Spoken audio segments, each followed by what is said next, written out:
What's up, everybody? It's me, Jum Jumington, former CEO of Jumington Dynamics, broadcasting live from the Jumington Dynamics Accelerator material storage facility somewhere in the world. And this happens. Well, let me get this set right. I've had this open for like 2 hours, and if I have VC Face open for a long time, it just stops tracking. I have to go in and tell it, like, hey, use this microphone.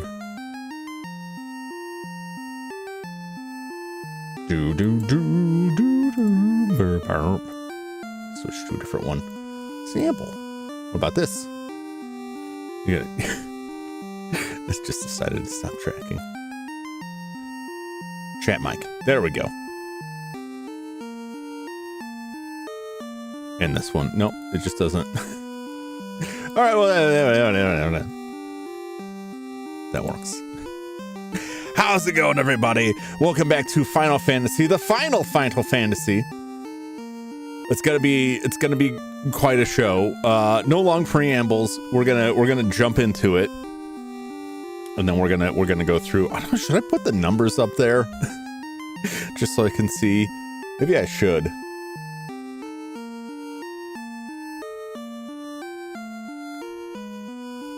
Let me reset this.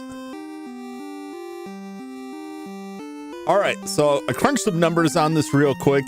Really getting a score. I need 620,954 experience points to get everybody to level 50. I'm going off of Chuck, who is the lowest experience out of the party. We get about 106. I want to say 106. Well, we'll find out if my math is off in a second here. 806 experience per battle, which means we need a total of 771 fights, give or take. Yeah, I think I forgot to turn this on last week. I got it and it was like, maybe I'll check this out. And I did it 1 week and then forgot the next. So forgive me, but we do have the chat. So 771. Now I am at the location, the Ice Caves, where we'll be battling the Evil Eye 771 times. It is insanity. You're probably going to go crazy with me or just leave is what I expect. We can finish it in about 15 seconds, and that's why. As long as you enjoy yourself more than Ocarina of Time, Rando.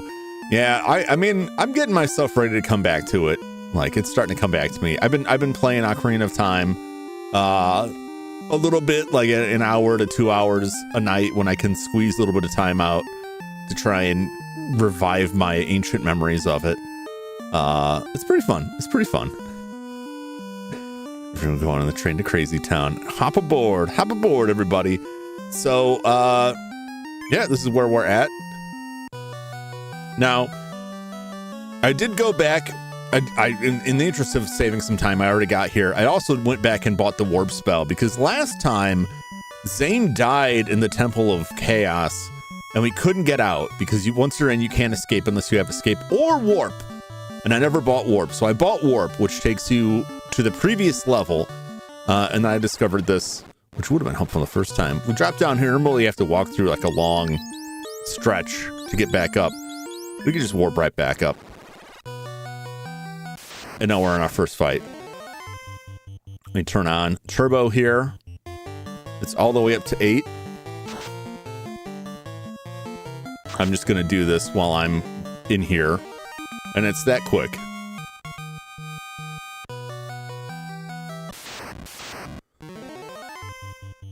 And that's all we got. 771 times. But you can see how quickly it's over with.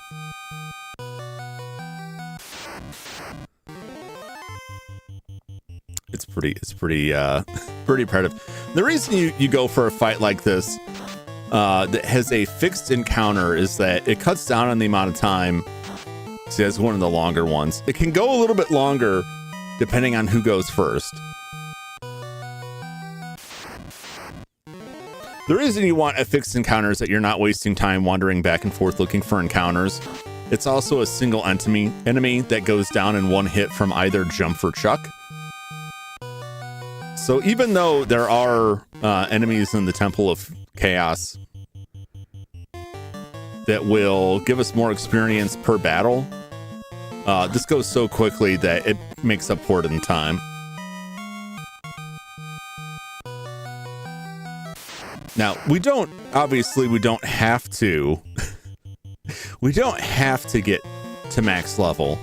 We've already finished the game, but it's kind of the tradition on the Sunday grind to grind all the way up to top, even when it's completely excessive and unnecessary, as is the case now.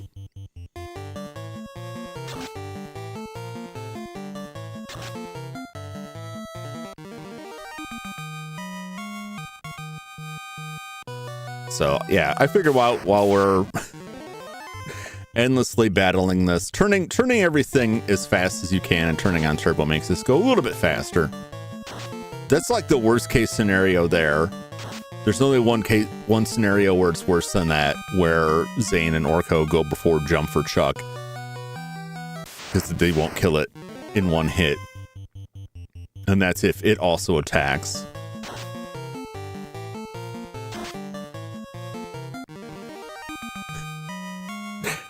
Oh boy.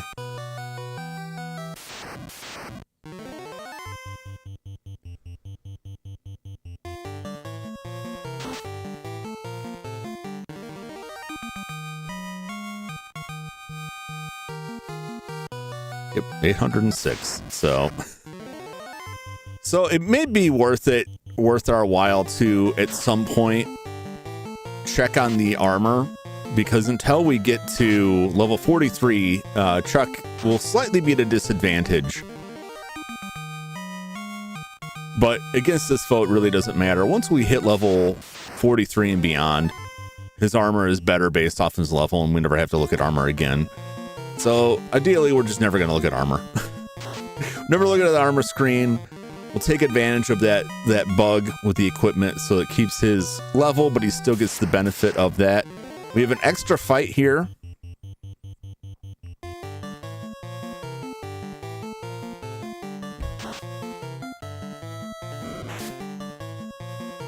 We'll see how much XP this gives, but it's surely not going to be enough to throw this off.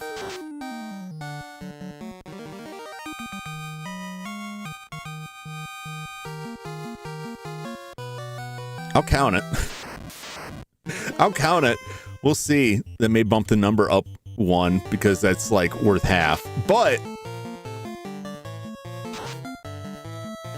2 fights like that is worth a little bit more than one of these. So yeah, I've really enjoyed Final Fantasy. It's a very fun game. It's pretty simplistic for what it is. It's got slightly more going on than Dragon Warrior did. It's not a very long game, but it can be a moderately slow game. There's no running. You can't run in the overworld, which makes getting around just a little bit slower. If you have the message speed running at something where you can actually read it, fights can take quite a bit longer depending on how many enemies there are, because any multi-unit attack is just going to sit there and read through all of it over and over again.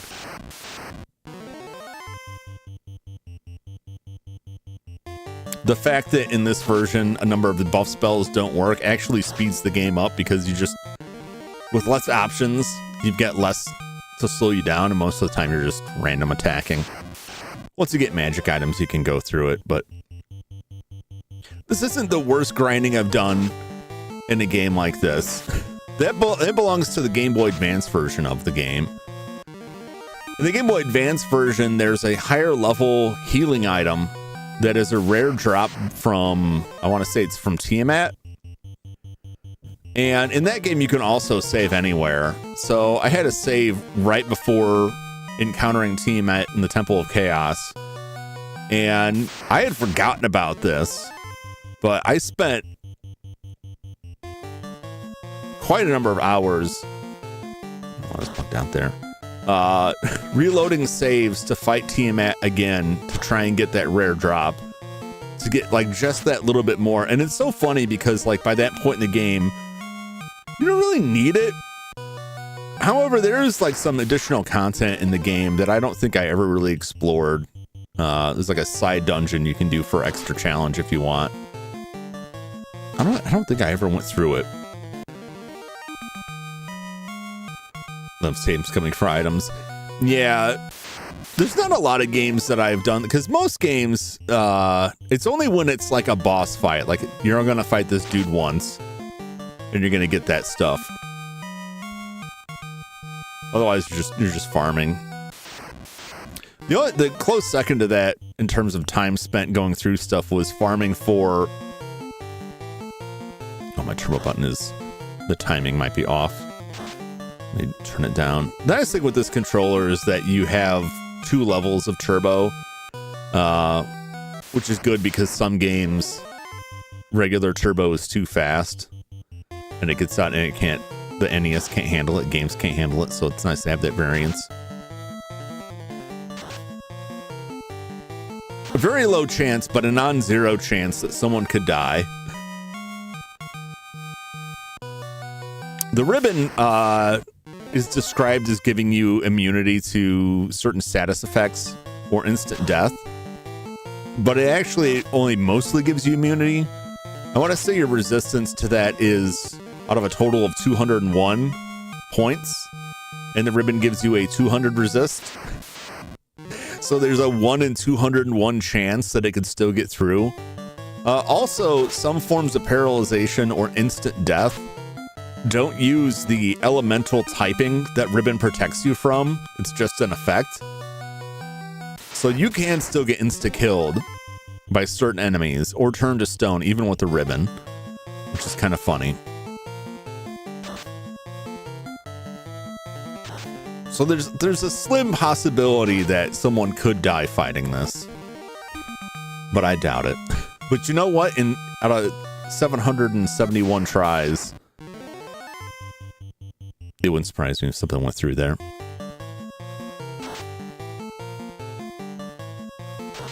So yeah, Final Fantasy is very fun. It kind of sets the stage in a lot of ways. After the first game, jumping straight into the second one, they start mixing up the systems, start going their own way with things. The class system doesn't come back until the third game.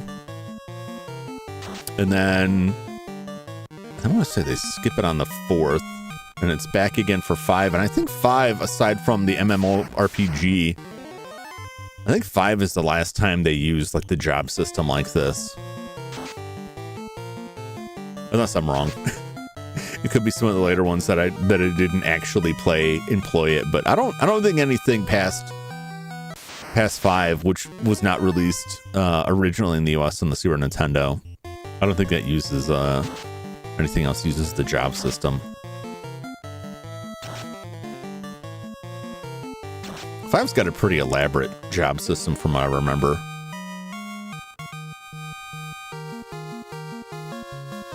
First level up. We have 19 levels total that we need to reach the max. So I've been having fun with this. I think I'm gonna take a week off of the Sunday grind after this. I'm still gonna do something on Sunday, but I'm not gonna jump straight into wizardry just yet.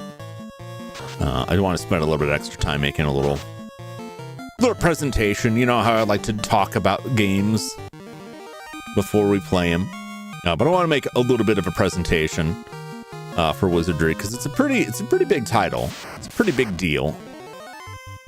And that and Ultima like really set all of this in motion. So spent some time chatting about it. But we got wizardry. I don't know if I'm gonna do all 3 in one go, or if I'm going to do one and then come back to it later. We'll see how we feel after doing one of them. The game can be pretty tough, and I'm by no means like an expert at playing that.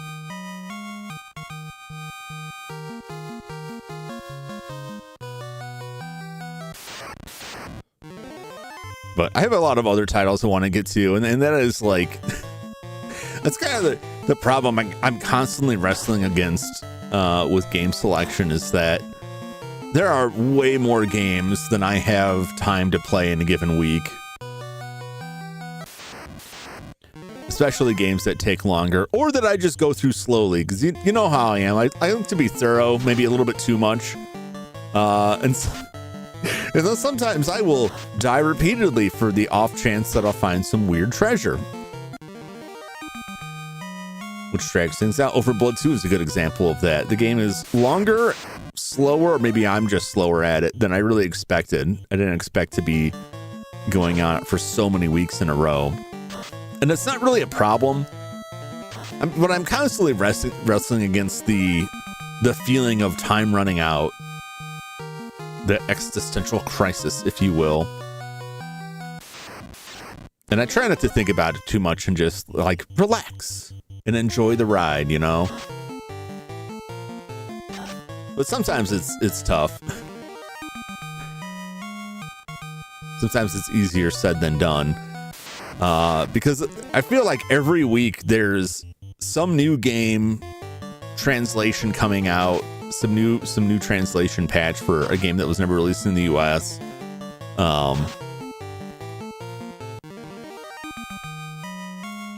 Some new game entirely. And I don't play a lot of new games, but there are some that catch my eye that I'd like to get into.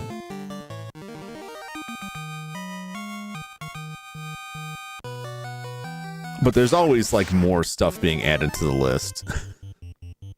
Right now, I'm looking at a couple of new game consoles that I either don't currently own or don't have a way to capture, which just expands the number of games I have at the ready even further. But I'm really having fun with the games that are currently on the menu. The Overblood and Wild Arms will probably be on those for a while. I still got Mega Man X3. We're gonna come back to that. I want a chance to play it a bit on my own, so that I'm not so salty about people pointing things out in levels. I want a chance to miss things off camera. What's up, Dum Drum? How you doing? Oh, here's another extra fight.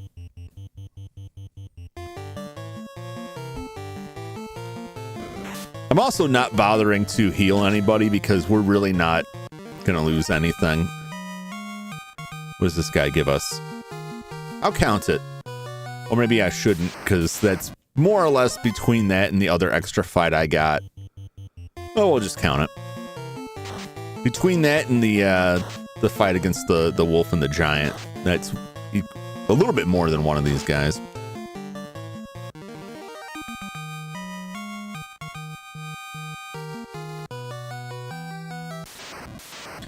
I can't have mine. X0 designed by Armamento's top secret project, U.S. government. Sonic, the copy of Ren's ability Super Soldier Project. Interesting.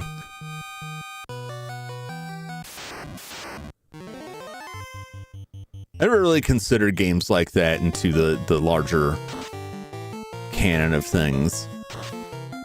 It's just like weird side stuff that it could just stay on the side.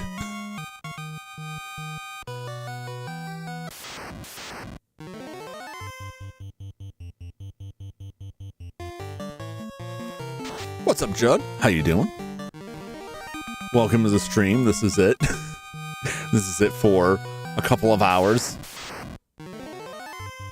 Just the same fight over and over again. Extra brown rights go rogue on humanity. They always have to fight them to protect the humans on Earth. Let's see.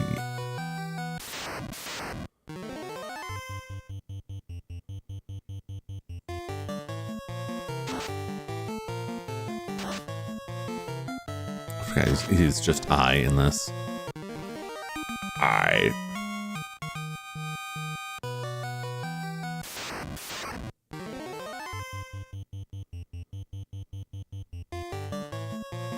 Let this go as quickly as possible.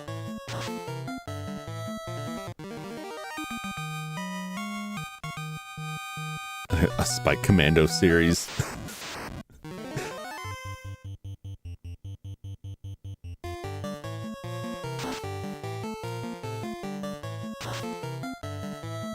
Yeah. Command that shoots spikes. Damn instant kill spikes. I couldn't believe at the end of X2 how many stages like revolved around the instant kill spikes. But what was funny too is like so many of them are like, yeah, you really don't have to engage with it if you don't want to. We give you the tools to just get past it.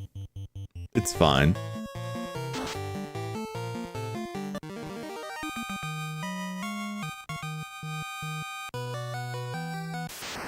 This time a farmer shows up for the first time in Universe Centuries Past.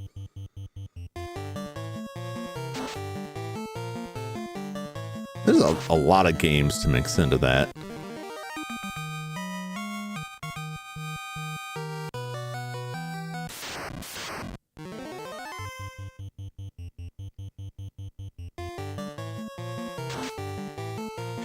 It's weird to think about Bomberman being a Konami property and then mixing it into the other Konami properties. I mean, in my mind, it's Hudson, and so I always just think of other Hudson stuff. Okay, like a Bomberman in Milan's Secret Castle, although I don't know how that would play out. It's kind of like those ROM hacks for Mario or fan games where you can play Mario as Mega Man or Zelda or any number of other characters that it wasn't originally designed for. And how, like, it completely alters the course of the game. Wow, let's cast some Bomberman Blue Wild. Yeah. I never did go back to I guess it's a sequel to it. I don't remember if it has a fan translation, because I believe wasn't released in the US.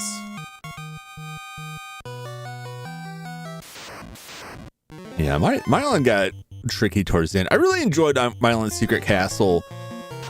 Playing it now with the slightest bit greater understanding than when I had as a kid. And I still get tests like the fact that they leave out that you can move blocks. Like they leave just like the slightest crumb of crucial information out in the manual, and it completely changes how you view the game. Bomberman is the only ex-Hudson IP Konami uses. Loving you, Master Higgins, Milan, Princess Tomato, and the rest behind. Is Princess Tomato Hudson? I know they did. I think they did the Famicom port, but I wasn't sure if they did the original PC 88 game. I don't think the NES port has the giant robot that appears in the original PC 88 game. That's a fun game. That was another one I had to fight to get a rental for, because they're like, this looks stupid. And I'm like, look at this box, it's great. You got little claymation guys on here. Nobody wanted me to play that. Wolf guy from Bloody Roar. You know, the guys are humans can anamorph into beasts. Hudson do Bloody Roar? I didn't really realize Hudson was doing the fighting games back then.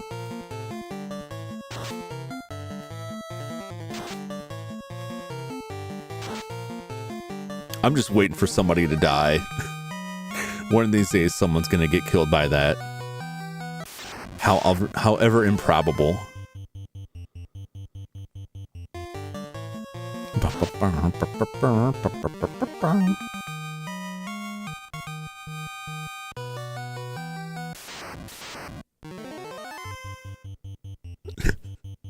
On and on. Come on.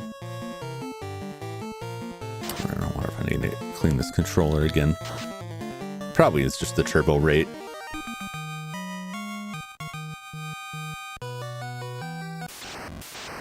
Oh boy.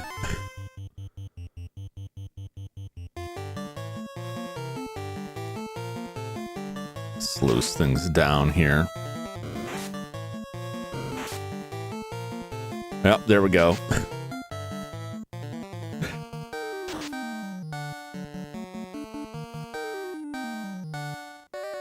See, and this is exactly what I was talking about.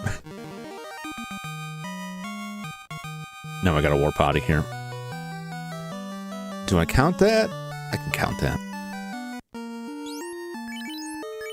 Oop. Turn my turbo off.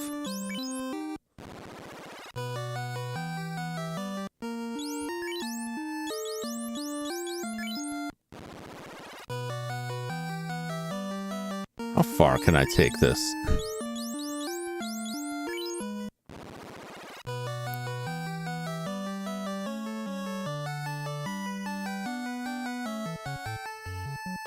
That's right. There we go.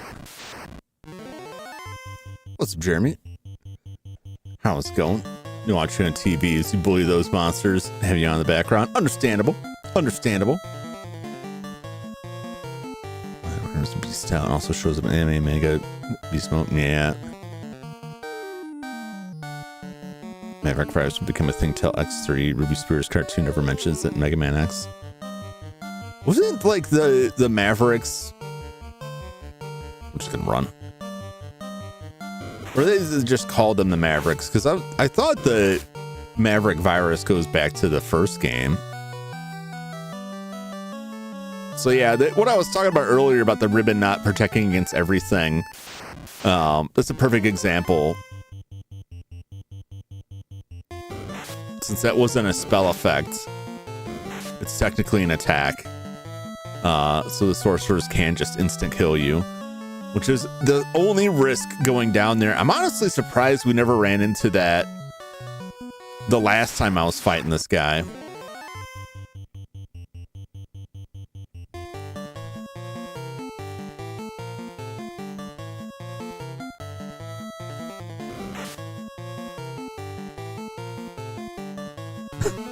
A lot of them are just running away. We don't want none of this.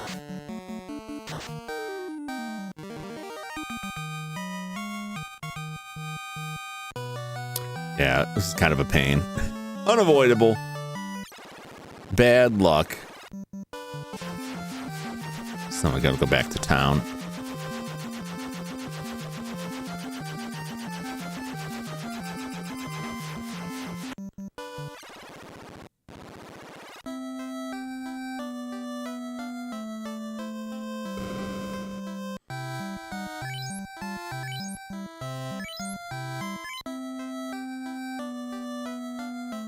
And sleep at the end.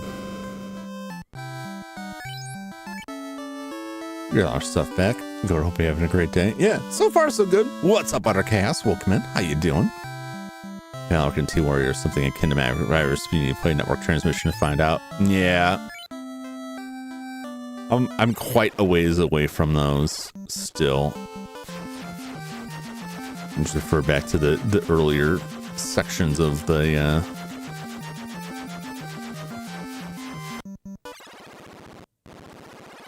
stream on that. Too many games, not enough time. And I've made the decision to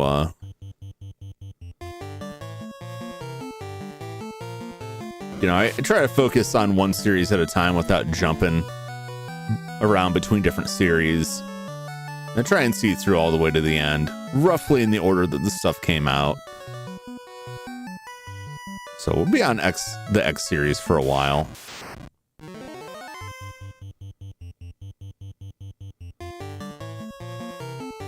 No, I gotta move them around. I don't mind using nuke on these things.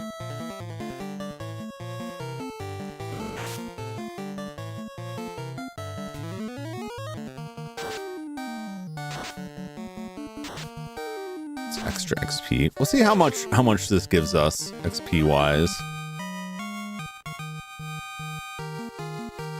Or 45. We'll throw the count off slightly, but I'm not counting it.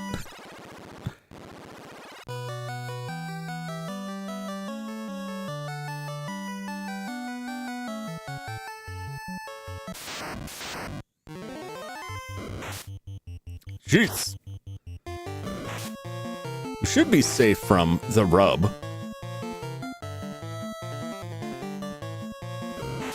You're messing up my numbers. There we go. Back to it.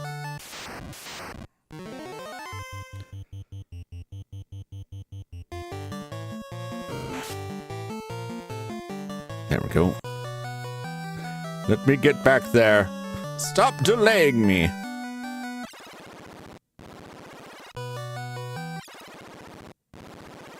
The only downside of this is a pain to get to, but it's the same thing for the Temple of Chaos. We're losing a bunch of time on this, which sucks.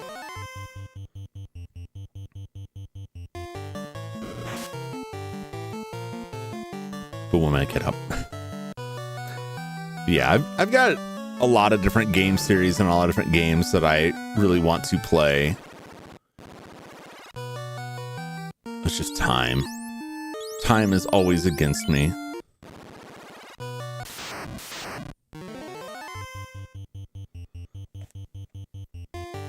All right, we're back. Number go up.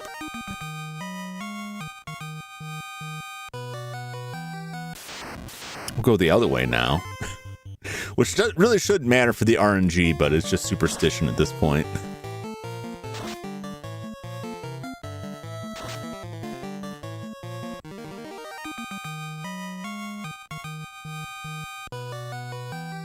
If it weren't for that death, we would be past 100 now. That is aggravating, but it is what it is. But yeah, like I said, we stick to this even with those risks because you can get a fight every other second, so it's worth it. When you go through the Temple of Chaos, most of the fights that are worth a hefty amount of experience can get you like 2,000 plus experience per fight, but it's usually against 4 enemies that are kind of on the beefier side. So the fights take longer. They're mixed in the encounter table with a bunch of weaker fights that still do give you, for the most part, aside from a couple more experience than this guy, but it's a much longer span of time, depending on the RNG, between encounters. And that ends up eating a bunch of your time. And also, like, the thicker enemies, they're too dummy thick. They might end up requiring, like, you to cast spells to finish the job or to get it done quickly. And you only have so many spells. And then the time that you spend walking out of there, or even if you exit, use the exit spell to get out, the time that you spend leaving to go rest somewhere to recover spells is just like a complete waste. Just like the time we just had where I had to walk out of here. I will say if it's anybody other than Zane, we can get a little bit quicker. But because Zane's our exit strategy, our primary exit strategy,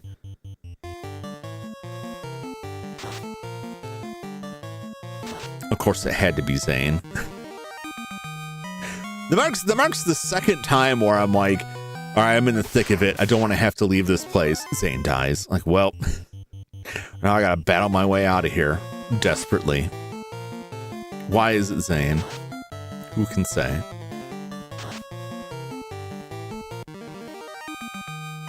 But yeah, I can't say for like the Sunday grind stuff, a lot of the stuff that I have on tap and on my mind is a mix of a lot of older CRPGs, particularly stuff from recently translated stuff from Japanese PCs, like the Dragon Slayer series, The Origin of the Legend of Heroes, that has a translation. You know what? Kind of makes me mad. I played Ys. I really wanted to play the original, even though the version released on TurboGrafx PC Engine is really good. It's a really good translation. And the music is just awesome on that version. The only reason I didn't play the original PC-88 release was because it wasn't in English. And just a few months ago, somebody released a translation patch for it. So now you can play the original in English. It's like, oh boy. Why does this come sooner? Because I'm not gonna go through it again because it's just the same game, but we'll see when I get to the sequels. But in the effort to not just like stick through one series, especially like Final Fantasy, you get a couple games in Final Fantasy and then they are much larger games that no longer fit my idea for like the Sunday grind. They're a lot less grindy. There's a lot more story. There's a lot more to it. And Sunday grind is mostly for stuff like this, where we're just repetitively grinding things in a low story environment. Simple graphics, simple gameplay, still scraping any crumbs of fun we can out of it. And this was very fun to me. I really like the creature designs. I like the music. I like just seeing, like, this is the start. This is where, you know, everything else from Final Fantasy came from. And a lot of people that worked on this went on to work not just on Final Fantasy games, but other side series or alternate series from which a lot of stuff came from. For instance, the Final Fantasy, what is it, Legend? Final Fantasy Legend in the US, which is actually Saga. It's the origin of the Saga series. 3 of those on the Game Boy. That's where Chocobos come from. I really should switch these around.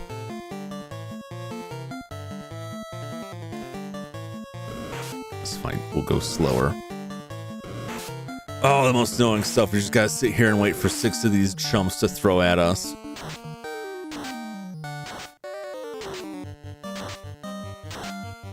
At least when you turn messaging up to 8, this goes by much quicker. But it's definitely like a marked improvement in later games where it just goes off and attacks everybody, and you don't have to sit there and wait for it to go through everyone one at a time like that.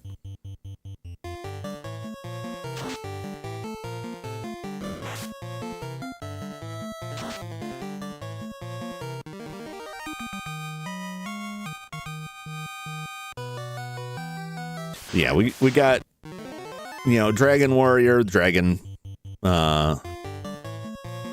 Quest series.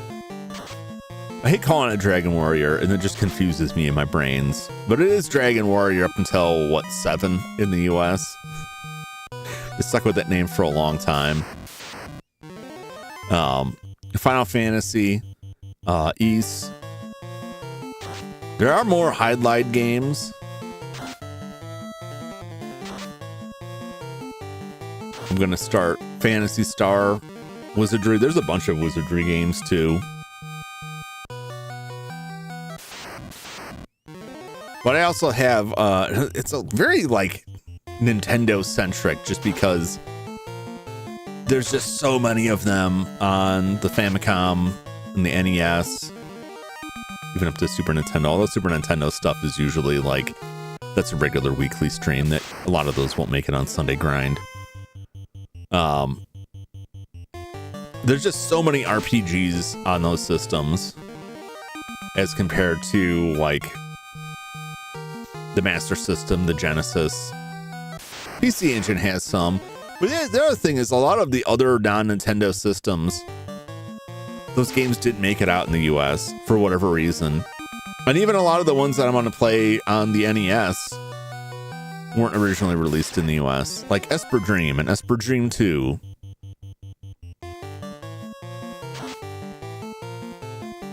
Which are really interesting games to me.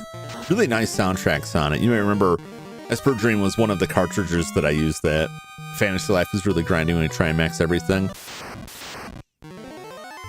Was Fantasy Life, wasn't it a 3DS game?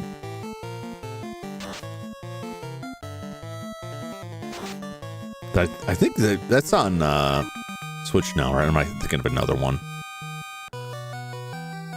All these titles blend together.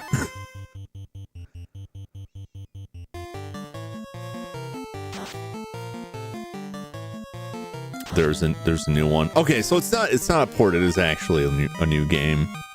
Wasn't sure what the story was with that. Yeah, but I have like an absolute mountain of NES and Famicom Disk System RPGs.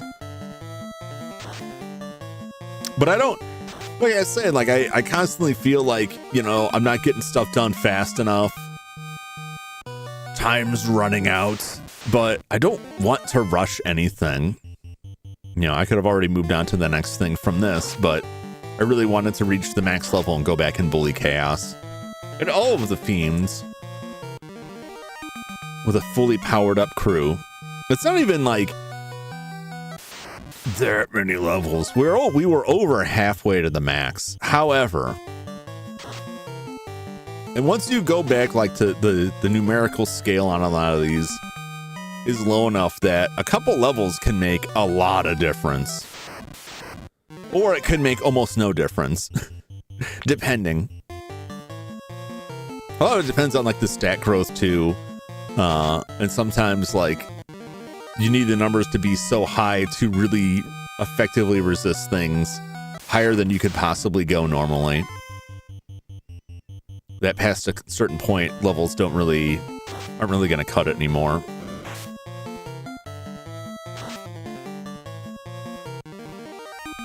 But I'm curious to see. I'm curious to see how easily we can slice through the fiends. We fought them all like fairly easily. Each one took a little bit longer than the previous one, was a little bit more dangerous. And Chaos was a little bit dangerous. But none of them gave us like that much trouble.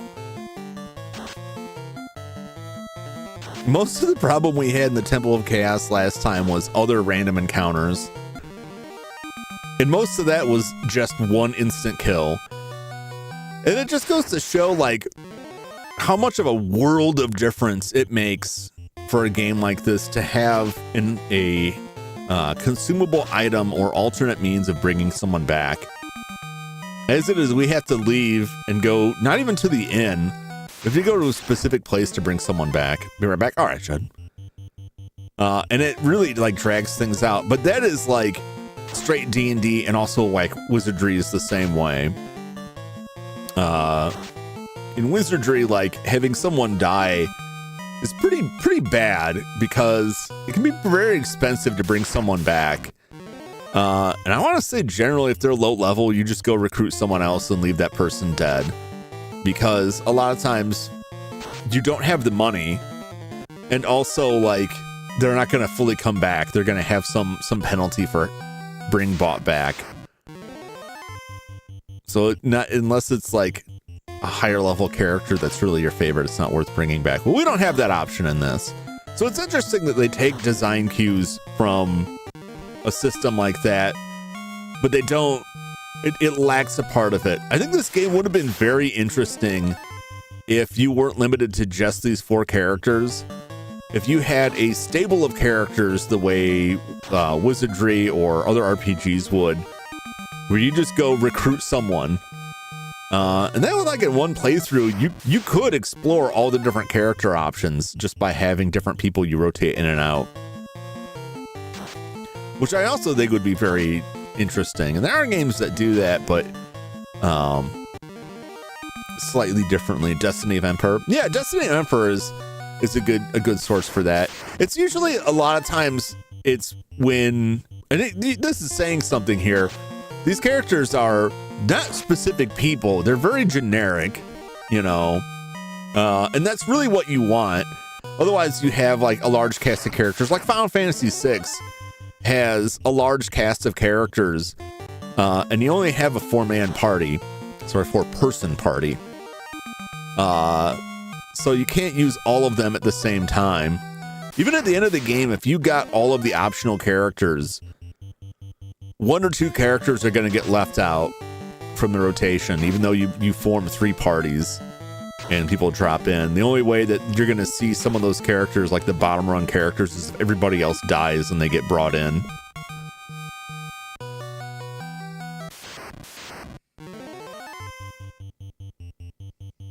That Dungeon Antiqua game that I was playing does that. I haven't picked up the second one yet. I might stream that at some point, but that'll be like a whole separate deal. We'll play through Dungeon Antiqua on hard mode, since I already played it once on normal mode.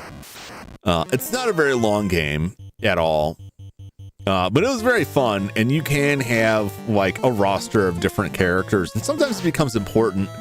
There are certain jobs that require a certain alignment of good or evil, and you can't mix alignment in the party, which is also common for games of that type.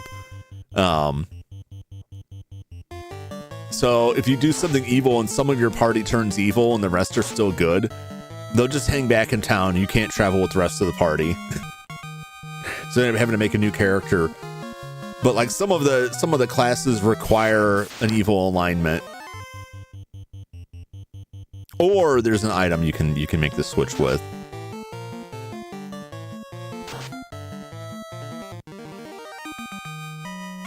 But you don't have to do any of that stuff. But that game was very fun. But yeah, it becomes useful to have like a roster of different characters so that you can build people to different types of classes. Yeah, the evil alignment is usually like you run into NPCs in cells and they're like, hey, do you want to trade? And you have an option to just attack them. And sometimes they're like, actually, I was evil. But usually it's, well, looks like you guys are evil now.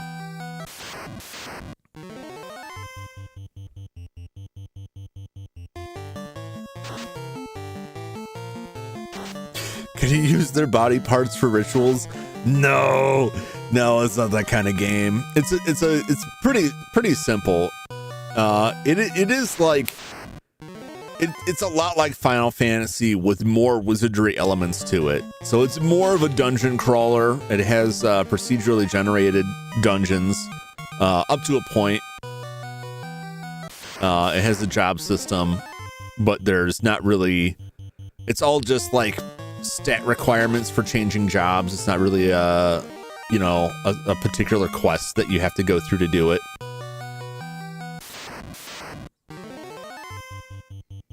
And you're basically just traveling down through the dungeon, but there's like hidden stuff to find. One of the things they added that was driving me crazy, which was added in a post-release update, I think it was like a year or so after the game came out, they added an additional set of dungeons below the final dungeon for a little bit of like extra challenge should you want it. And there was an item hidden in there. It's pretty cleverly hidden. It requires quite a bit of risk for you to go through to get it.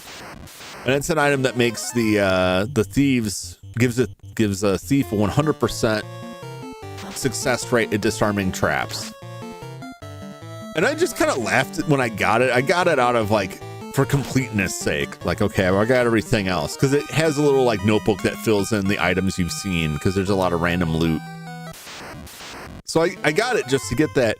The problem is that's at the very bottom of this dungeon. And by the time you reach that level, the chances are that your thief, if you have one, is a high enough level that they already have 100% chance. Like it's pretty unlikely, unless you're speedrunning it, that you got to that point without already having a 100% chance to disarm traps. So I guess it's useful if you're still playing the game, if you're like, I haven't been using a thief, but I want to bring a thief up now, or my thief hasn't really been a mainstay in the party. Because the thief, much like in this game, doesn't have great combat options. And so in a fight, the thief is just kind of there. They're not a great fighter. They don't have a ton of hit points. But you kind of need them to effectively get loot in the game because the majority of the loot comes from chests you find. And I think, honestly, your thief's level and ability to disarm the traps kind of determines what's in there. So it's like you need a thief, but you don't really want to take one with you into a fight. So if you wanted to, you could have a thief that has some levels and then just leave him back in town when you go fight with a different party. But it wouldn't make a whole lot of sense. To me anyway. Maybe I'm thinking about it wrong.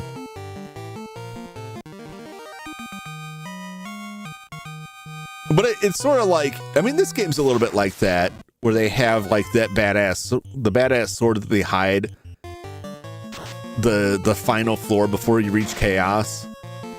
And it's like, there's no one to fight. There's one fiend left to fight. And then the final boss of the game, right? And it's only moderately better than what your fighter already has. But hey, maybe you got two fighters. And you give it to somebody else. But It's not really gonna, like, you could give it to your black wizard or your white wizard. It's not gonna boost their attack so much that they're gonna win the day, but they can do some more damage. It would make more sense putting it on a black wizard in the version where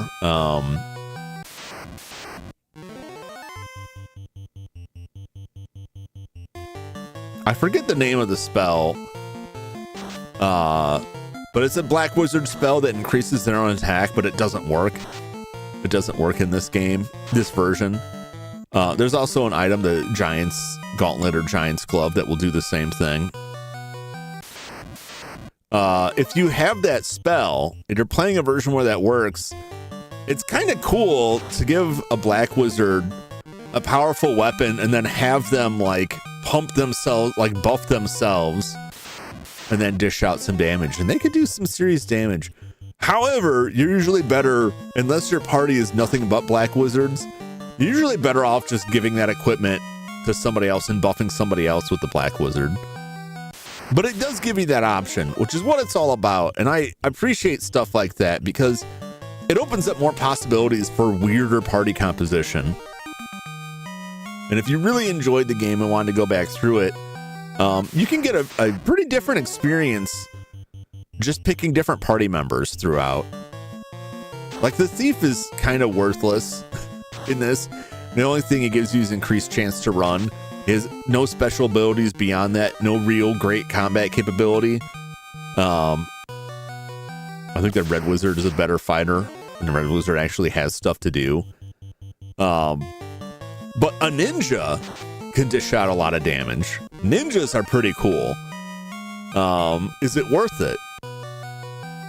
I kind of split the difference in this playthrough by taking the black belt / monk / master, whatever you want to call him. Because he becomes useful before the job change, but he does require some levels before he can reliably survive a fight. And before his damage output like starts to meet or exceed the fighter. Or warrior, if you will. Well, we're well on our way here.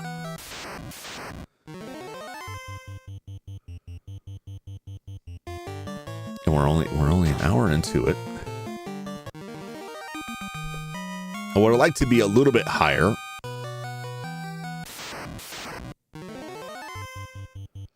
I think we're being slowed down a little bit because I can't get the turbo button to reliably work at the highest settings. So we lose like fractions of a second just hitting A here.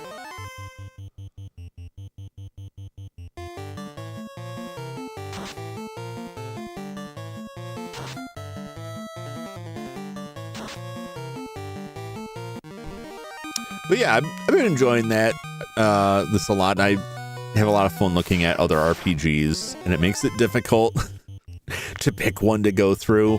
Phantasy Star wouldn't be like a huge imposition because there's only 4 Phantasy Star games before you get into like some size. Well, 5. There's like a text adventure thing that kind of fits in there. And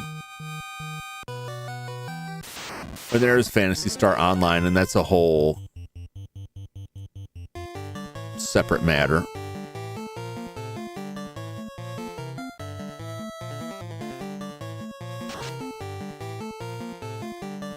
Try to clear these guys out as quickly as possible here.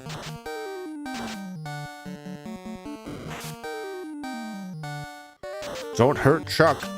But yeah, there's just like 4, the main 4 on the Sega Genesis. Well, 3 on the Sega, just 1 on the Master System, the first one.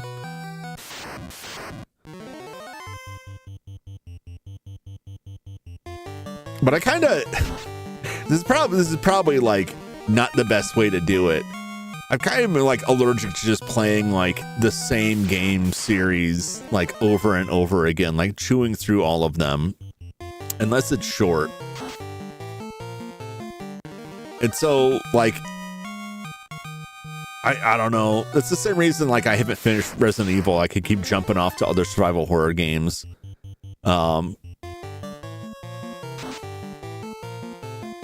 I like to see other stuff. I like to see some variety. I like to provide some variety to stuff.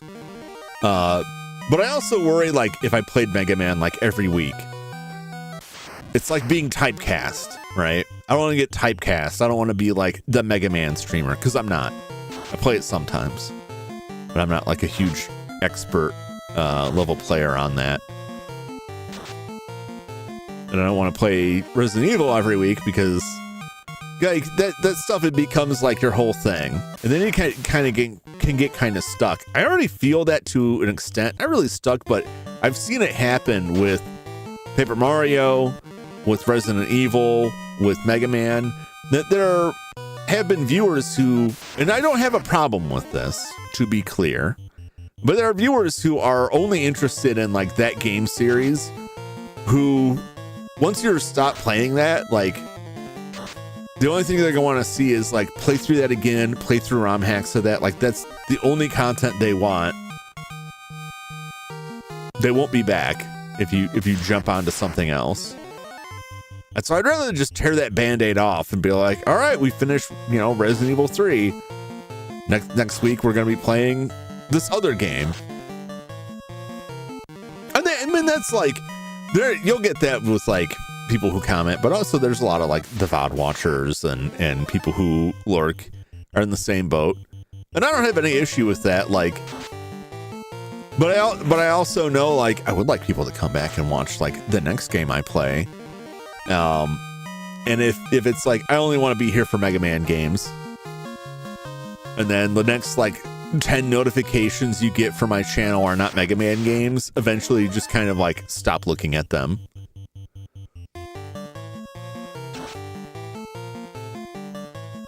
Eventually some of them come back. But again, like, I harbor no hard feelings about that. I'm not like, oh, I'm ruined, like, I can't make this work. But it's also why, like, I don't want to always be playing, like, a Final Fantasy game. I don't always want to be playing a Resident Evil game. It's like, that was fun. Let's check out this other one. I'm glad that I went with Wild Arms instead of my original plan, which is to jump to the next Star Ocean game. But I do still want to get back to those. Then Washington was seeing the San Info is next in a new game. Yeah, and I mean, I'm trying to, wow, truck's dishing on a lot of damage there.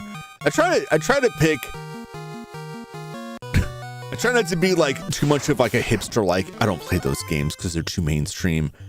But I'm very interested in a lot of games that are, like, weirder, more obscure games, or games that, like, if you're playing games, you know, during that time frame in the US, you probably wouldn't have seen because it never came out here. So I tend to pick up a lot of, like, games that never left Japan, or lately, like, on the PlayStation games that only came out in Europe. There were some, like, really interesting games in there. I love The Note. I loved Hell Knight. I'm loving Overblood 2. There's some really, like, interesting, unique ideas in those games. Very fun gameplay. A lot of funny moments in those. I thought the Note was a really cool game. Hell Knight was really interesting. How the audio design in Hell Knight was so good. I still think about just, like, the background audio, the sound effects in that game. Same for, like, Enemy Zero, just for audio, but Enemy Zero relies so much on the audio because you're effectively blind through most of it. But yeah, it's such a weird, cool, interesting game. It has really unique ideas and designs to it. I'm not gonna say, like, it's unknown. Like, it's fairly well known now in those circles, but, like, you're not gonna see it in, like, a US based, like, best games of PS1.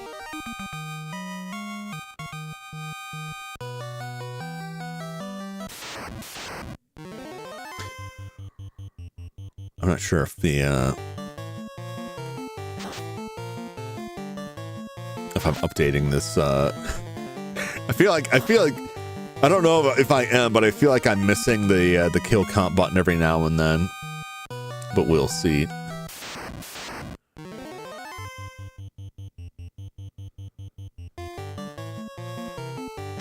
We're only a little bit behind. I think we're on the first hour.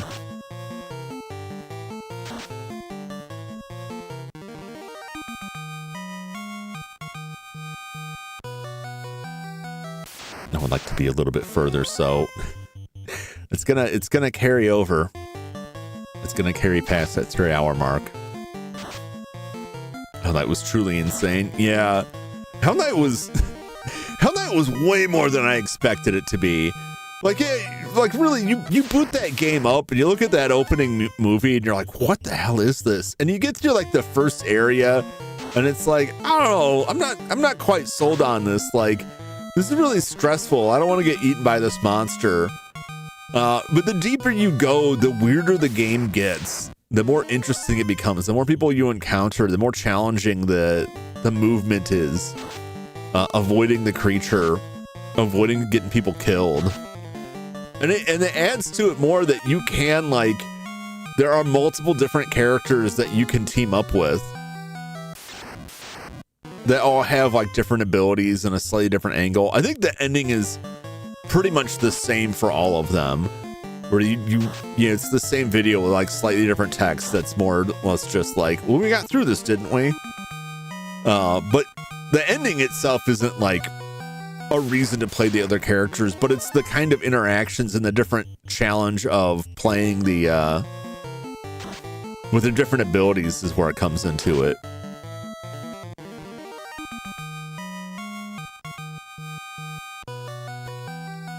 The Note I thought was an interesting take on things, and I like games like that that try to ride off of like the popularity of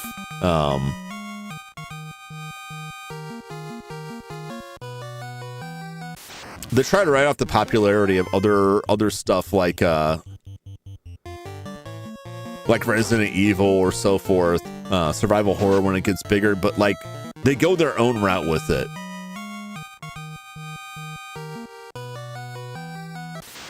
They're not just another one, because there are a lot of games that are like, it's Resident Evil, but not from Capcom. And maybe you have a camera angle, or it's like demons instead of like bio monsters, but like it's the same idea. The mechanics are the same. The way it plays is the same. And that's not bad, but I am always interested in seeing like, what if we came at it from a totally different angle? What if we had like 3D platforming and stuff? Like, I don't know, that's kind of cool. Like that Evil Tonight, the top-down game that I would still consider survival horror. In that vein, I thought that was very fun. That's a newer game.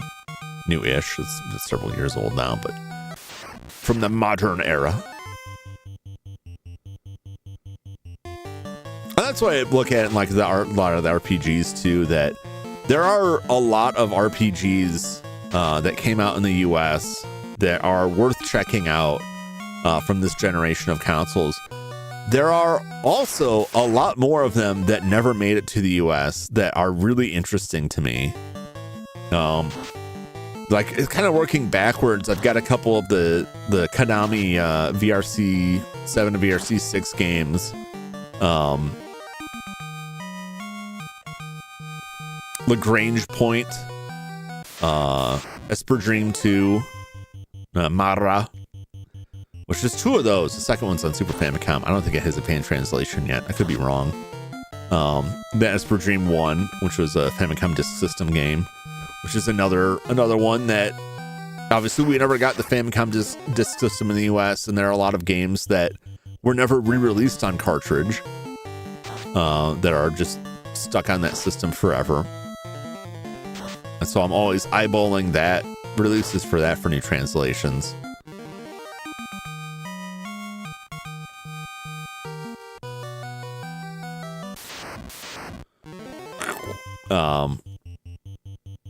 So we got some of those. And there's, you know, like I said, PC 88, 98, MSX games, some C64 stuff. There's a C64 game that I want to play, and it's welcome back, Chud. It's one of the reasons I'm contemplating getting a Commodore 64 rather than running it in an emulator. Project Firestart, which is regarded by some as like the true origin of survival horror in video games.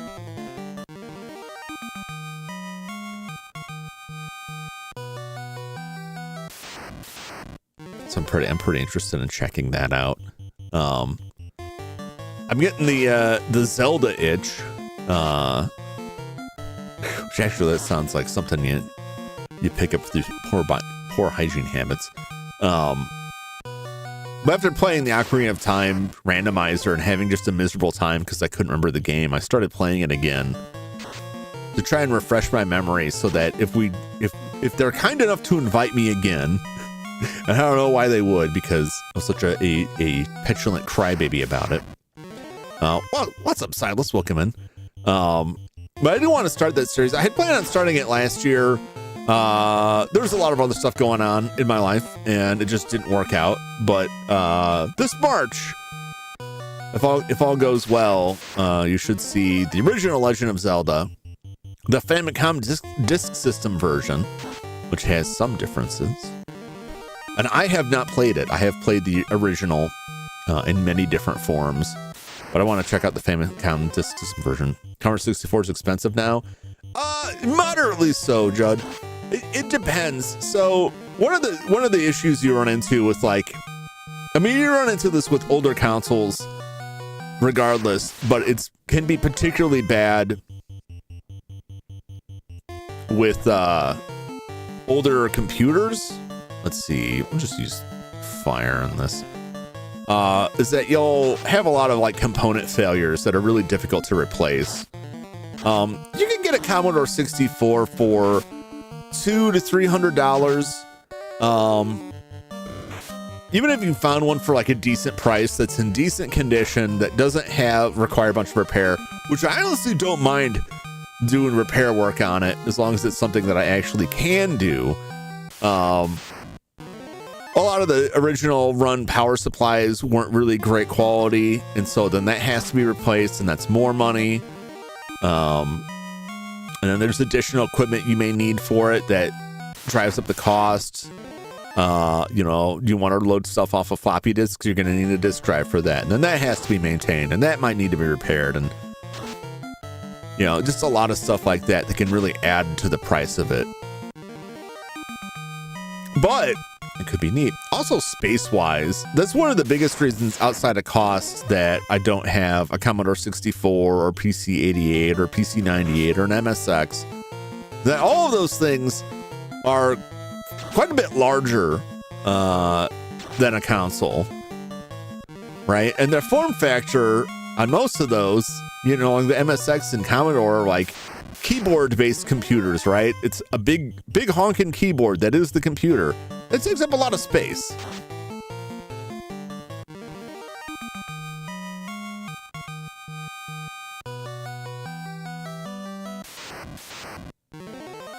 I gotta sell down the what? Oh, the CDI? Yeah, the CDI is one system that I think I can confidently say I'm not going to purchase, because the CDI is expensive. And aside from 3 Zelda games, which are themselves Zelda. Don't bring up the I'm pretty sure that was a typo. I hope it was. We're not throwing that term around here.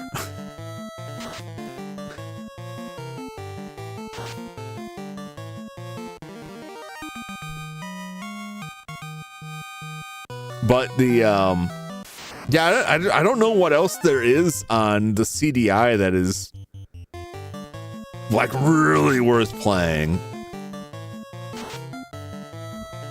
It wasn't really made for games. It was made for PowerPoint kind of stuff, so nothing on CDI is good, just like the rest of us. There's the CDI is the only console where I feel like maybe if I want to play those, maybe I'll do that.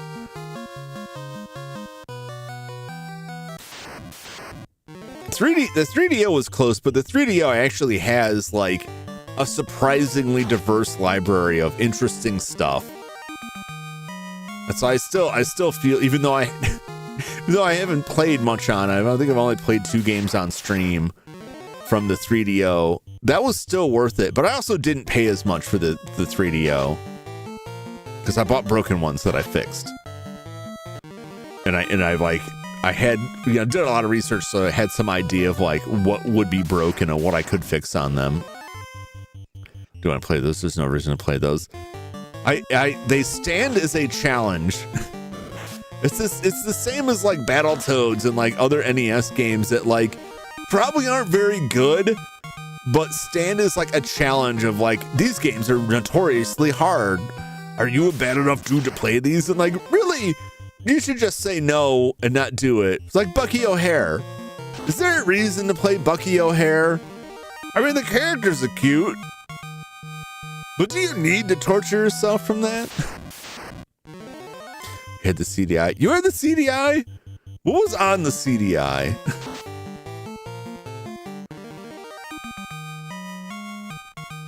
Sorry, tomorrow's video. I had to check a guide to know what to do after the second data. On Strider? I'm trying to remember what was going on in Strider. So the little guys on screen. It's called Stream Avatars. And everybody who is chatting in the chat gets their own little avatar down in the bottom. There are some commands you can use. Exclamation point jump, exclamation point fight. Or not, I don't know about fight. Well, fight might be. I think you have to put another person's name in there. Dance. When you see a little star across the screen, you can try and jump up to grab it. For your entertainment. It is for your entertainment. But like, I haven't played. I've only seen like the opening, like the beginning of like any of the Zelda CDI games. So my curiosity will lead me into that. I think you have to put an exclamation first.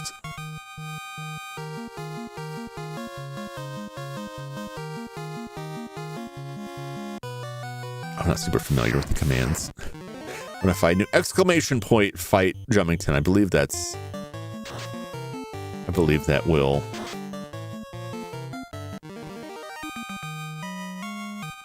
It might not be set up.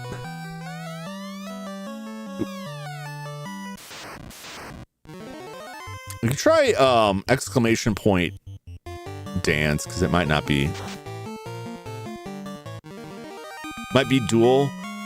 Yeah, to be fair, I bought the software, found the Final Fantasy avatars, and set it up just to see, like, I want to see what this looks like. Haven't had a second to go back and dig into it.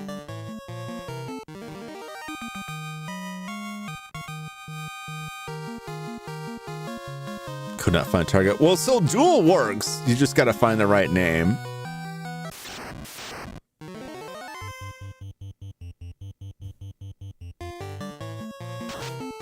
I'm not lying, I just don't know. That's different.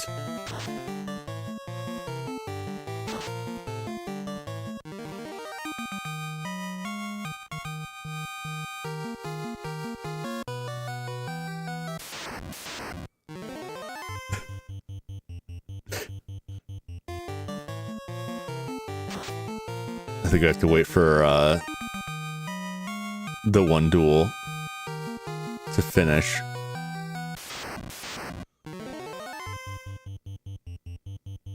Now I'm curious about this. Oh my god. Just murder happening on the screen. Get him, Flash.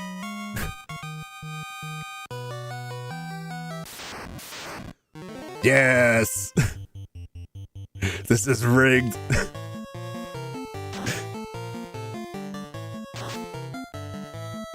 Congratulations. Luckily, I can be distracted because I'm literally just holding the A button down here. There's like zero I need to focus on this unless I miss somebody dying, which is not impossible, but unlikely. What's up, Skyo? How's it going? Yeah, I forgot to turn these on. This should have been the third time they were on, but I forgot to turn it on last time.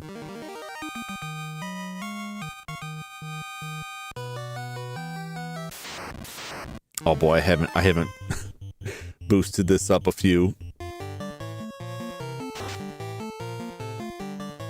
There's my distraction right there. I haven't been pumping these numbers. That number's going to be way off.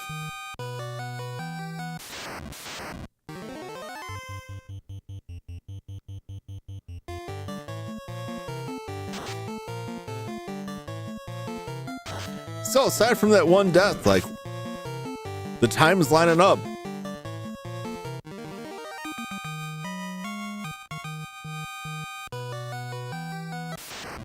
So if I stream avatar, what's in it?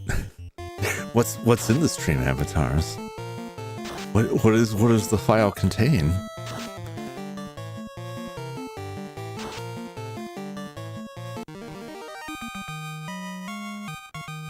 My own custom model. Oh, okay. You're saying you want me to put your custom model in here? You want that special treatment? I'll provide that. So we're gonna hit 12 subs before the end of the month. Very nice. Very nice.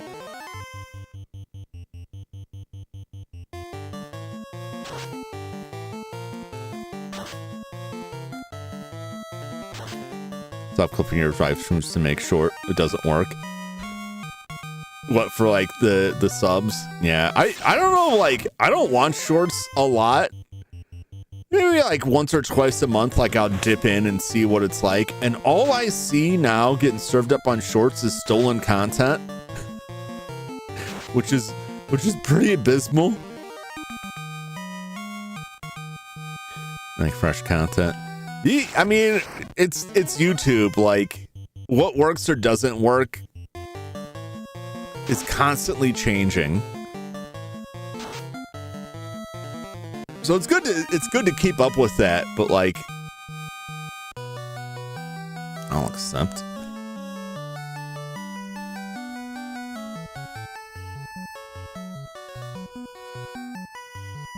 Does it work for people to fight me? We'll find out.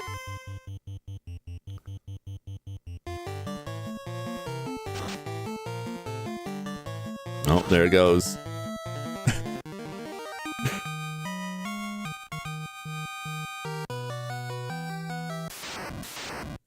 I don't know.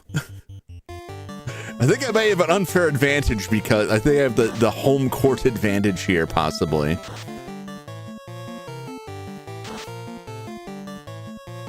Finish the job.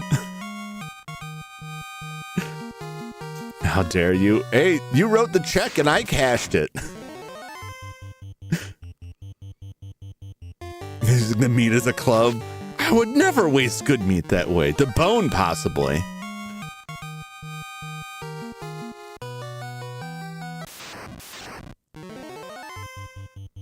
Let's do shorts hitting 15, 20k easy. The one before got botted and start definitely got me shadow banned. Forces a breeding dungeon. Why? Why would you say that? Why would you say that?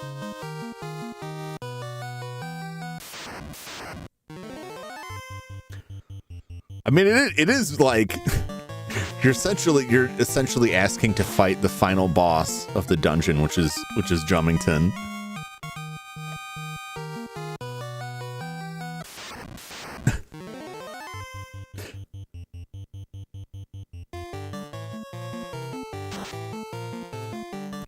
Is it gonna go through? You're gonna spend all your time trying to take me on. We'll see. We'll see.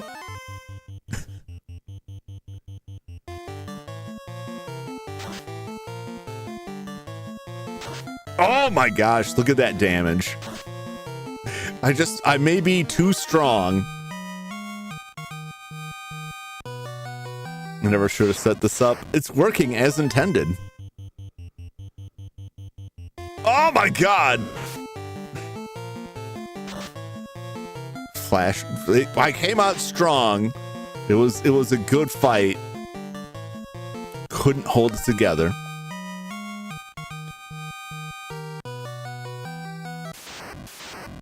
I'm sure trying to beat gold Skulltulas with various items getting ridiculous.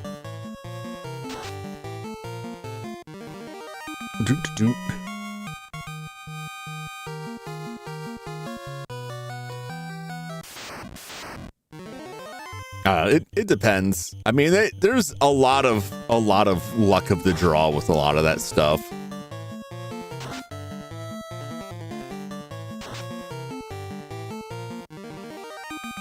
I mean, that's something like I've talked to a lot of people trying to get YouTube channels going over the years, and like the difficulty in getting stuff out there. And there's a lot of the advice that gets tossed around, people follow, and different people have different results, like very varying results. Because, you know, all you can work off is, I did this, number one up, therefore this work. There's a hidden mechanic in there that none of us are really privy to within the YouTube algorithm. And it constantly shifts and adjusts things. And a lot of that is like unique to your own experience too.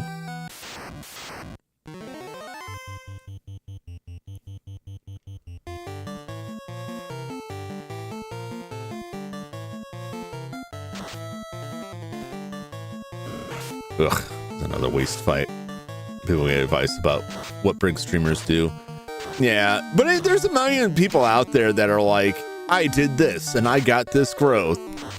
And someone else could do the exact same thing and get nowhere.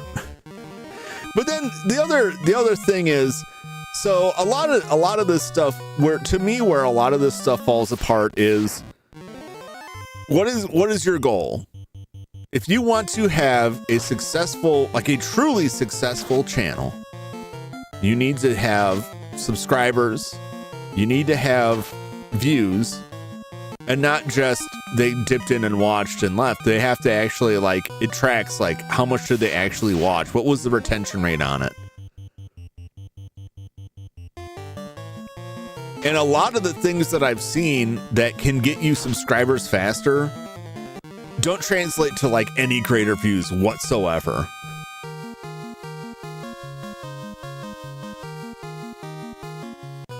And vice versa. You have like really great content out there that is really engaging and gets a lot of viewers, and people just don't subscribe to it. They just don't hit that button.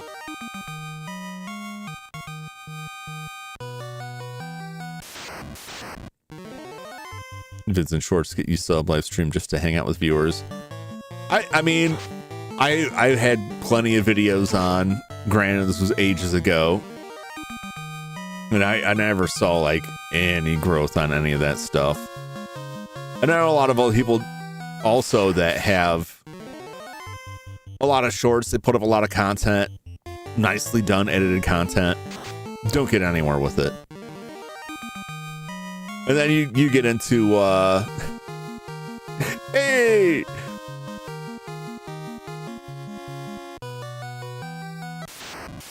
I guess the gods must be angry.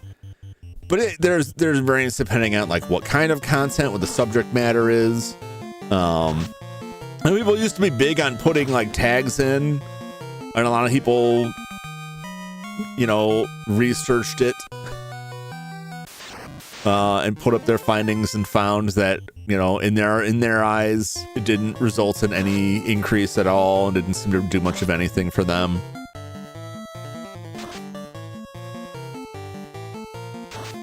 But it's like, it's the same with a lot of stuff. You're dealing with like all kinds of like different angles there. Get to 500 eventually. I'm not sweating it.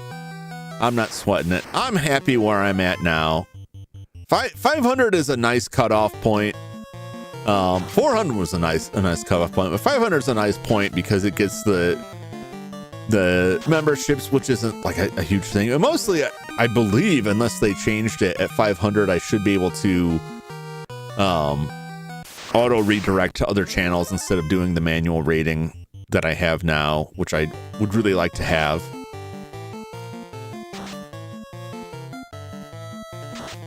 Well, you know, like the membership, you know, most of that's just going to be me giving away like the free membership monthly because I don't expect people to throw money at me. And I think realistically,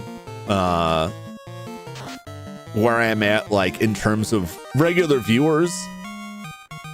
Like if all the regular viewers took a membership, it would not really. I hate to say this because it sounds awful. Maybe it doesn't. You tell me. It wouldn't amount to like a ton of money.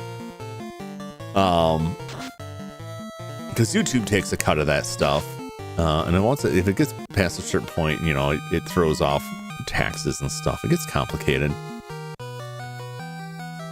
Thousands the last good threshold. After it's just vanity. I disagree. There's a reason that number one, there's like you have to if you're the success of your channel is based on viewers, you have to account for churn, which is where people who are subscribed to you who just never unsubscribe but stop watching your content. Also, the greater your subscriber count, the more likely it is that your stuff is going to get recommended to people. You know, all these things go to like a secretive channel ranking. I think it's 30%. I think it's 30%. Might get some cheap games with that money. That's true. I would feel weird. We'll put it another way. I would feel weird asking for people to send me money so that I could buy expensive video games to play for them. Even if people get entertainment out of it, I would feel weird about it. You get a plaque on okay. I don't know. I mean, it's neat. Who cares about any plaque or trophy at that point? Like, it's a neat accomplishment and something you can look back on. Nothing from YouTube nuances. No, I mean, there's nothing to unlock past that, but like, they do change like monetization from time to time, so keeping those numbers up there helps with that, but it helps bring more traffic in.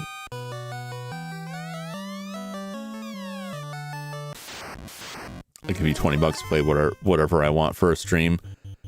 Well, that definitely would not be like a thing that would happen. That would make me very uncomfortable, but also I wouldn't, you know. I'm happy to take like recommendations for games, but if it came down to like, here's $5, play this game, like, no, I'm not a jukebox. There is not an amount of money that I would take for that.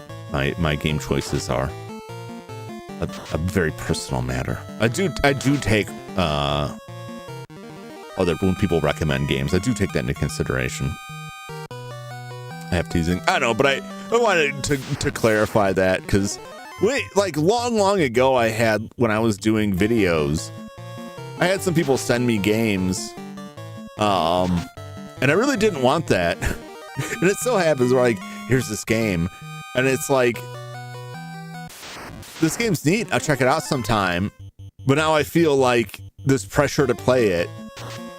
And I feel like it was fortunate those games were games that I had some passing interest in, but I've also like, I can see someone sending me a game or throwing money and like, play this game, and like, I'm not interested in that. I don't want to play that. Like, here's $20, play Dota. Like, I don't want to do that. When is Battletoads? Battletoads is possibly this week. I gotta check. Originally, I was supposed to have a collab with Anochi on Wednesday. We were gonna continue DKC3. But I saw like he had a couple posts about being under the weather that I thought might interfere with it. And his most recent post that streams might be up in the air this week. I don't know. I haven't checked the Discord, so I don't know if he got to respond to that. So I don't know if we're still on for Wednesday or not. So I gotta wait and see. I don't want to schedule something else on the assumption that we're not getting together. I'm just gonna schedule it depending on when I hear back from him, and if he has to cancel, I'll just play something else on Wednesday.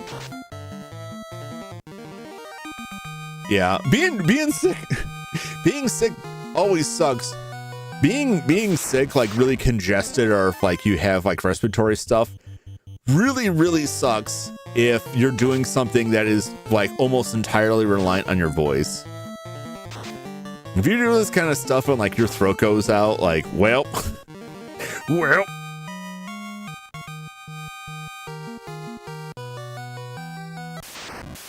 depending on real Acidia? I don't even know what that is.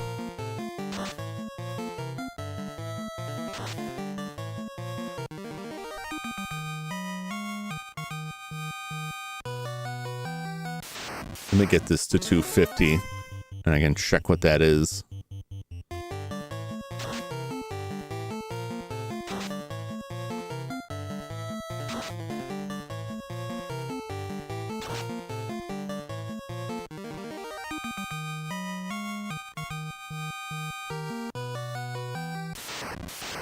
Dang it.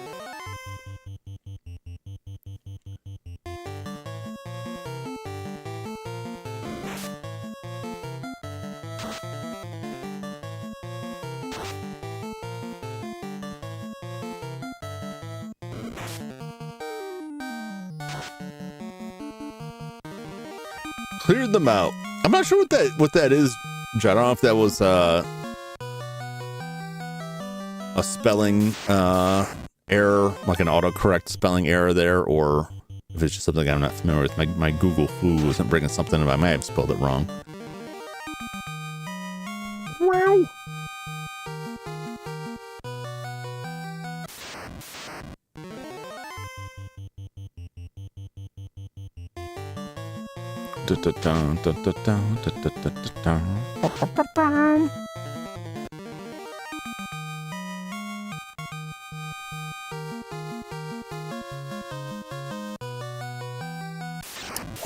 We're getting up there.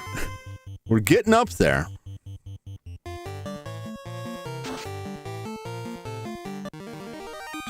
The count's probably off because while everyone was dueling each other, I think I missed hitting the button a few times.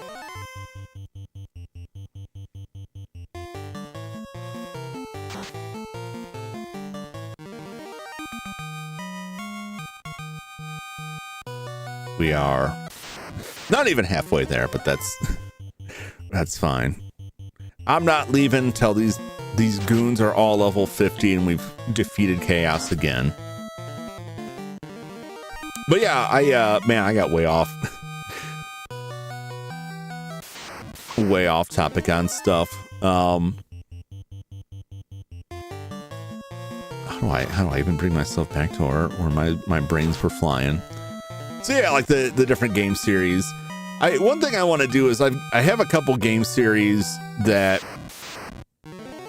I want to wrap up because they're close to being done with, that I feel like are just like loose threads. I have the rest of the Mac Venture games, at least the NES ports for them. Or mine, okay, yeah, I'd look it up, but my Google, I'm not sure what that refers to. I can't quite puzzle it out myself, so apologize. We have Deja Vu and Deja Vu 2. Deja Vu 2 is Game Boy Color. Then I have Clock Tower 3, which I've been wanting to get to for a while. I'm not going to wait for Halloween for that one because I already have plenty of series lined up on Halloween. We have one more Alone in the Dark game. Alone in the Dark, The New Nightmare, which we played on the Dreamcast. Had a port for the Game Boy Color, which I picked up a couple weeks ago.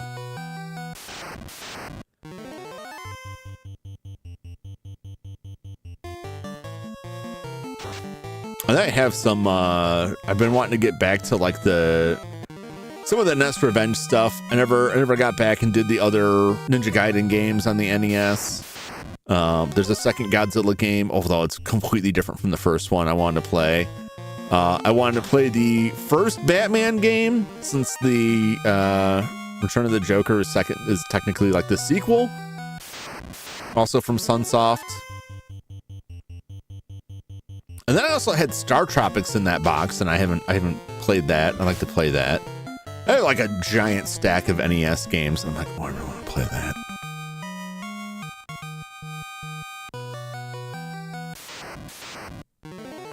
Also, a bajillion adventure games. Too many games. Battletoads, I want to find a day that I can start earlier than usual. So I have as much time as possible. I think if I end up, if it turns out that we're not doing Donkey Kong Country 3 on Wednesday, and unless it's booked for another day this week, I won't be around Thursday this week. I should mention that now. I have another family event to deal with. Should put it that way. I'm gonna deal with it. Be with my family on Thursday, doing stuff with them. 38. So we're moving up. We've gone up 7 levels.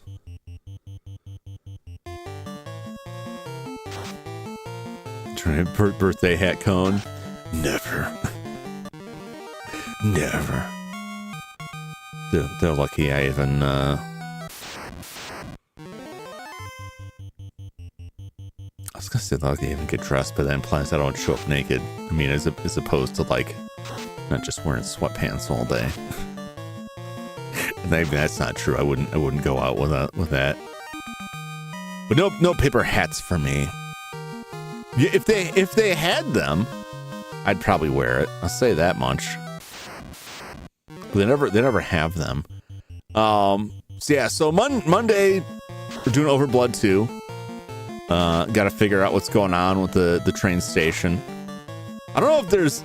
I remember the last time, like, there's a truck here. It needs a battery to run. And I've just been thinking about it, rolling over my head every time it comes up in my thoughts. Like, is the battery there? Do I need to go through one of those doors down below to find a battery to come back up to the truck? And then what am I doing with that truck? Why am I doing this? Why do I need the truck if I'm going to go down further in and get this? Is that escape plan? I guess that's all I could think that might be. Maybe I'll leave in the truck. I'm not really sure. We got that on Monday.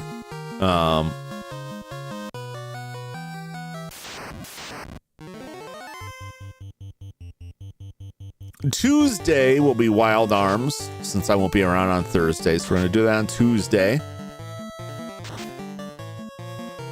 Jeez. Chuck does a lot of damage now. Wednesday will either be the collab with Inochi or possibly Battletoads practice, so I can try to refresh myself on some of the levels. Because that's the biggest challenge with Battletoads, is because you don't have unlimited continues, it's difficult to learn some of the stages because you have a very limited window of opportunity to redo them without having to start the whole game over again, which gets very painful. So that's Wednesday. It's either GKC3. It's one rare torture fest or another. So then there's Friday and Sunday. Or the 2 other days. I won't be doing a Sunday grind next Sunday. I might see if the Ghostbustin' crew wants to bust some ghosts in Phasmo this week. I probably should have asked sooner. Either Friday or Sunday. I think one of those days to do one of them. So either Friday or Sunday, I will have an earlier stream for Battletoads for the 400 subscriber special, since it is what I promised and what y'all voted on. So that'll be this upcoming weekend at some point, Friday or Sunday.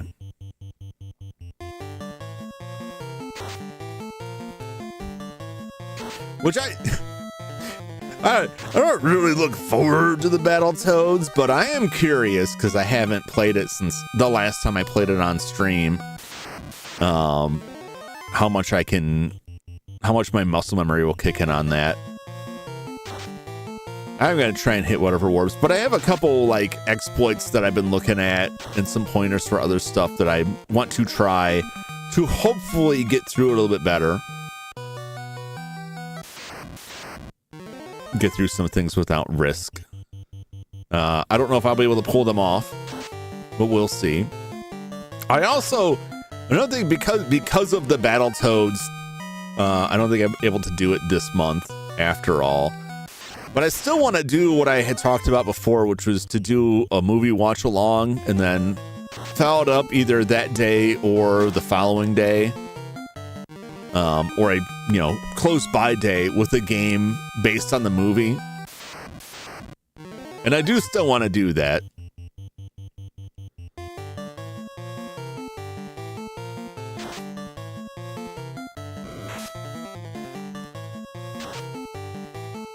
I just gotta find time.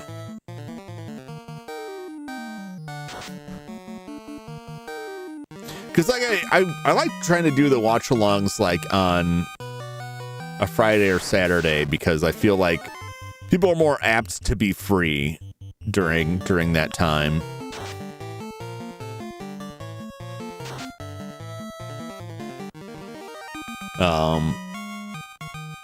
So we'll see. We'll see when I can get that together.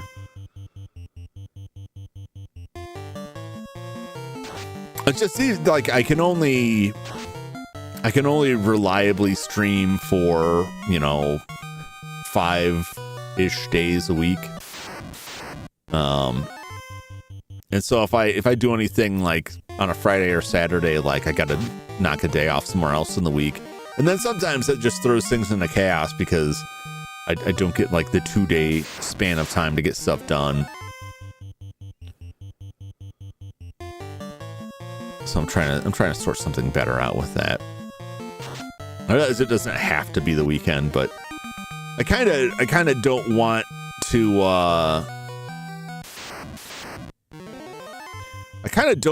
have like a regular stream during the week dedicated to the watch along, if that makes sense. I suppose the other option is just like to tell you what it is and say watch this movie on your own time. But I don't know, that's not as much fun.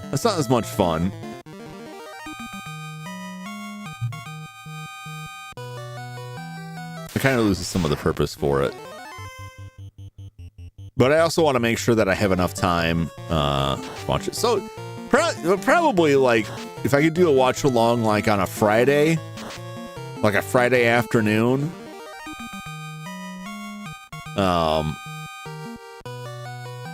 Friday or Saturday afternoon, and then the following week do a game about it. Do the game that connects to it. Friday or Saturday. Yeah, one or the other. So if I do it on like a Friday or Saturday, it'd be like a Monday or Tuesday. We'll come back and check out a game that either actually connects to it or has some tenuous connection that I'm just like, if you look closely, it kind of looks like it. And the first game is kind of like that, where it's not an official adaptation of the movie. And I actually haven't found any interviews or discussion or anything that says, well, we had the license and we lost it. Which is a game like Journey to Silius. Is it Silius? Which was originally a Terminator game from Sunsoft, and they had to kind of scrape the serial file off the serial number, so to speak.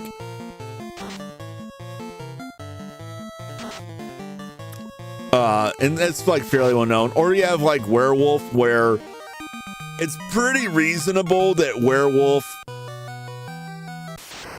was a Wolverine game that they lost. there's a lot of evidence towards that.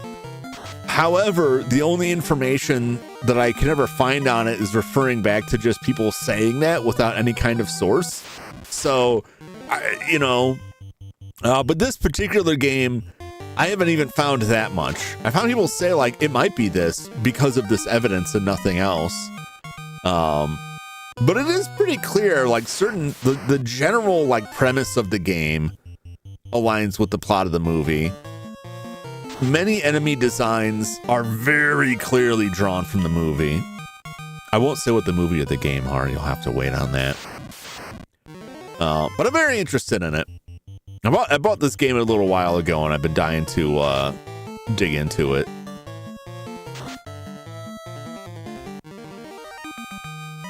We're almost at 300.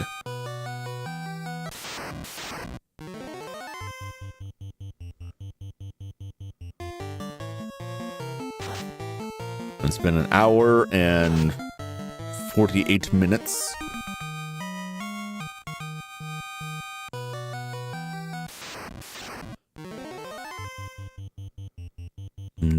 Not even halfway there.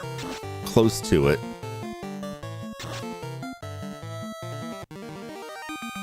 I'm losing like a fraction of a second based on my initial testing because the fastest speed of the turbo is not quite fast enough.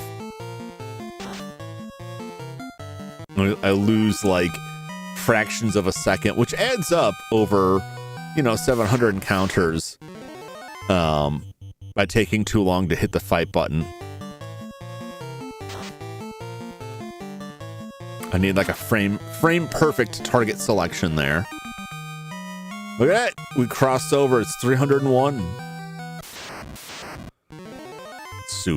Soon, but not that soon. But still, it's under 2 hours. Barely. Barely under 2 hours.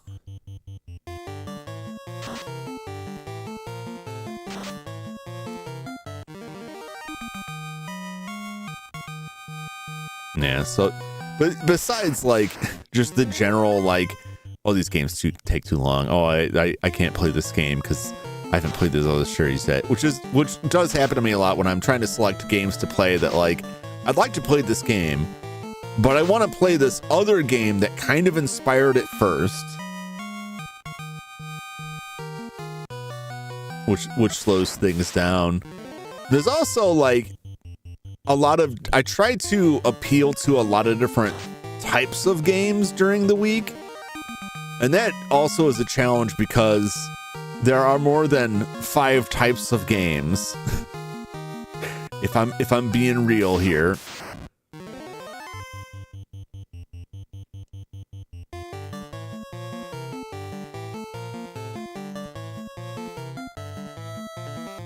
Let's just throw out some stuff here. Like I like to do an adventure game every week. Sometimes I don't have room for it. I'll try to do a survival horror or survival horror adjacent game, which is where I would put Overblood 2.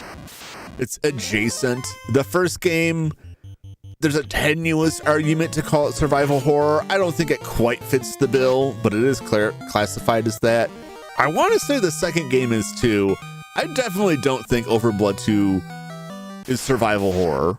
It's an adventure game. It's a 3D adventure game, action adventure game, similar to like Blade.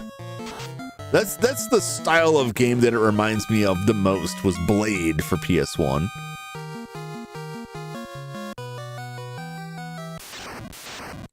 But it's in that same category, that same slot to me.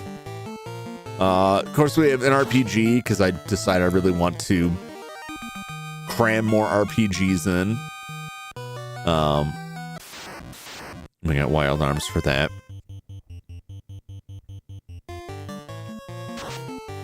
So then that leaves room, like, there's basically 2 days there that are kind of floating in this stuff, which would be adventure games or like a janky old FPS.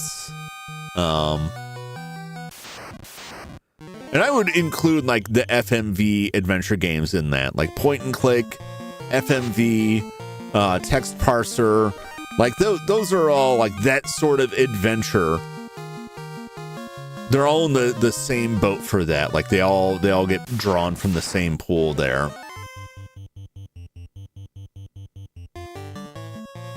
There's a lot of classic FPS. Not all of them janky, but I prefer the jankiness. But then there's also like strategy games that I haven't really played much, or like puzzle games, which I haven't played much. You know, platformers, which I usually only comes out for Mega Man stuff, and then Mega Man is its own thing with a different series of games on that. The Zelda games, which technically are also another type of like action adventure game.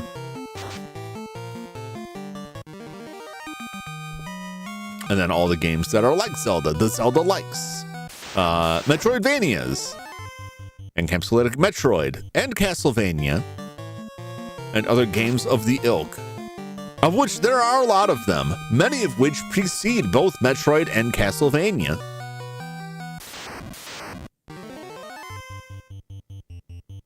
Which itself is an interesting conversation, and the same can be said for Zelda as well. You look at the original Zelda, you can see a lot of the influences that tie it into Zelda, and you can see a lot of examples of games that predated the original Zelda. Is it real AI? Is that what the message was? I contest that they're, you know, even though they have a product, a lot of people use the stuff on it, their path to profitability is absolutely abysmal. I think they're just throwing a lot of money away to keep the stock price, or I don't even know if they have stock, just to keep like their valuation high, keep investors coming in and throwing money at them so that somebody can get rich off of it. I don't think it's going to do nearly what they say it does. I don't think it's currently doing nearly what they say it is. And ultimately, it's a lot of it just sits in the same boat for me as like cryptocurrency, NFTs, like all of that stuff. That even when it has some actual purpose, the people at the top pushing this stuff are just pushing a con to rake in money for themselves. When they say stuff like, "Oh, these white collar jobs are going to be replaced by AI," no. Because it can't, you know. You read these stories where like, yeah, I had an AI chatbot provide customer service, and someone spent 2 hours talking to it to convince it to give them a 90% off coupon. Yeah, because you do that with AI. It's dumb like that.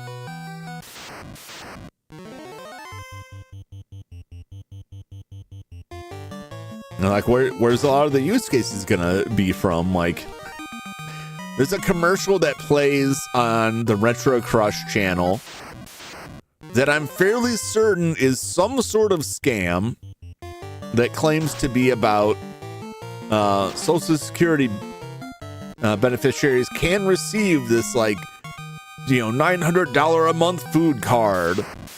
And so much of it is AI generated. And first I would see stuff like that and it would just be like the voices would be AI generated. And now there's video of like a person that is very clearly AI generated because they keep like this repeat motion. Like if you all seen it, you kind of know it when you see it, sort of thing. And it's like, there's your use case right there. Scammers, right?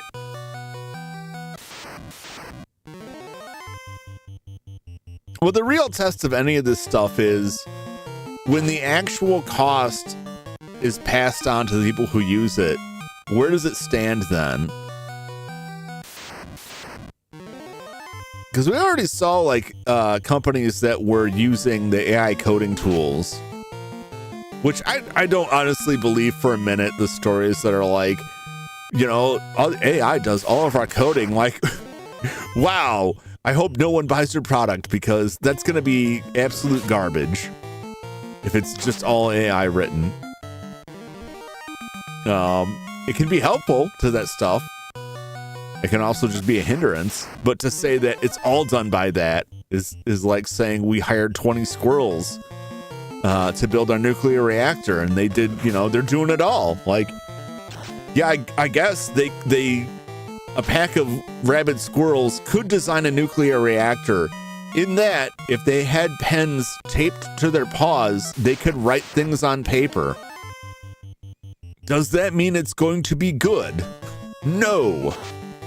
But a lot of the companies that were using the AI coding tools suddenly find themselves with all kinds of restrictions. So the company's like, all right, we got to turn this around in a way to make money.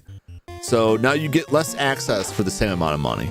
Now you got to pay more for the access for this stuff. And a lot of the companies just said, oh, okay, well, I guess we won't use it then. Which is, what you should expect from that.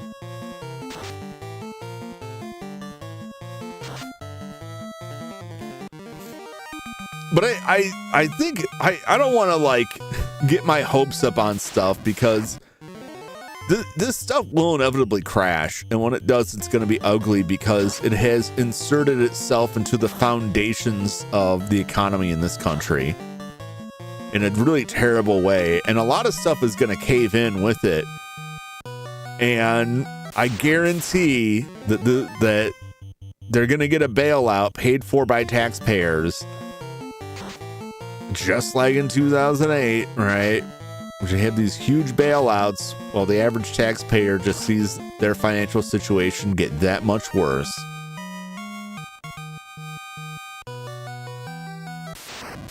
So I'm not I would like it to end, but I also recognize it's going to be very bad. And I don't know, I can't say oh, it's happening right now. But you already see stuff where Nvidia seems like they're walking back some of the investment talk that they had. Well, we weren't really committed to it. It wasn't really real. But also, all that stuff was a bunch of BS to begin with. To be really real. It was this circular investment strategy where company A says they're committing, or committing $1 billion of investment to company B, and then company B turns around and spends $1 billion on equipment they buy from company A, right? So I give you money because I'm investing in your business, and you turn around and use that money to buy products back from me. That's not really an investment. You're just giving them stuff. You just have a bunch of extra steps to confound the shareholders so that your stock price goes up. All those prices are massively inflated anyway. But I think reasonably, if that stuff come back, you're doing math. Oh, somebody asked about AI, which got me on the AI tangent. That's a lot of that investment is bad. A lot of it is bad on the financial side. That's not even getting into the other effects of it. These data centers going up and companies taking on massive debt to finance these things, and then nobody wants to buy that debt. And so the banks are talking about repackaging that debt as a special vehicle to get it to sell. You know what that sounds like? It sounds like when they repackaged all those garbage mortgages and sold that debt, which led to the financial crisis in 2008. And I would say, we've learned nothing from this. No. People learned from it that, hey, this was bad. And businesses learned, yeah, we can take huge risks and then the government will bail us out. So it's really not a risk for us. It's a risk for everybody else.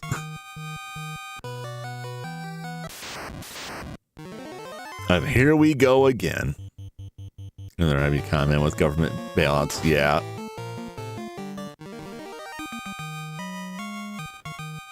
I mean, you already had people from AI companies talking about well, the government really should be backstopping these investments. No. And they try to couch it as that, like, well, you want to beat China, don't you? Aren't you worried about China developing better AI technology? No. No, not really. Because again, all of that posits like the only product that's going to matter in 10 years' time is AI. We'll be eating AI for dinner off of AI plates on an AI table. We're gonna go outside of our AI home and get in our AI vehicle. And I don't mean like an actual car that you get into. I mean, it's just like it's software. You're gonna have a ream of paper that's a printout from AI, and that's what you're gonna live in. And you're gonna eat that paper. And you'll be lucky you even have the paper and they don't just send you an electronic text, because you can't eat that. You can't eat radio waves.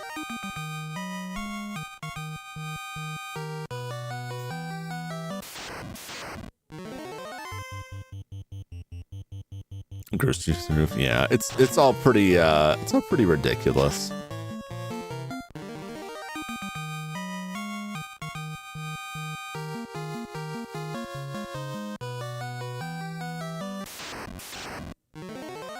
I mean, I hate to even get into the subject because, like, I just sound like, you know, I'm anti-progress. And then you get people who, like, use it for, like, fairly innocuous stuff that, like, feel attacked or that I'm putting on blast. Like, no, that's not it. It's just like a lot of other stuff. Like, you know, you go out there and, like, use AI to make an image of something that you like. That's fine. If you're selling it, if you're trying to sell it in a game or something, I find that distasteful, but like, that's not what most people are doing. But when companies are like, we're gonna fire the phone support and replace them with AI, and then realize what a garbage idea that is. Just saw coffee prices up 20%. Yeah. Well, and that's largely tariffs. It's largely tariff related. You know what? I don't want to get all on that subject. Things are bad. Let's try not to think about that and just enjoy some delicious video games. Look at everyone's hit points here. How much their hit points have gone up from the 9 levels we've gained in the past 2 hours. We've lost a lot of time. The fights... We're at maximum gold, too. The fights are taking slightly longer. You opened it up. No, I didn't open the armor. Didn't open the armor. It's not until we go into armor that does it. Already talking about the opening the tariffs. I had to pay tariffs for my anime merch. Yeah, I told you, like, I almost got it in under the wire. But I missed it by a day, and I ended up having to pay tariffs like a month after the fact for my Saturn Twin Stick controller. And it wasn't that much, but it was still like aggravating. I ordered something the other day, kind of a foolish purchase. The shipping cost as much as the product, so the price is like whatever it was just doubled to get it shipped from Japan. And now I have to pay the tariff when it shows up, which that tariff is going to be because of fees added in by the carrier, which is a complete scam. It's going to be pretty much the cost of the item added in. So I bought this thing, let's say it's $25. In the end, it will probably cost me $75. There is nowhere else I can buy it. There is nowhere else it can be purchased.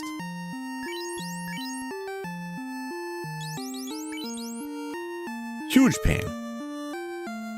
Watching Azumanga Daioh. This guy's Discord, never seen it before. Azumanga Daioh is great. I wish I were a bird. Oh my god. How are you? Fine, thank you.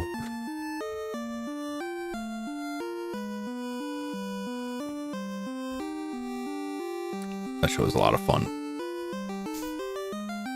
Yeah, that is the worst I've seen. Now, I don't know what the tariff is going to be until it actually shows up.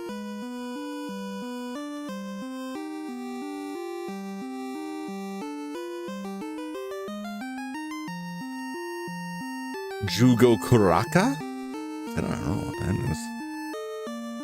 Need to read Yotsuba and catch up. Oh, Yotsuba was fun too. I'm gonna take a quick break. I was gonna hold off, but I got some messages popping up on my phone, so this is a convenient time to step away for just a second. I will be back, and we're gonna dig through this. We're gonna get those last 10 levels. The end is in sight. Then we're gonna get out of this cave. Never see this beast again. We're gonna crush that.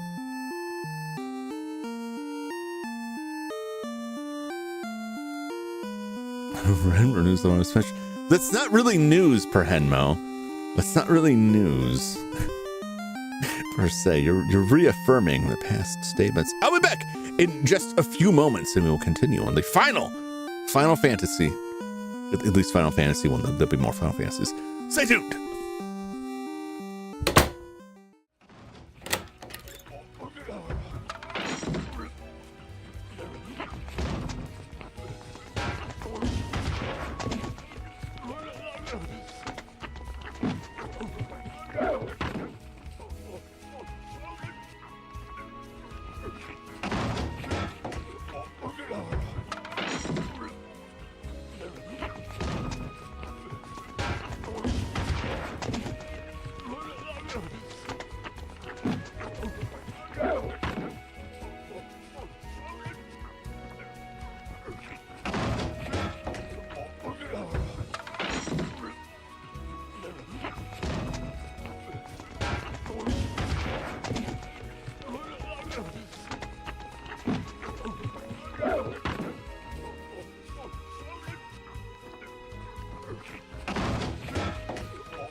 Back to the grind.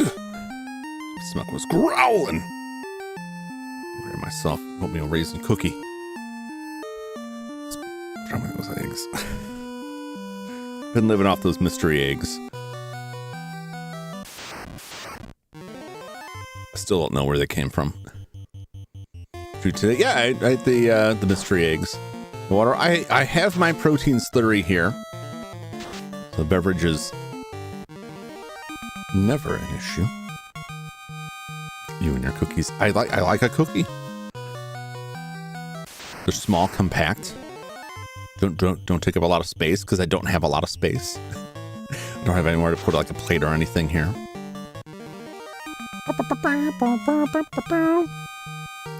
I did not know until today the Japanese title of Hell's Paradise. So I didn't know what you were talking about.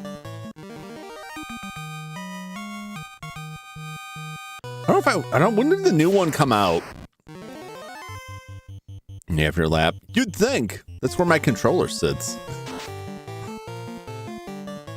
Like when I do watch-alongs, I have a bowl of popcorn and I'm like desperately trying to keep it from banging against the desk because it's sitting on my lap because there's not like a ton of space between the lap and the desk. And I'm trying to keep it from banging against the desk and making a very loud noise.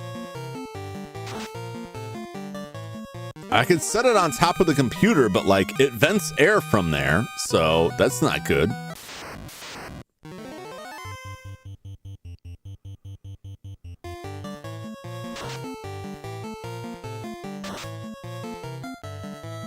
Yeah, it is very cramped in here. My desk is there's like, I like to think that I've made efficient use of the space. There is some stuff here that doesn't really need to be here. Like my mini disc player does not still need to be on my desk. I can put that away. Although I do still use it, even though I only have like the 4 mini discs. All that stuff is in MP3 format as well. But occasionally when I'm working on stuff in here, I'll hook it up and listen to the Akira soundtrack on mini disc just because I've got it here. But that it's so small, the space it takes up could not reasonably be used for anything else. That's kind of the situation I'm in, where between the computer, keyboard, and mouse,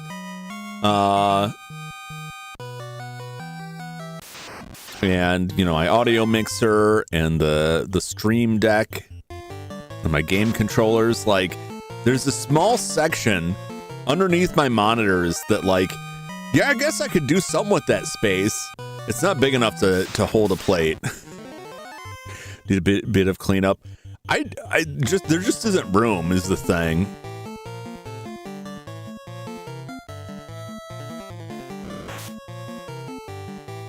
Like the space here is like, I could, if I cleared all of this extra stuff out of here, I could maybe fit a paperback book over there. And that's about it. So that's why I've never made like a big to-do about clearing that stuff out, because the space that it is occupying really is not going to fit anything else. That's how once the other side is all my consoles. And I actually don't have room for all of my consoles there. I have to like swap out 1 or 2 consoles and I play like the Sega Genesis gets swapped out for the N64 depending on which one I'm using. The space that gives is negligible. Yeah. That's a lot of the stuff that I put things in a like good ergonomic position where it's within easy reach. That just leaves like a narrow chunk of space on either side. If I moved all this stuff over, like I'd have trouble with like the cord management. Like things start interfering with each other, and then I gotta reach further, which means that like every time I go to do something, I'll be like, and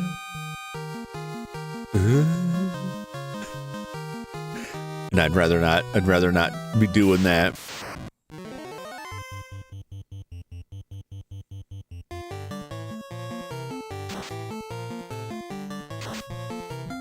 I thought about trying to like, I have like the measurements of this space, the measurements of all the furniture. Like I went through a lot of planning before I put all this stuff together to try to like maximize the use of the space. And I went through several different like alternate forms. Like what if I turn things like to the side, or did it like this, or did it like that? This is the most optimal use of the space. The only way I could free up some space, which I kind of don't want to do, would be to construct shelves on the right-hand side to hold the consoles and controllers and stuff. But all that would really do is give me more room for consoles, which only emboldens me to purchase more consoles. And I've almost reached the limit of like what is practically useful for me to have. Like I've mentioned like many times before, like I am interested in PC 88 or 98 or a Commodore 64 or an MSX. I just physically don't have the space for it. Like if I wanted to get a Commodore 64 and put it in here, I would have to move my computer keyboard anytime I wanted to use it. And even then I'd have to move a lot of stuff. Now I'm thinking about it. GG. Oh, for now it is.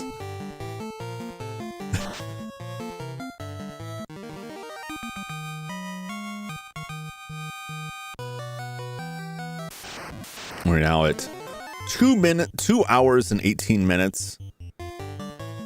We're slightly less than halfway there. My original calculations were about 4 hours. And I narrowed it down because I was able to get the fight quicker.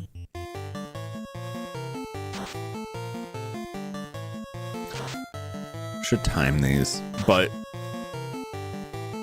I should have made a more averaged time because the fight takes longer depending on who goes first. The most optimal is like jump for Chuck to go first. See, like that's the best case scenario. We're not going for it. We're going for it. But if either Orko or Zane go first, or both go first, or the eye goes first, that just drags it out like a little bit more. And at the scale that we're operating at, like it only takes, you know, a second for things to get thrown out of whack. Doing stuff around my house. That's good use of your time. I am quite happy to provide background noise while y'all take care of other things. Especially when it's this. You don't need to see this. You don't need to see this to know what's going on. The stakes are, generally speaking, very low. And it's just that same guy over and over and over again. Been here just lurking. Understandable. Lurkers are always welcome. You're always welcome to lurk. There's no requirement to chat.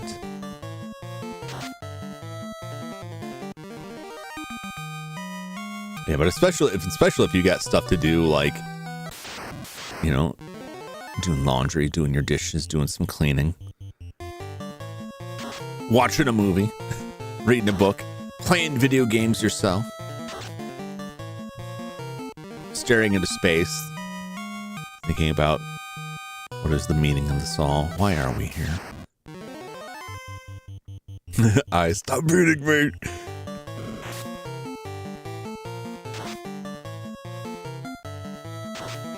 Pipes in my house are leaking. Rubber rings are old and they get old and brittle. Are you dry and brittle? No! Not yet. Except for one finger on my left hand has been giving me trouble. I think I damaged something. We'll show ourselves the meaning of life. That's not a bad answer.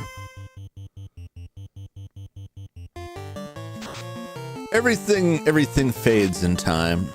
Everything crumbles to dust. It happens sooner or later.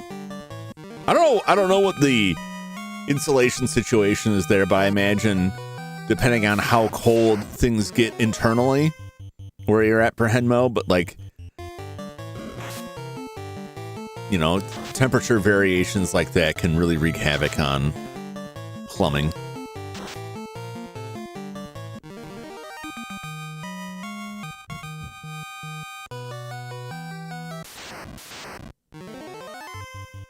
All I can hope for is the pipes are all easy to reach. I have to work on stuff this summer for my stepdad. He's got some issues at his house that are growing problems I'll have to deal with. I'm going to try and get my brother to come out here and help me with that. It's just a bit to call people old. They just call people old, man. I get called old all the time. Because I am old. I'm not old enough to be like, I'm not like senior citizen old, but like I would wager that I'm older than a lot of people doing this stuff. I doubt I'm the oldest. Just worry about sticking a toenail in the cracks of the floor. So I never go barefoot.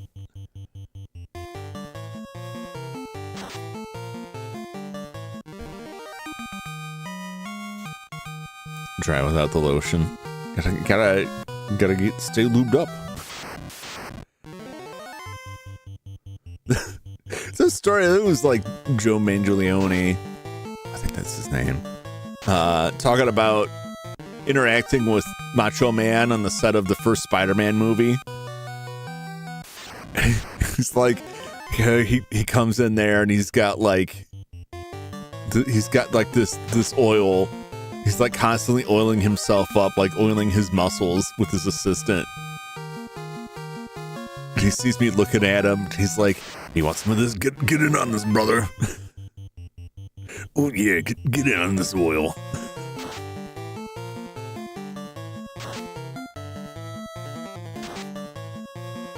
I don't know if I could. I don't think Macho Man would have offered that to me, but I wouldn't have been able to resist. It's like offering you a Slim Jim. I don't really like Slim Jims, but I'm not going to say no to Macho Man. Especially now, because if he's appearing to me now, something has gone seriously wrong.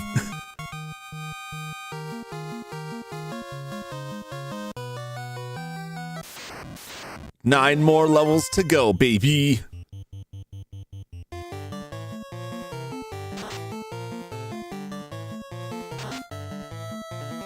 It's another thing that this game lacks that a lot of other RPGs have added in since, that is a nice additional feature, which is you really don't have like any non-active, oh, get out of here.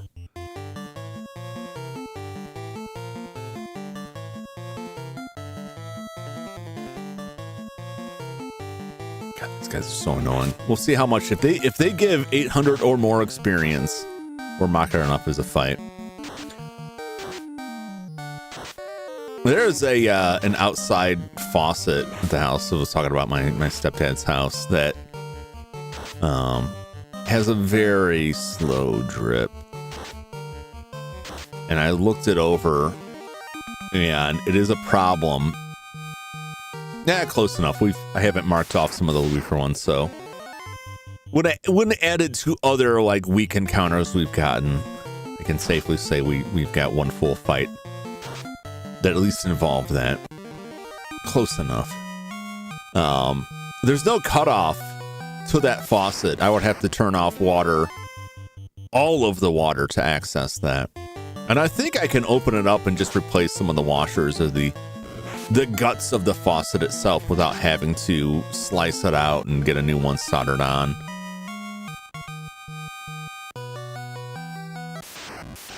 I'm not looking to sweat pipes here. It's kind of an awkward position, and I would rather not have to deal with that. I also got to open up the washing machine. I've been weighing it on my mind, and I may end up like the 3rd or 4th week of March. I may just be gone. I may just be doing home maintenance stuff all week because a lot of this stuff's starting to build up.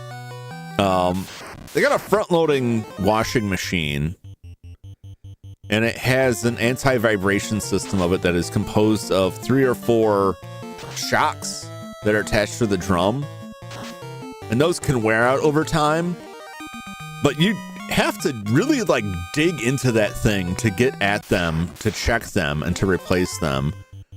And it's not in a great place to work on that stuff, but I'm gonna have to tear that thing apart and look at those, because it's been shimmy shaking a lot more.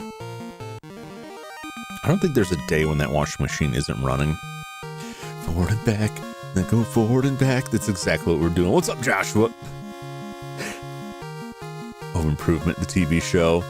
Yeah, I mean, the injury parts of it. Actually, I've done fairly well without injuring myself too badly, but I bought that washing machine after I got tired of working on their old washing machine.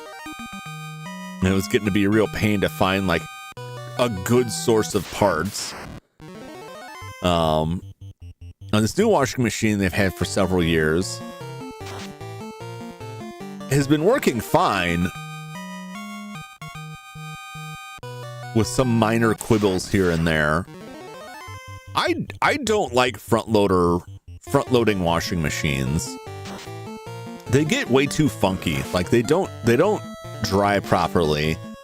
There's all kinds of nooks and crannies for water to build up and get like really, really funky. I'm curious when you get to level 50 what happens when you pass level 50. 50 is the max level in this game. And so once you've gotten level 50, you're at maximum XP. You can still fight stuff, and you will still fight stuff. The monsters don't stop showing up. And they'll say they give you XP. I don't know if it still lists the XP. I imagine it does. You're just not gonna get anything because your XP's maxed out. I don't think this game is so badly programmed that it will like overflow and suddenly decide that you're the wrong level. Some things would do that. Some badly programmed games would do that because you're not intended to get that far. But oftentimes, like, it wouldn't even like you're back to level 1 kind of thing. It would just be like everything would be screwed up after that. Because it won't work, but I need something to de-stress me. Well, come on down. Come on down and observe us murdering this eye repeatedly and mercilessly. We did die really early on. We encountered some sorcerers who one-shot Zane, and then we had to crawl back out of here. That ate up a bunch of time, but we haven't encountered that yet.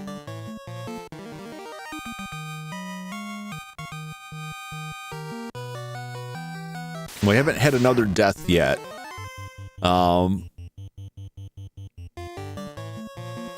Some people are, primarily Chuck, experiencing through some other fights a reduction in their HP, but is still not really concerning.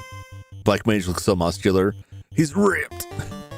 Is it black? You talking about the Black Mage or the Black Belt? Because Black Mage is just like, he's got a real thick neck.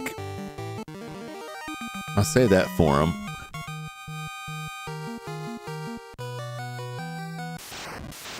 I never did fix the order of this too after Zane died. Zane got moved to the bottom. I'm just like, whatever, just leave it there. It's fine.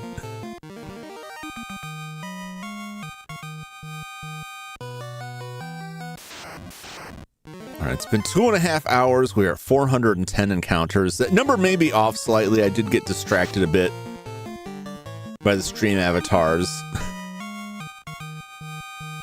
But I don't think that's off by more than 10. We also had some additional side fights that were essentially just like crumbs that could add up enough to throw the number off. So we'll see how close to the 771 target number I get to.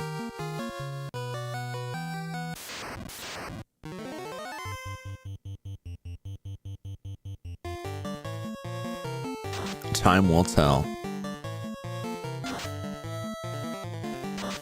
The other game that I had on my mind that I gotta go get together, like go gather up all of my physical CDs and start figuring out how we're gonna decide which CD we use to generate the monster.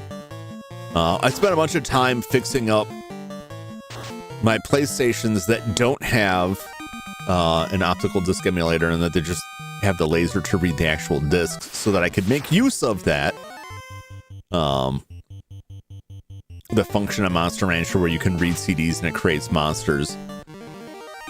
But it's another game that I just haven't found a day to squeeze it in. But that's still coming. Although I'm thinking about it, I never hooked those PlayStations up to the system in here. And I should probably do that just to make sure that there's no weird issue with the video output on them. I'm sure they'll be fine. I've checked them over and like they output composite just fine. The RGB SCART should be fine as well. I didn't see any evidence of capacitor issues in those, so I'm not too worried about that. I will have to replace them eventually, but nothing appears to be leaking or functioning weirdly now, so should be fine.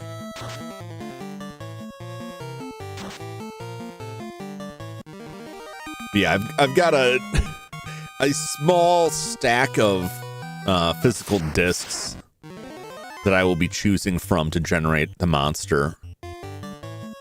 I may generate more than one monster, but at least for the first one, I need to... It's either going to be just a wheel that I spin on or put it out to a succession of votes. I'll probably just do the wheel. But I got some oddballs in there. I was also going to see if I could track down, just to put it in the mix, another Tecmo game that can give you a special monster, but I don't know if I'm going to be able to get that.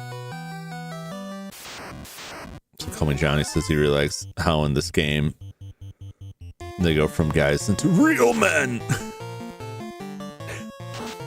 Except for, yeah, I don't know, like, if I misinterpreted the visual cues or it's just because of 8-bit theater, like the pixel, the sprite comic for Final Fantasy. But I always viewed the White Mage as a female character.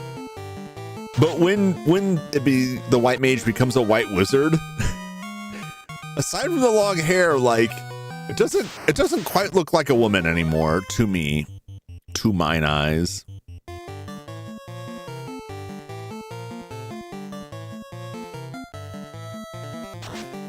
Oh yeah, it's just the robes. Oop, excuse me.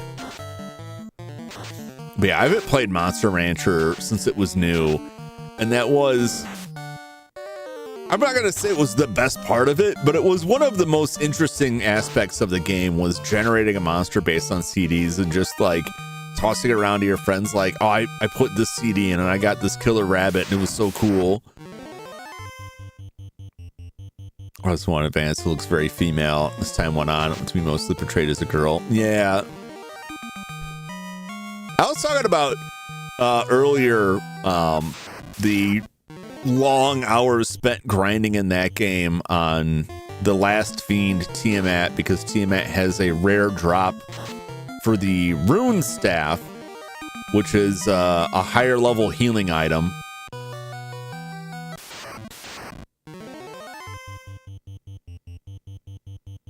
That I had confused myself into thinking, oh, it's just in here. It's in this game. No, it's not. I forgot. I spent so much time. I fell asleep on the couch many times going through that, trying to find that thing. This is the CD part. Don't want make monster tool that custom monster file for the shrine. Yeah. I like this. I like just like popping a disc in and seeing what I can get. But if you want a specific monster, like I'm amazed how far they went. You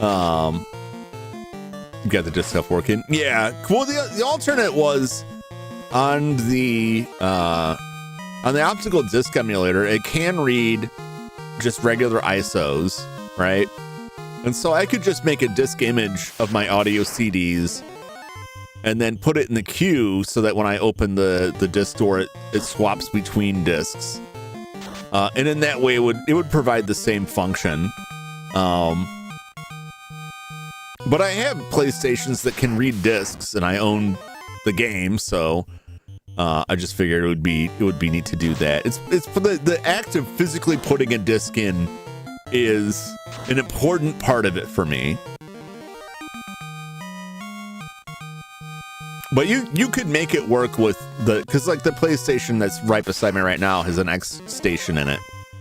But then the X station has a queue system, which is mostly used for multi-disc games. But like it doesn't care; it'll just put whatever you want in the queue. So what you would do is you'd make a queue that has Monster Rancher and then your audio CD or CDs. But it does mean that if you wanted to use a different CD, you would have to like reset the game, load back in the ODE, make a new queue, as opposed to just open it up and change the discount. But if you want to play that game and get specific monsters, like it's really well documented how it determines the monsters, what kind of monsters you'll get, what kind of monsters you get for specific games as well. If you're into that sort of thing, it's a really cool tool.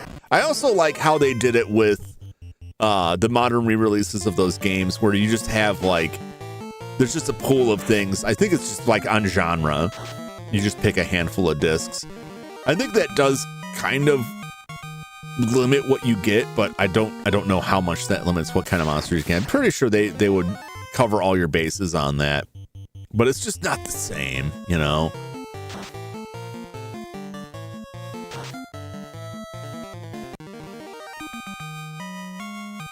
What's really fun about it is, owing to how it works, it'll take almost any optical media that it can read like a certain part of the disc on. I won't get too technical on what it actually reads.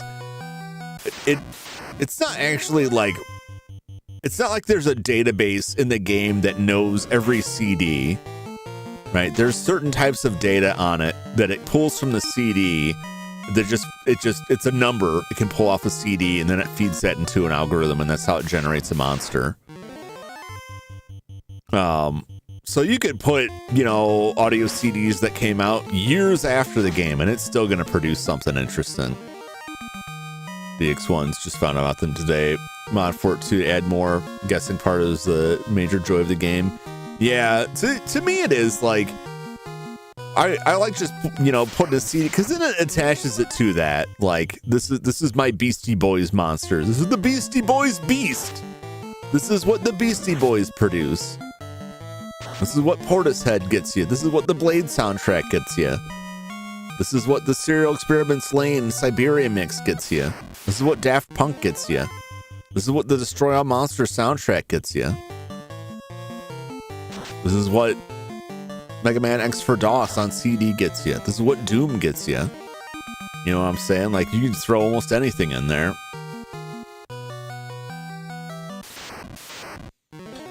This big guy optimal way to level up. It is time-wise. So the reason this one is good for it is that in interest of time, it gives 806 experience. There are other monsters in the Temple of Chaos that give a lot more experience, but there's a wider pool of encounters and more of a gap, a variable gap of time between getting encounters. The fights also take longer because they're typically made up of 2 to 4 enemies. So even though they give more experience, they drain a lot more resources and take a lot more time. So much so that even if you get a bunch of fights, unless you're extremely lucky, get a fight every tile that is 4 creatures that give you 2,200 experience, you're going to spend a lot more time doing it. Whereas this guy is a fixed encounter. He's always here. I only have to take 2 steps for fighting him again. He's a one-hit kill for half of the party. Right? The other two can't quite pull it off. All I have to do is take 2 steps. I have turbo on the A button, just hold down A and it goes through. So even though we get less experience per fight, we have more fights per minute. What's up, Zane? How's it going? You missed yourself dying earlier, the one death. We had to drag your dead body out of here and get it going again. It ate up a bunch of time. Prime grinding time, but it's okay. These things happen. Mind Flayer insta-killed you. Could happen to anyone. Why it always happens to Zane, I don't know. Strategery, I imagine. Getting rid of the healer. It's not too terribly dumb of a move. This poor guy, he ain't got nothing. He's got nothing on us. We are 444, roughly, fights in of a roughly 771 fight limit here. Should say limit. That's when we should reach max level. Luckily, we didn't get in a lot of fights while Zane was dead, so it doesn't throw the numbers off that much. Most of those fights we ran away from. And what experience we did get was really negligible. You see how much like damage Chuck is dishing out like over 1,000 points of damage normally on this. 1,500 damage. I think this thing's only got like 150 hit points. It's 200 or less hit points. It's not really, that's not strong. That's the other reason, like low hit points, one hit kill, easy fight.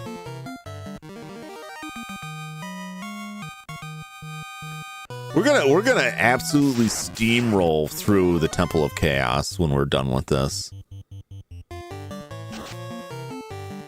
It wasn't really difficult before, now it's just going to be an absolute joke. Or at least easier. I'm not sure if we'll be able to do enough damage to just outright like one turn destroy or even one hit kill the fiends. Probably not Chaos, just because Chaos has quite a bit of hit points. But it only took like 2 or 3 turns last time to fight Chaos. And changes to ice species went extinct all because of the abuse of Heroes of Light. They're gonna just show the Heroes of Light and all of our armor is just festooned with eyeballs and teeth and tentacles. We're all just wearing this thing's flesh like decoration.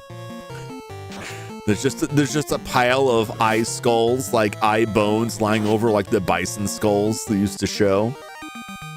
Might reach it tonight. We will reach it tonight. Franmo, no! Anything but that. There's too much teeth.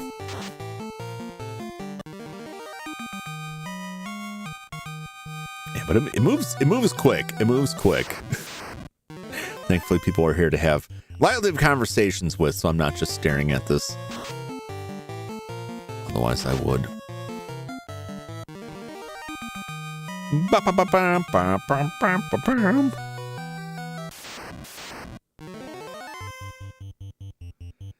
Yeah, the thing I ordered from Japan, which may still have some use to me. You know me and controllers. I like video game controllers. I like having a lot of different options.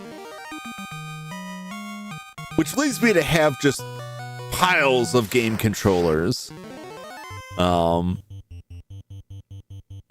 So I bought an adapter from a specialty shop. It's very, very highly rated. Better than the options available domestically by far. A USB adapter to allow me to connect a actual Nintendo 64 controller to my PC. And then about 2 hours after I committed this order, which will end up being much more expensive because of tariffs. I remembered that I bought a controller for the Switch to use this N64 controller, not the Nintendo one. This is the Retro Fighters Brawler, I think, which is laid out more like an Xbox controller. And And I plugged that in the computer and it works just fine. I'm like, oh, I didn't really need this. Oh, I missed the message there. So I throw away my Xbox controllers or keep it in a box and send them to Jum later. You can send them my way.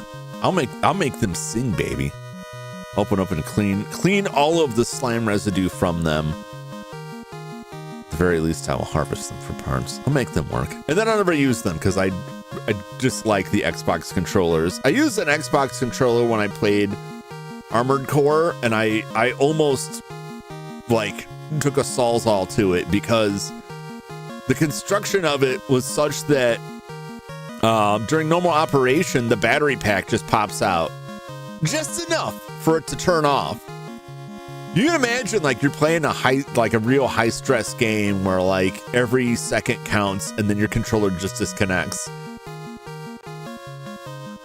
It was a nightmare for me. When I play a Final Fantasy game where instead of heroes of darkness, need to save the world from light. Concept's barely been explored. I'm trying to think like. I mean, didn't they do something like that? Tales of Symphonia.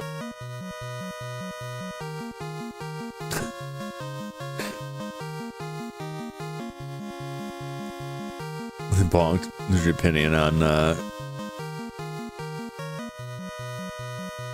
turbo cons? Like turbo controller? Oh, I love them. Depending on the system.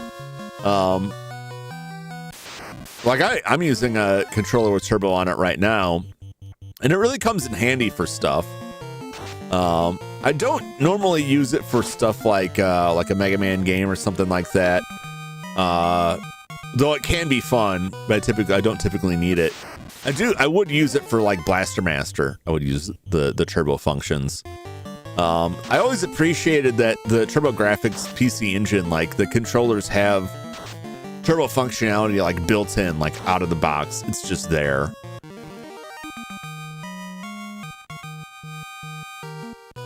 What's your opinion on feet? I have no real interest in feet. My own or others. It's a typo. Okay. I'll accept that. I was actually looking at some replacement NES controllers because this one's pretty beat up. Although most of it I can service, but I have been wanting to look at. I'm always curious about different options. But the ones that I got, these Sansui Joy cards from Hudson. Very nice. It's got the same feel. It's got rounded edges, so ergonomically it's not as painful to hold on to as a regular NES rectangle controller. It has turbo. This one also has an additional audio cable you can plug into the NES, and then it has a headphone out on the controller. I have never used that function at all. They're working very well. I got these really inexpensively, but I did have to like open them up, disconnect the controller cable, and cut off about 6 inches because they had been chewed on a bit. Sounds so familiar. Again, something like that. Bad guy was actually good guys. Yeah. I'm sure there are games out there for it, but maybe something that never made it outside of Japan. You guys go away. Slowing everything down. Dumbass wraiths.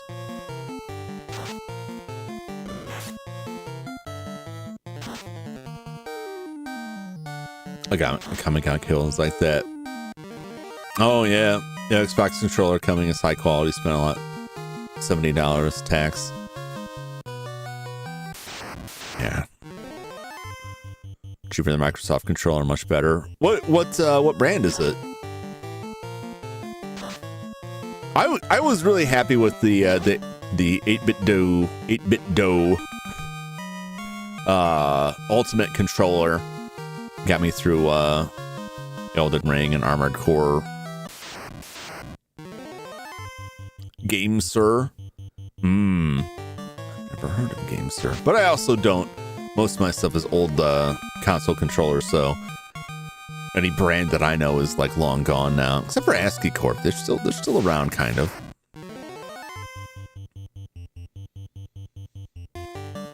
Little wizard nuke.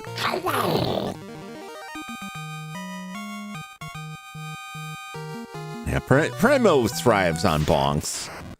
He would die if the bonking stopped. He needs the bonking. He needs the energy it gives him.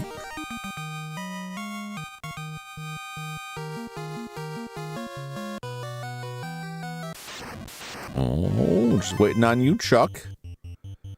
This is the penultimate level for Chuck. Not really penultimate, but this is level 43 is a big deal for Chuck because it's the level where his level is finally equal to the armor he's wearing.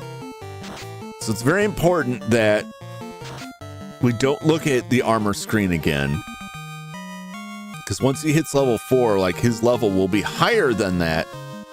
Higher than the armor he's wearing, but he'll still get the benefit of the protection from ribbon.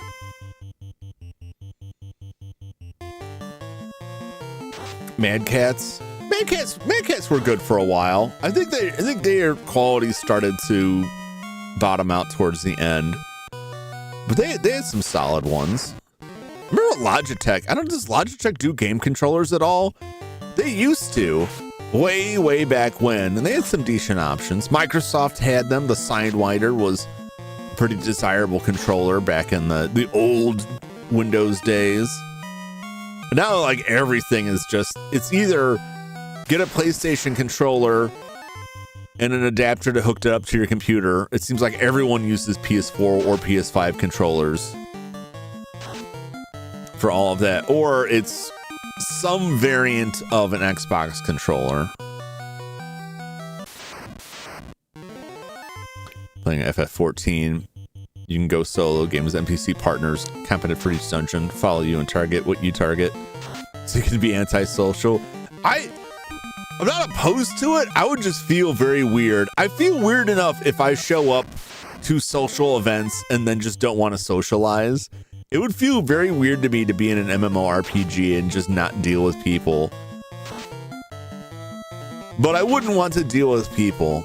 I feel like I could play it with friends, but I feel like anyone that I know that would play it would not be interested in waiting for me to figure things out. And also, like, I don't want to be in a high stakes raid where everyone's just like, no, you're doing it wrong. Some Chinese Xbox controllers mostly. If it works, it works. And that's the big thing. A lot of controllers have a lot of different pros and cons.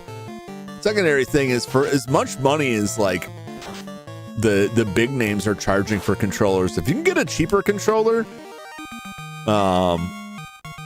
even if you have to replace it now and then, or it has like some drawbacks, like save yourself the money.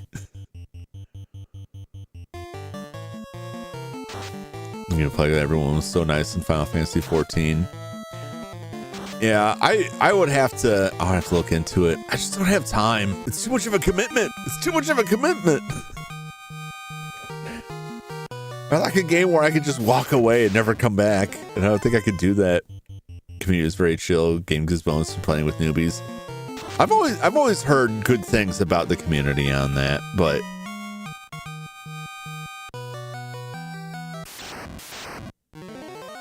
I don't know. I have a lot of hesitancies with MMOs. I just don't think I have the time to commit.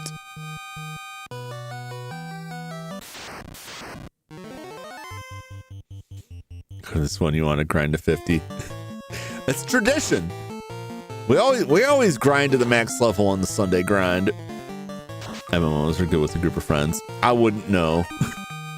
I've had a few MMO experiences. One was being in a group where one person in the group was unemployed and spent all of their time on it, and then would get on and demand that the rest of us who only played for a little bit during the week around our lives and jobs would demand that we join them in levels that were much higher than we were capable of, and then would just complain the whole time that we weren't playing it enough,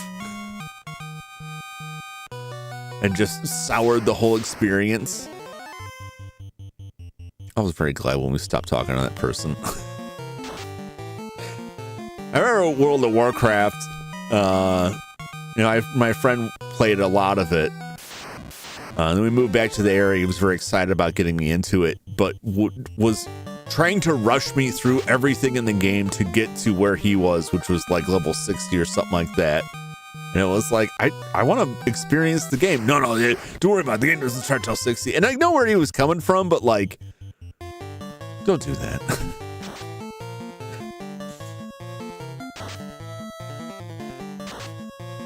The game is so old. Yeah, I mean, that's the thing with like MMOs, like the ultimate live service game before it had that name. Like, as long as they keep putting new content in it, they can stretch that out forever.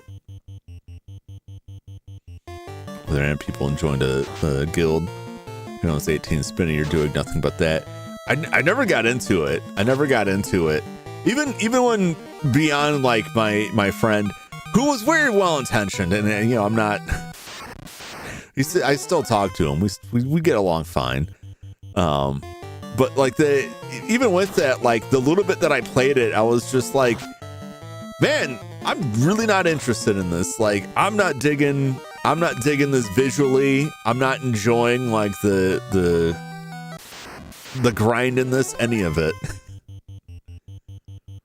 It just felt like it just did not pull me in at all. What's that MMO? It was Neopets. They had the option to fight other people, pets like Pokemon. And then I stopped playing it. Yeah, I played Ragnarok Online for a while. I liked the art style, but that was a game that like experience rewards were painfully low. It took forever to level up. And like the limits between areas were like hard drawn. Like you could not cross over that area that was slightly stronger, because it wasn't slightly stronger. It was kill you dead stronger. And we stuck with it for a while just because we really liked the art style on it. But like the actual gameplay was, it sucked a butt, you know. It was not a fun experience, but it looked cool. I still remember the music. Music was nice. It was cool seeing like new areas for like half a second before some ungodly powerful creature rounded the corner and ripped our faces off.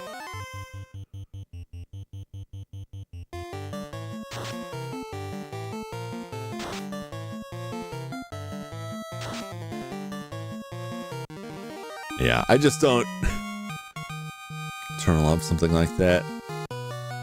I was at the spin-offs. Yeah.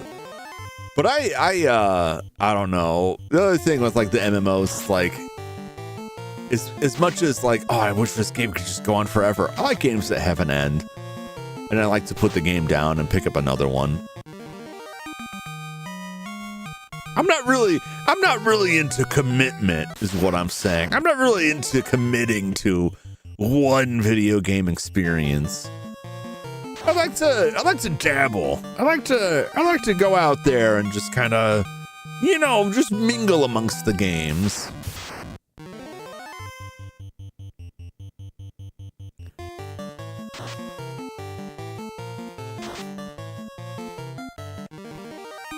Man, Chuck is like just a murder beast now. I can't wait to go in there and punch a bunch of fiends right in the face and just like punch chaos a whole bunch. For small games like these, I don't think I'm finishing them. Games I play in my own downtime to unwind. Yeah. Wait, see, like one of the biggest issues that I face is I very rarely have more than like an hour to 2 hours like total during a week when I'm not streaming that I can commit to video games. I got a lot of other stuff going on, and it's hard to set aside the time to do that. And then that same amount of time is like choosing between playing a video game or watching a movie or catching up on shows or reading a book, it's such a small span of time that really streaming is like the primary time I'm playing video games.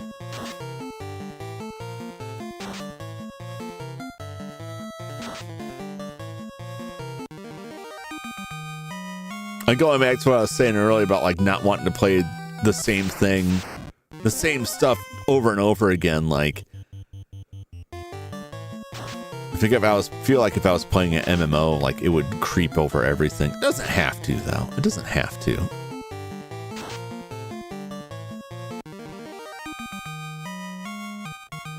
Which is not really my taste, but I can say that knowing that I also haven't tried any of those things. And I do like Final Fantasy, broadly speaking. And I do like seeing screenshots of people in 15. Or is it 14? It's 15, right? Like choosing to stream instead of doing something else, gaming on your own. Well, I mean, I really enjoy the streaming aspect of it. I like all of the production aspects of things, and I like hanging out with people. Fresh new people and chatting about stuff. I learn a lot. I learn a lot from conversations I have with y'all.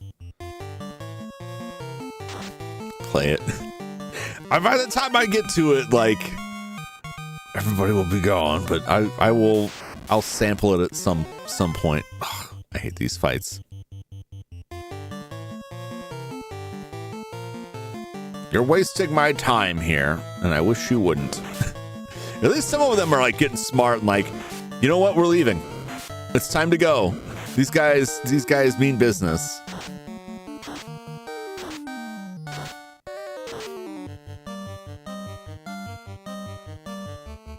Soften them up.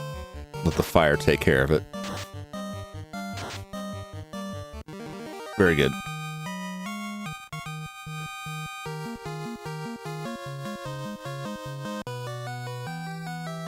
Destroying them. Oh yeah. I mean, we're high enough level, but like they are weak to fire, so the fire really chews it up. I guess the level doesn't. I shouldn't add level into it because the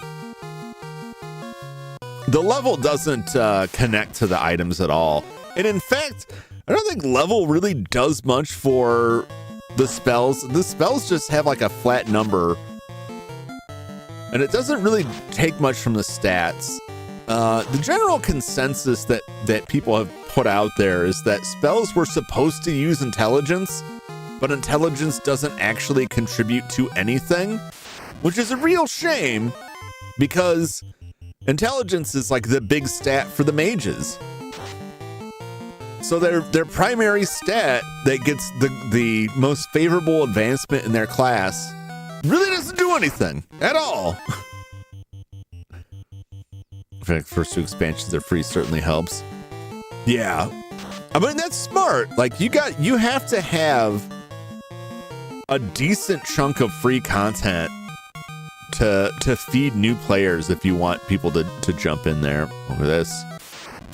44. Chuck, you hit 44 off of this, or you're gonna take another? He's probably gonna take a fight after this. We'll see. I don't think Chuck will hit 44 this level. What are the odds, though? Yep. So he's always two fights behind Orko.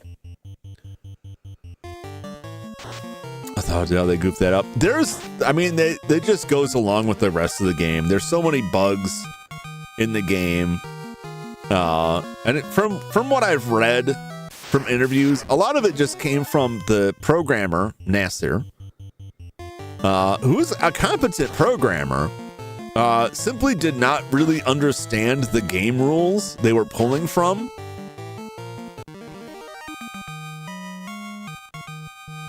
I also think they may have just hit like a time gap on some of the stuff and just thought, it's fine. It's fine. Somewhat like the spells and effects that end up not working make me think of like features on things that are purely decorative. Like I had a car that had vents on the side over the wheel well, that looked like they were like air intakes for the engine, and it made it look like a, you know, cool sports car. They weren't. They were just pieces of plastic glued onto the body. There was no actual vent there. No, I didn't buy the car because it had those things. I bought the car because it was the only one they had on the lot that I could afford when I needed a car. But some of the spells remind me of that, like decorative features that like you can cast and it looks like you're doing something. They don't actually do anything. Car sounds awesome. It was okay for about 30,000 miles, and then it started falling apart. It was very poorly constructed. It was very disappointed. It was my happiest day when I traded that car in towards the Toyota I drive now. Whoa! We looking? Oh, already? Oh, these guys again.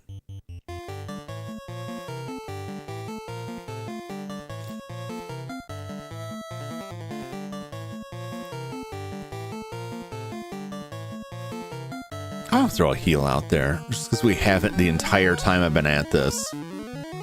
Now, no one's really close to death, but Chuck has taken some hits, mostly from these goobers.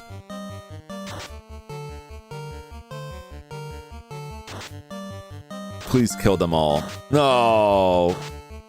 No. No. I made the strategic blunder of healing instead of just burning them. Well, it's fine.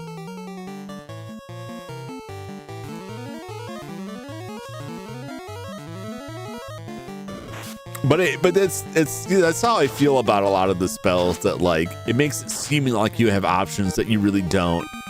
And most of the time, depending on where your level's at, that's close enough.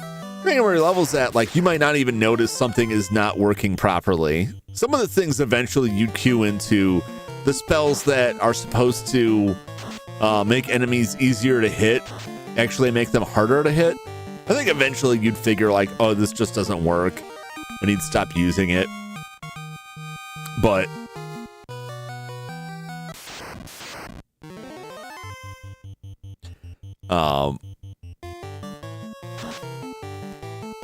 there's a lot of that stuff that's just like, what do you mean it doesn't do anything? Like, yeah, it just doesn't do anything. Also, like the way, because there's a lot of stuff that like you have no way of knowing this without digging into the game. Like you have no way of extracting this information from the game itself, right?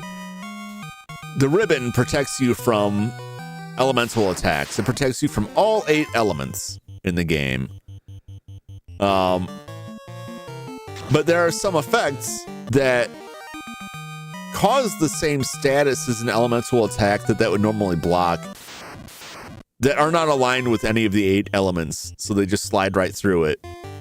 And you just have to figure it out, like by getting killed by something. Like, I am not going to get instant killed and then someone stabs you and instantly die because it's a non-elemental instant kill attack. Like, oh, so that guy doesn't do anything. And then, to be frank, there's a lot of RPGs that are like that, where in game it doesn't tell you what element the spell is. Like stun and sleep, and every instant kill spell has an element. And it's not kill. They have specific elements. Poison has an element. Petrification has an element, and unless it doesn't, and then it gets through it. But you're not. How are you ever gonna know that without looking at the code for stuff? It's so crazy. It's crazy. People talk about it. I'm like, in a normal playthrough of the game, you wouldn't know any of this information.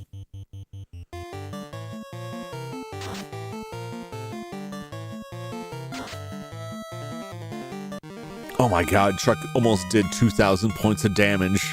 And that's without the only buff spell that I have, which is fast or haste, if you want.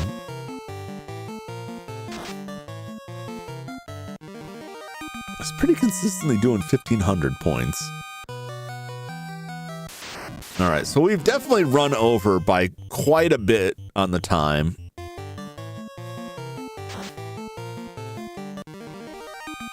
because we are at 3 hours and 12 minutes now. We can exclude a few minutes for the break, a little bit of talking at the start, but we still got a ways to go. We're 6 levels away from the maximum level. It's gonna be potentially a later night than usual, because I won't be back for this. I am not splitting this. It must end tonight. Hopefully that wasn't a double hit there. The number on the side is not an exact thing. It's mostly just to have a sense of progress more than like a real guide. By the time my night shift is over, I'm just wait. Okay, so as PS2 doesn't explain the skill system well. Yeah, a lot of games don't. The further, like the closer to modern systems that you get, the more likely stuff is to be explained. But even in like, you know, new, like Elden Ring has a lot of stuff that is not spelled out. You beating the game tonight? Well, actually, I beat the game last week. And now I just came back to get everyone up to max level and beat it again. But I will do that tonight, Judd. Once we reach max level, we're going back to the Temple of Chaos to stomp everything in it into the ground. Once I get done beating this singular, perpetually regenerating eye into pulp over and over again.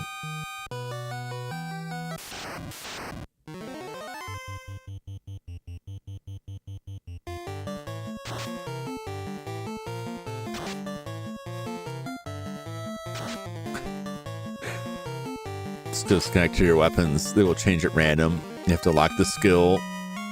The game doesn't tell you that. Oh my god. I had to Google my cure turn into a fire spell. That sounds horrific. That sounds awful. I know, like there's a lot of things where like some stuff is spelled out, but there's hidden mechanics that aren't. Final Fantasy VI. You learn spells by equipping Magicite, right? And then you have it on the character while you're leveling up, but eventually you learn the spell.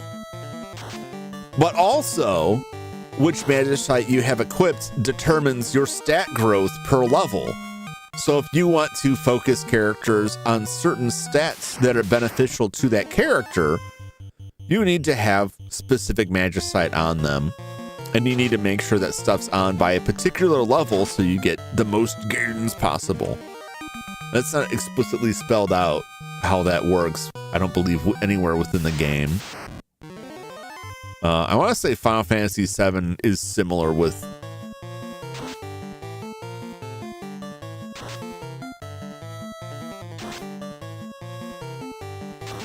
the way the magic system works in that. Confused. Games like Final Fantasy Tactics, SRPG. Game is fun. They didn't explain that part at all. Yeah. I remember like Final Fantasy Tactics Advance. I think it's the Red Wizard. All their spells come from silver weapons. And there's a couple of silver weapons that you can only get from stealing them from opponents that you only encounter in a single predetermined match. So if you do not steal their silver weapon during that match, you just will not get that spell on that run. And I think when I played it, I was missing like one weapon. I was so pissed. I hated the judge system. There were times where I just completely misunderstood what they were or what they were blocking. And would just keep banging my head against the wall with like, what do you mean that doesn't work? What do you mean that guy can do that thing? Well, GBA, yeah. I liked the game. That was another game that I would come home from work and play that game and fall asleep while the game was waiting for me to take my turn. And I would have these like hour naps where I'd like wake up and be like, okay, let me fight this guy. And I would stay awake long enough to see the outcome of that particular action, and then fall back asleep.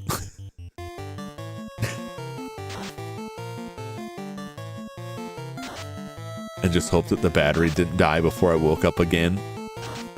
I was having like a lot of problems like then. My schedule was all screwed up. And I reached a point where I get home from work where it was like impossible to stay conscious. Just so exhausted. I don't remember the one that came after. I think I played it. I never played the one that followed it. I really enjoyed Tactics Advance. And I remember seeing like they put a sequel out, and I read like mixed reviews on it, but I had like 10 billion other games by that point. The usual story.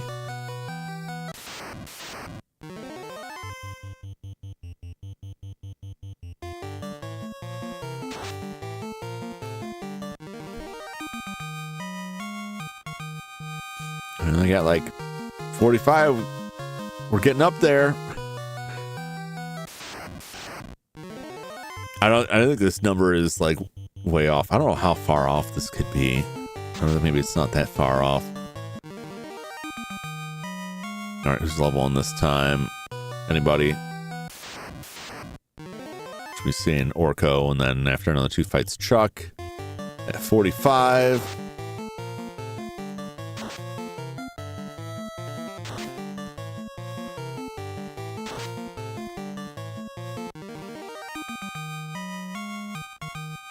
Orko gonna level? Nope.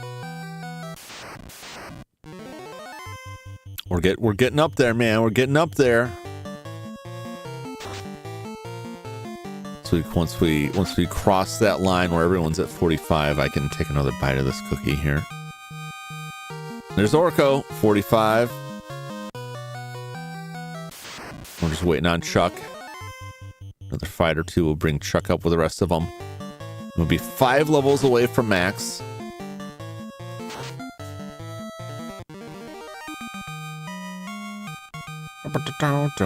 We're so close. Tantalizingly, deliciously close here.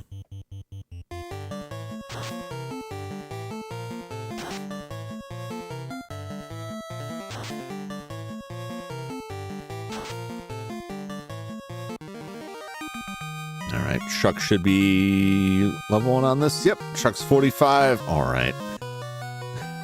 Oh.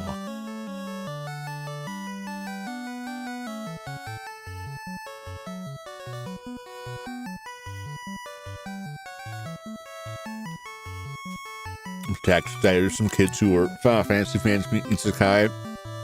Yeah.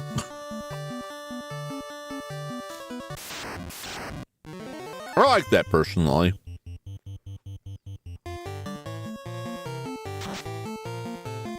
But maybe that's just because I want to be Isekai into a Final Fantasy. Even though if I got Isekai into a Final Fantasy, it would probably be like thrust right in the middle of the world of ruin, and I would just get devoured by some creature. We'll be over in 10 minutes.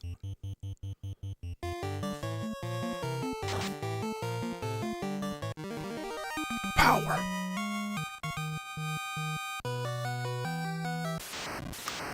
We have like 220-ish fights left.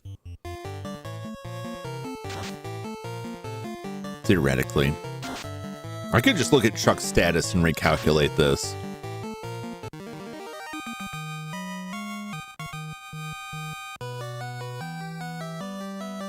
All right, let's look at this. I'm gonna look at his status. Turn off the turbo. Let me do some number crunching here. Where's my calculator at? Okay, so the max level, max XP is 989,641.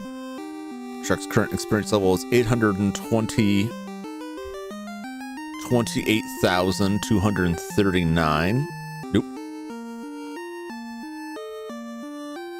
Fat figuring the small the hell 989,641 minus 828,239. It's 160. 1,402 away. 806 per. That is, yeah, we're ahead quite a bit. Or I've just miscounted because we're only about 200.2. So let's say 200 fights away. So we're ahead quite a bit. It's going to end up being, if it follows this, 250 something. All right.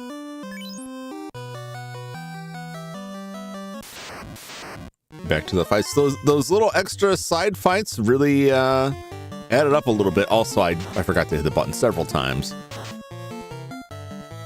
That's still close. I mean, it's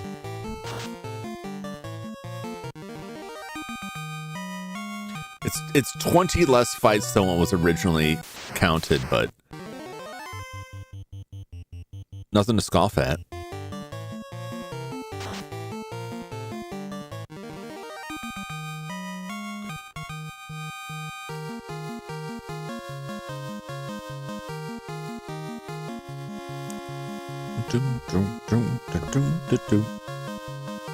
So do something, I'm still here. Now do the other stuff. Yeah, man, get your stuff done. Get your stuff done. You're like, don't be like me. Don't be like me. Like, all right, I'm gonna go do this thing, and then just get sucked into something and watch the time fritter away. Go accomplish your things. Complete your tasks as required.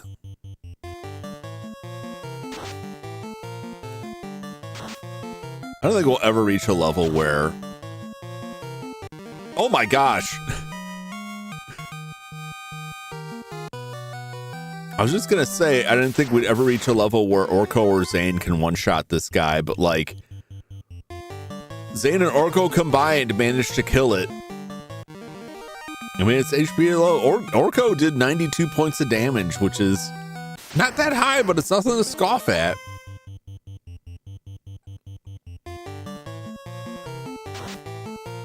$73. I mean, 73 is not going to do it, but they also like their attacks aren't great. I wonder if I got Orko those claws, if that would stack up, how that would stack up against his current weapon. How much damage could Orko do if I got Orko those cat's claws?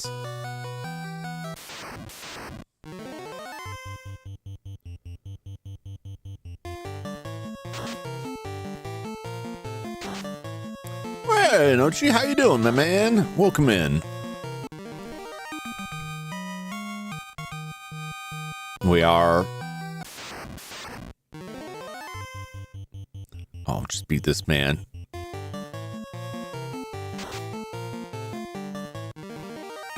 How much XP is this guy have? It's not even worth it. Nope. We are about 200, less than 200 fights away from maximum level. We're 5 levels away from the top.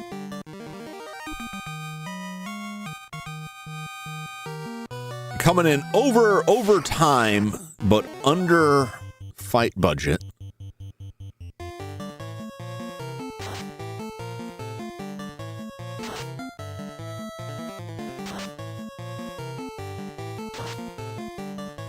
We're still doing it. Our standby for the whole week, Monday, Saturday. Trying to hold on an optimistic view. Yeah, I saw you've been having some troubles there.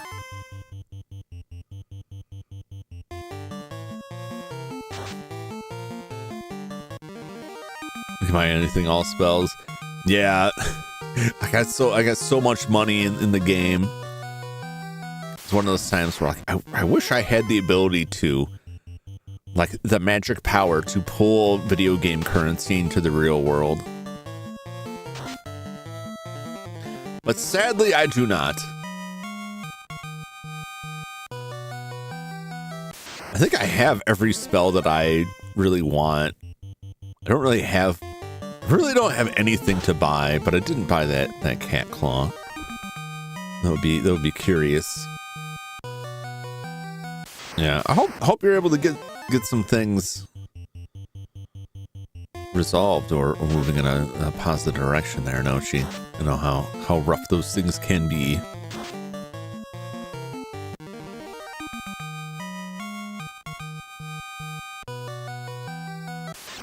Just waiting for that sweet sign.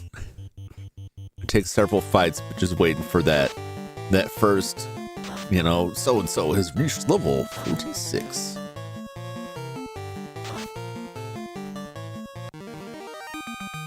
Hang out for the meantime, I'll prepare for my thing. Gotcha.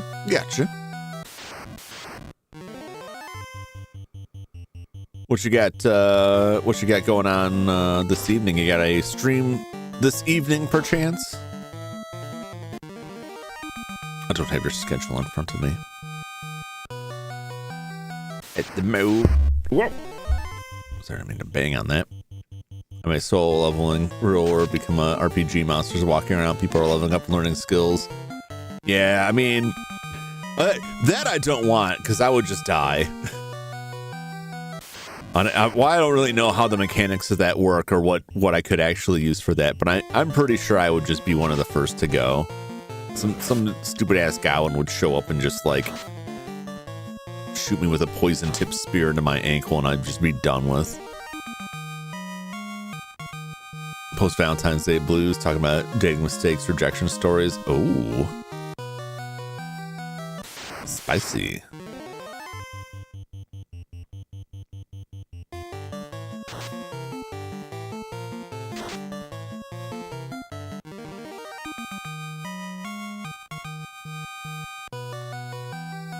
Do you think this eye will remember us?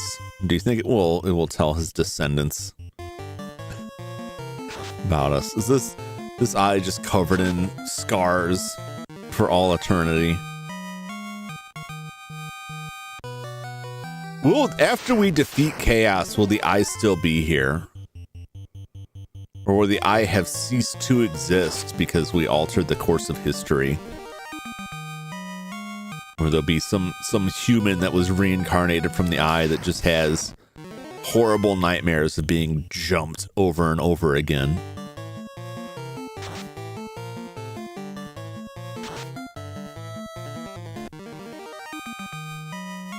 They're again taking a page of his book format.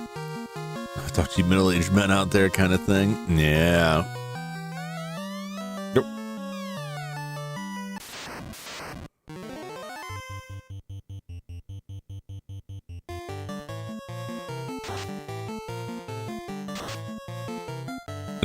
Generations will hate humans now.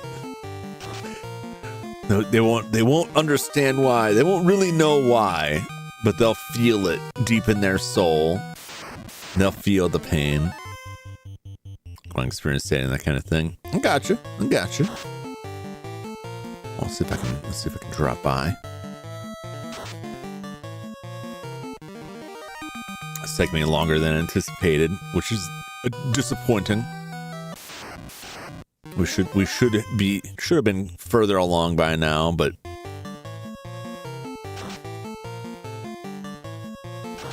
sidetracked and delayed. My calculation was going to be like 3.5 hours. Even accounting for like the time gap where we had to leave for a while. Didn't ultimately take that much time. It's just the unreliable inputs make the fight last just a tiny little bit longer. So the doctor, I don't know why this guy's beat me up over and over. He was running stink because they couldn't decide who should pay the date. Why not both? Already scheduled a collab loan cancel. Really started got to postpone. No, that's no worries, man. Stuff comes up. Stuff happens. I don't know. Nobody really wants to like cancel and reschedule stuff, but like you can't control everything. You gotta, you know, stuff comes up in real life that takes precedence, you know. Gotta keep those priorities correct.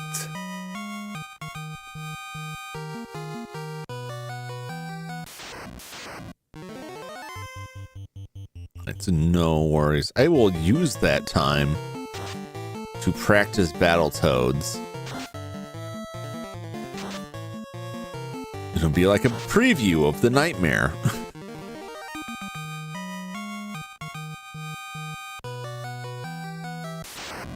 Very proud person takes a lot to take it to pride. I wouldn't take it too seriously. I wouldn't worry about it. That's me. That's easy for me to say, but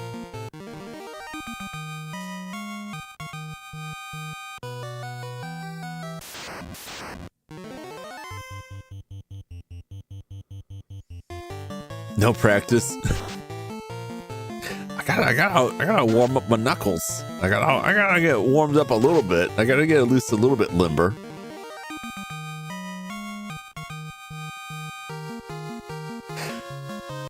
Oh, there we go. There's the first 46s. One step closer. Pure rage. The practice won't change that. There is not a level of skill I could accomplish. That I could accomplish in that game that would absolve the rage. Oh boy. Now they're gonna start rolling in here. And Orko and Chuck. Come on, fellas. These commands for changing the avatars. I don't know. I don't know.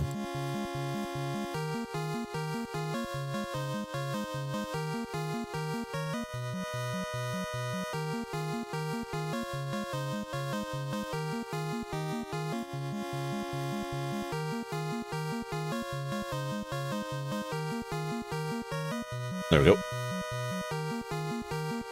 Commands are just go through and do it.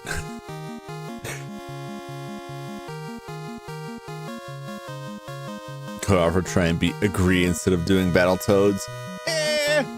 Yeah, I watched the game. I didn't see the payoff for the rage. I need the payoff for the rage.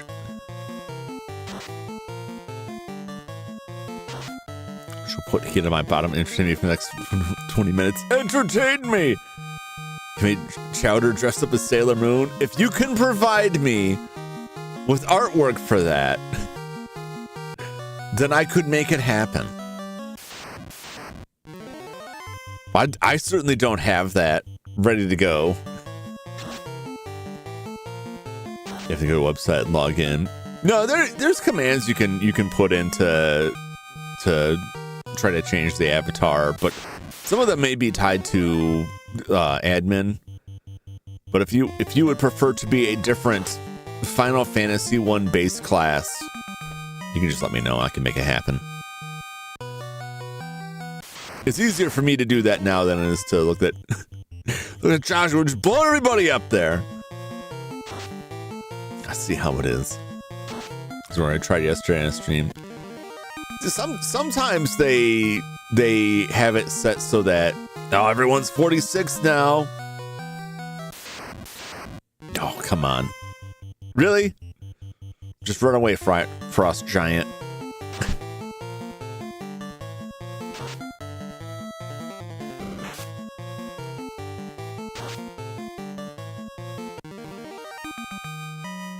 Not even worth it. Not even worth it. Not even worth it. You're bummed, Frost Giant. But I think some of those commands will be tied to admin or moderator accounts to cut down on people like changing that stuff. I don't know for sure. I didn't intentionally set mine up so, but I imagine that's how it is.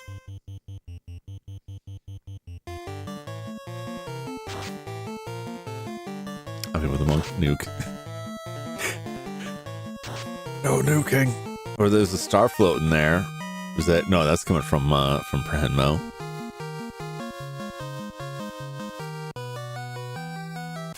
don't want to those throwing stars out. Probably got the star earlier.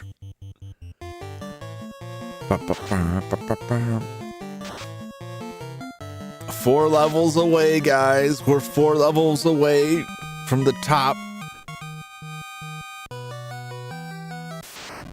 Will it make a huge difference, or is it just going to be like not really any easier than it was the last time? Oh my gosh.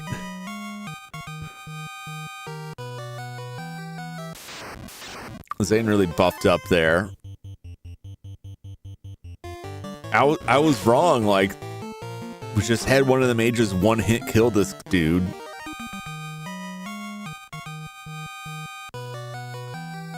That just shows how much of a difference it made. One of the things that hurts the mages, besides like their low strength, is that their weapons usually don't have high attack power. Because usually their weapons are just like, it's a staff, it's a stick that I throw magic through. They're not made to fight. But if we go out of our way to get that sword, we could, and I get that the cat's claw, we could give them both weapons that will boost their attack power. I gotta see what their weapons look like, if they got room for it.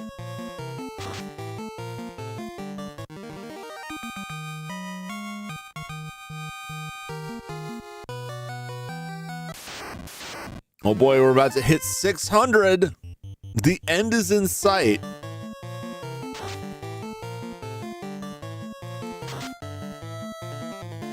Oh, so close. So close, Orko. 600 battles, give or take. The end is nigh.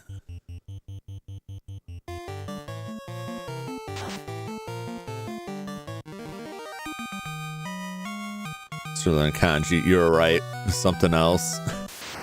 I'm so proud of learning hiragana, katakana. Kanji is a monster. Yeah. Well, and then the other thing with the kanji is like it can be read different ways, which there's a reason that so much stuff doesn't use kanji.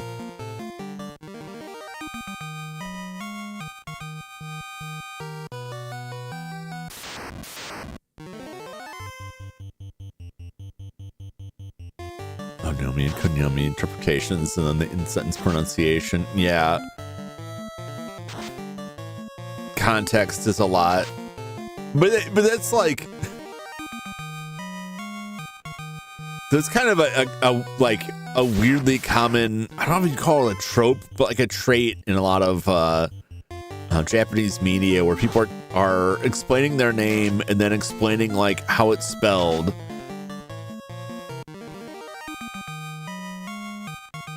Like in a certain way, like it's spelled with these characters, or it's written this way but pronounced this other way. The name interpretations, yeah. Which, in my opinion, like I feel like the name becomes like the big thing to know, but like how could you know without getting it from the person? Another cookie.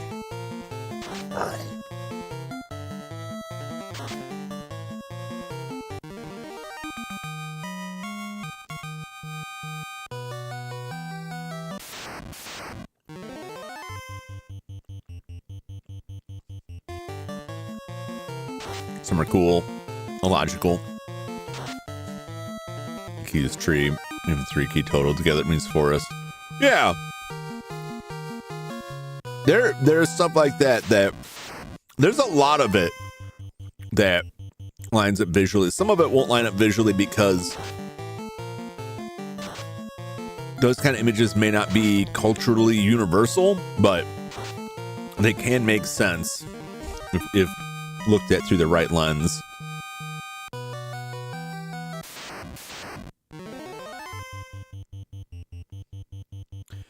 For my purposes, most of the stuff that I look at that I need to translate just falls under hiragana or katakana. Even if it's like what I found in Wild Arms, even if it's not technically like the correct way to do it or how it would usually be done, it just is done that way in video games and other media, even if it's inaccurate.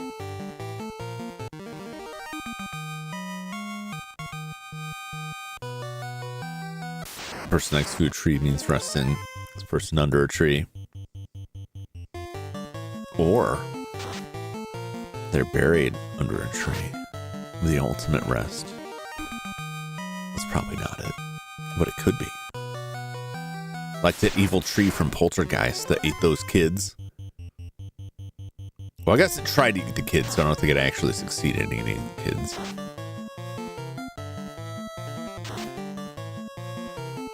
It made an effort. Also, the sinister tree from The Guardian. That tree monster was pretty wild.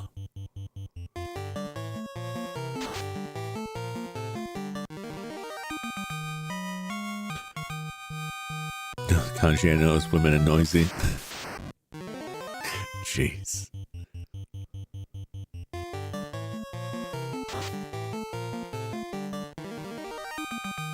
I want to see Chuck score $2,000 on someone. No, these idiots again.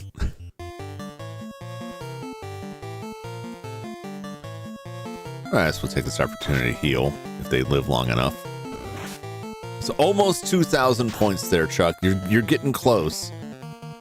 Look at Chuck does on average 1,000 more points of damage with his bare fist than Jump does with the second best sword in the game. That's astounding. There are some enemies where Chuck will be at a disadvantage for, though. That's why, Jump's the good all-arounder, but Chuck can be a crazy powerhouse.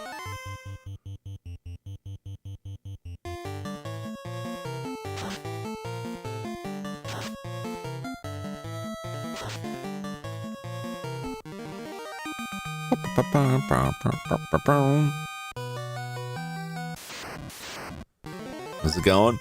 617 down. We've got 100 or so more to go. Everybody is now level 46. We're 4 levels away from the top.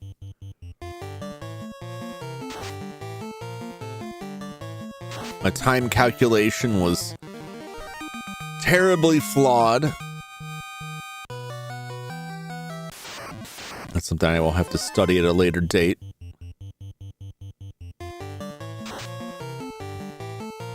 Not crazy yet? No, not so far. I'm pretty fine. having some delightful conversations. Things are flowing pretty smoothly, as long as I remember to hit the buttons there. Really enjoying seeing the massive amount of damage that the characters can produce now.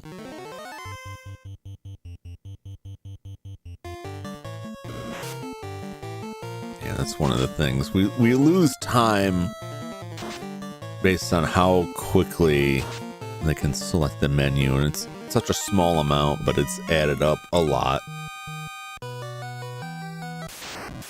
Still, I would argue better than wandering around the Temple of Chaos hoping for the big ticket fights.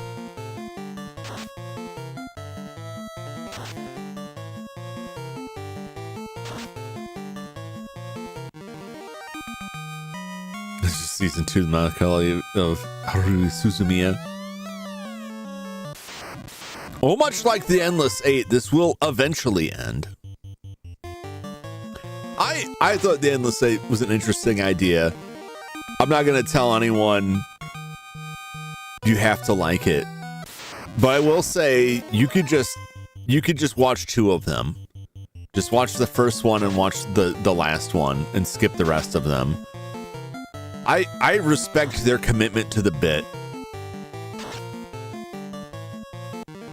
And I enjoyed watching the characters enough that, oh, look at this, 47. It's rolling in now. It's interesting for sure the first time. Oh yeah, you definitely don't need to watch it again. Like that's you can absolutely skip it on further rewatches. But it's funny because like plot wise, it does end up being important because it's kind of the central cause of the disappearance of Haruhi Suzumiya. I don't know why I'm like pronouncing that, fumbling on the pronunciation. That all came about because of the time loop.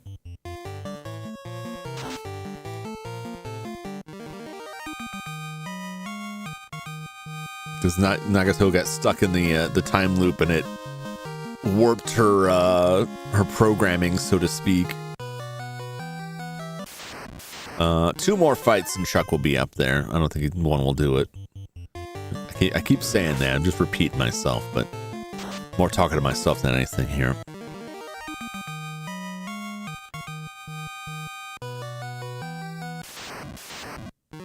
I'm just salivating at the levels here.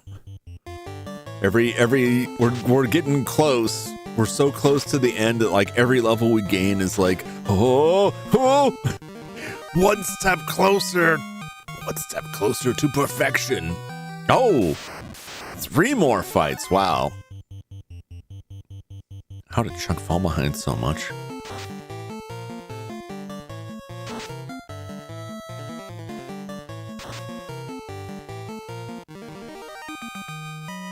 Come on, Chuck, get that level. There we go. Everybody. Everybody is level 47 now. Why is God some anime girl? Is God the anime girl?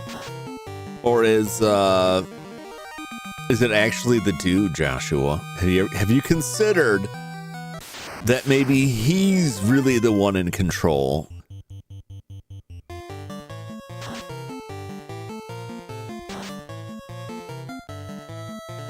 I think both are reasonable.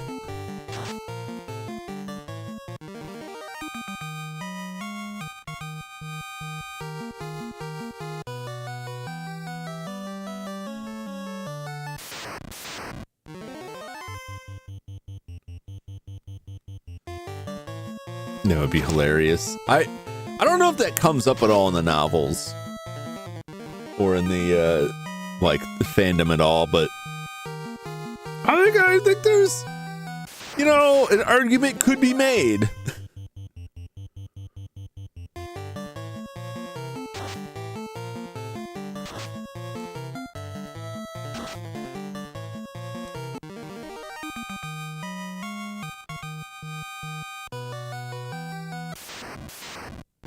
Oh boy, oh boy, oh boy.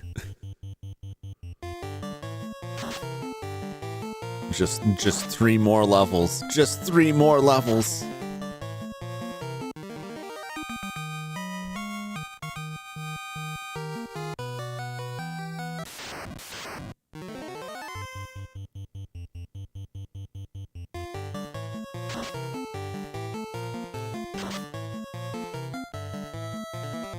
Wow, that was a solid hit from Zane there.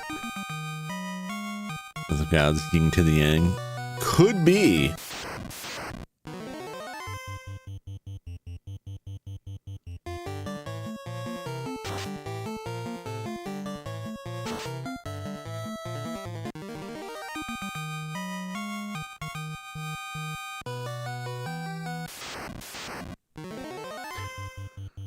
Trying to remember where that cat's claw was. And do I want to go get it? I kind of do.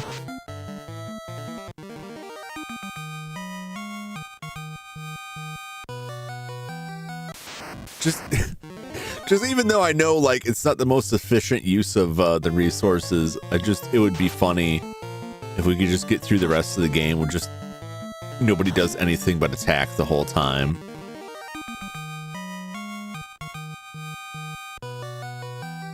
Although realistically, we definitely need the Muramasa before we go through with that, but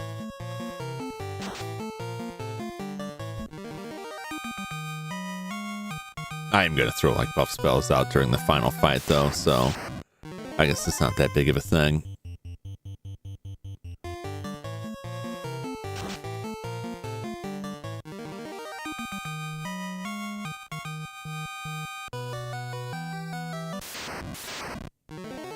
Boy, oh boy, oh boy. Or I'd say it was like 550 something. We have like 110 more fights, I think. I think I keep adjusting that number mentally. It's off, but I think it was, we were at like 550 something. I said 200 more, so. I think it was 553.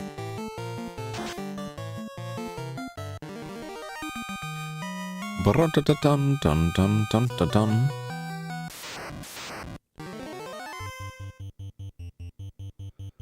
It's moving. It's really moving.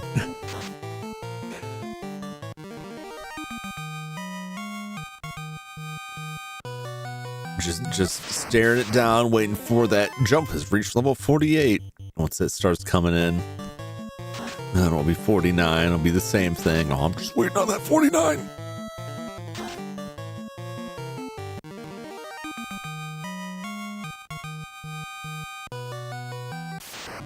Whoa, no.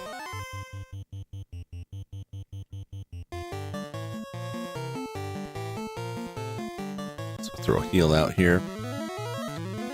Some friends have never watched that show. I don't know, watch it blind. I wonder how they react, thinking of some slice of life. Yeah, I mean, it depends on how you sell them on it. I find it odd, like, if they're, I guess I shouldn't find this like too weird, but it just strikes me that if they're interested in anime, it's hard to imagine not being at least passingly aware of it. However, I find I often overestimate, right, like how far stuff spreads. Or I'm just like, you know, really stuck in my own like time frame where like, well, of course people will know about that. It was really big, and it's like, yeah, it was really big. How long ago?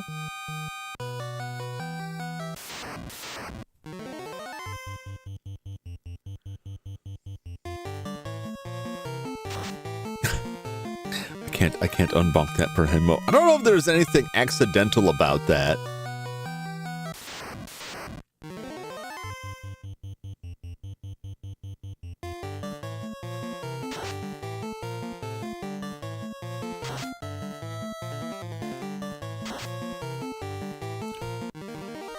Yeah, I'm not gonna bother getting the weapons. There's no way. Even with better weapons, the mages, like, their stats just aren't there.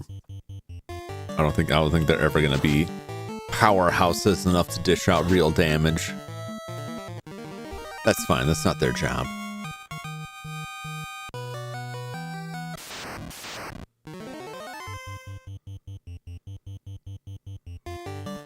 Average modern anime fan doesn't know about it. Yeah. I guess, like, to me, it's a big difference between when I was young and learning about anime and looking for stuff. There was such a narrow thread of what we could actually get a hold of that, like, everybody knew the same stuff because we were all renting it from the same video store because we just couldn't access anything else. And when something got big, even after the internet came around, before the internet was what it is now, if something was big, oh, he did over 2,000 points of damage. It's over 2,000. You know, it would have to be like really big in the community to like spread through that. And now I feel like nothing is big anymore and everything is, if that makes sense. Like if everything is popular, then nothing is. You know what I'm saying? If everything is special, then nothing is. And I feel like there's just a flood of information out there where it's like, I don't, even the stuff that is popular the season it comes out, I don't think anything gets like remembered as like, oh, this is a classic. Like, it just gets forgotten within a year or two, like everything else. I like the consequence of having easy access to pretty much everything all the time is that everything has become forgettable and disposable.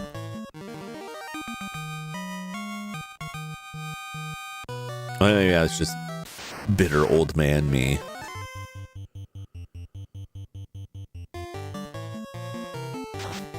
But I feel like if you consistently have access to just whatever your heart desires, it's hard for anything to really feel special and memorable. You can go too far the other way where like things are too scarce. Like Ranking of Kings. Yeah, Ranking of Kings was really good. I hope that the fans are still there for Dorohedoro when the second season comes out. Because that story gets like really crazy past that point. The cutoff point in the first season was like, now this is when things go absolutely off the rails in this. But I feel like people are gonna watch it, but like I don't know how well it's gonna do. And I can't wait to see stories where like, who even remembers this old show? I never even heard of it. Tanya the Evil, yeah. You ever get somebody who sees like season 2 of a show or a sequel of something that is labeled as, you know, movie 2, who says unironically, yeah, it would be nice if they made the first one first. Like, oh, they're just jumping to season 2. I've heard people say stuff like this. I was in the theater with my friends when Carrie 2 The Rage came out, and there was a trailer for it. And our friends were the same age as I am, had somehow never seen or heard of Carrie, which blew my mind. And they all started giggling and like, yeah, what, are they just not going to make the first one now? I was like, they did in the 70s. What is wrong with you? Was that 70s or 80s? It might have been late 70s. The Carrie. Brian De Palma. Great movie. From another one. Gate being back is mind-blowing. New series from Fullmetal Alchemist creator. I haven't heard about that. I'll have to keep my eye open for that. Oh, here we go. Jumpin' Zane. They're at 48. Oh, we're getting so close here. The end is in sight. Gate was really good. God, that's been a long time. That's another one that it's like, are people going to remember? People going to remember how great this show was? Because I feel like there are shows that come from the before times that have a strong fan base who have been waiting for it for a long time. And then I think there are shows that came in the new age, but are still old, that fall in that group where that is just the what else you got crowd.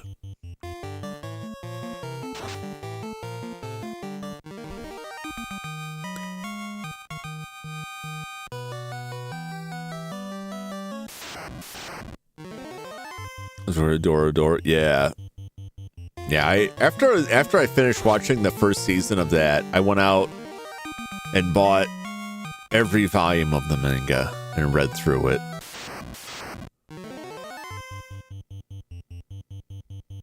I started reading the follow-up series, but I never finished it.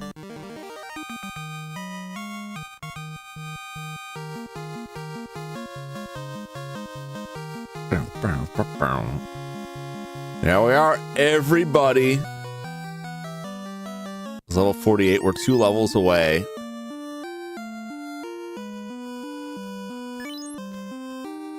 Look at those hit points, man. Look at how Chuck has a higher max hit point than Jump. Jump's gonna reach it. He's gonna reach that max of 999. The mages they're so. Look at how powerful.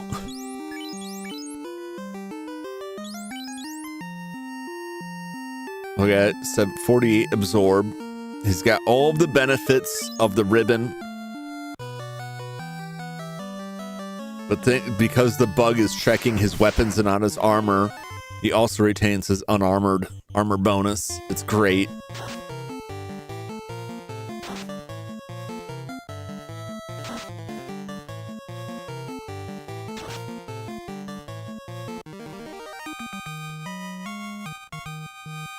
Only 2 more levels. It's only 2 more levels.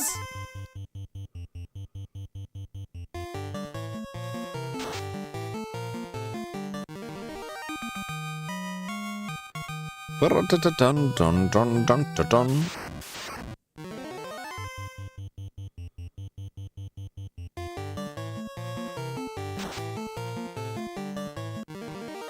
I for one am happy to see, like, I get kind of bummed out when like a good show has like 1 season or like 1 run of 24 episodes and then they just never come back to it. And I would rather see like something like that continue for just a little bit longer instead of like the next isekai. There are so many isekai about like this person's in another world with an online shopping skill. Like, why? Why do we need so many of those?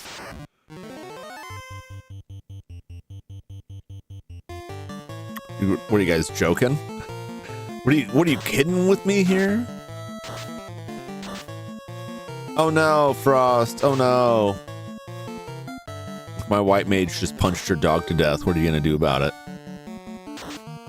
Nothing, you're dead. Get out of here.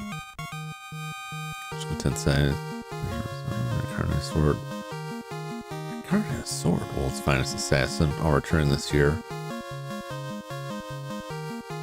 Those are, aside from Ascendance of a Bookworm, I didn't really watch the rest of those.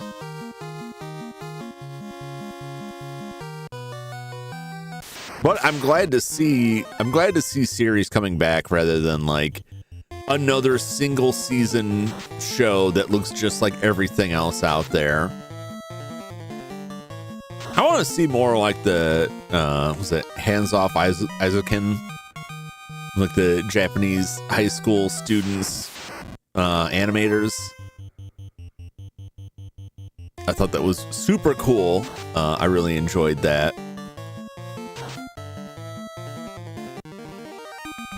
I would have liked to see more of that, but I don't know where things are with the manga. Some of the series I wanted to see more of, like I would love more Hyoka, but it's my understanding that there's not enough, like nothing new has been written, and what's left is not enough for another show.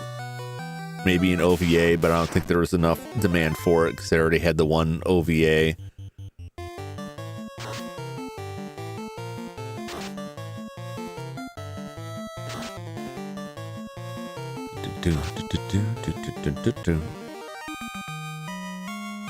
What's going on with Gundam now? Does anybody keep up with that? They had the Hathaway movie, which it seemed like the start of something that never continued. And I thought they were doing more, and then I just never heard anything more about it or saw anything more about it. And now they're on like the G-Quacks, but I don't really know what's going on with that.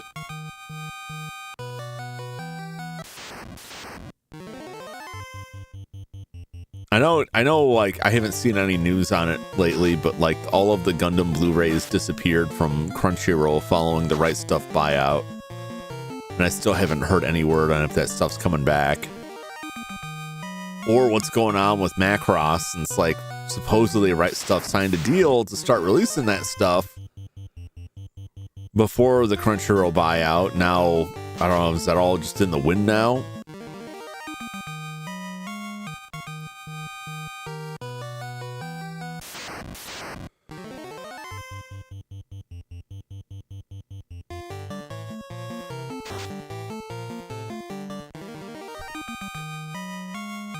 We're coming up on 700, man. Coming up on that magic number. It's only I think by the end of this, it'll probably have been an hour to an hour and a half longer than I had originally calculated for.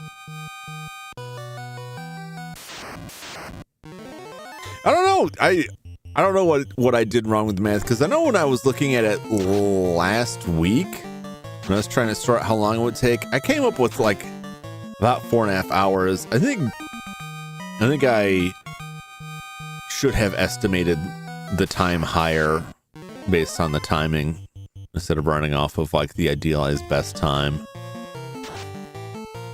Lessons for the future. Particularly since a lot of it is just like the turn order being janky and not hitting like advancing menus fast enough, consistently fast enough.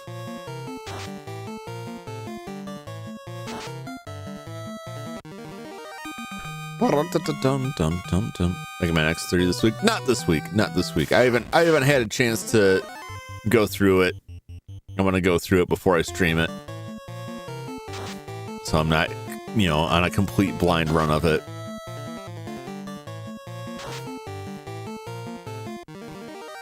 Also, I'm gonna try and do Battletoads this week, if I can fit it at the end of the week. Yeah, no, I learned my lesson from Mega Man X2. I really want to do a blind run. I would like to at least sample it. I don't have to beat the bosses, but at least like check some of it out and get some sense of it before I'm just told where things are.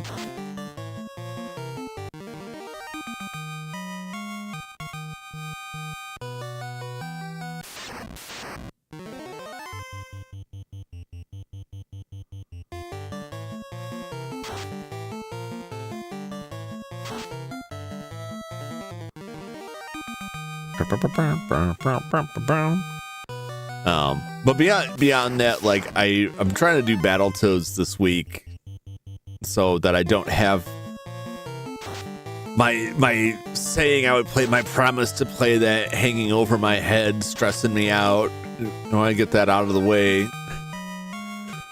Get it out of the way, be done with it.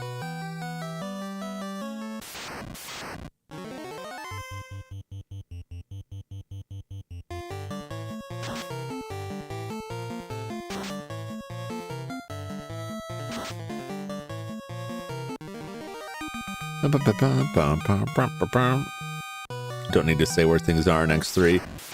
That won't stop it. That won't stop it.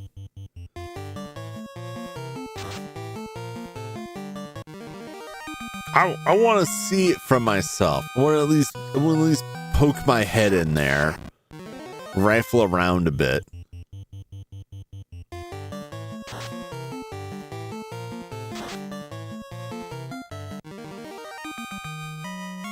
Like I said, I'm not really going to play through the whole thing. I would like to have some more idea of what I'm getting into with it. Just remember 3 things. You're already starting, per Henmo. I haven't played the game.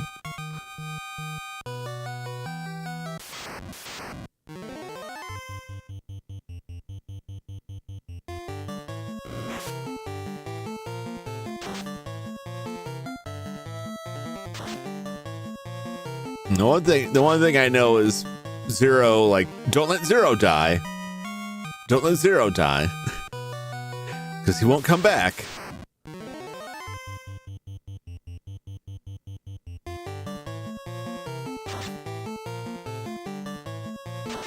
Unless that's not true, but I'm pretty sure that is.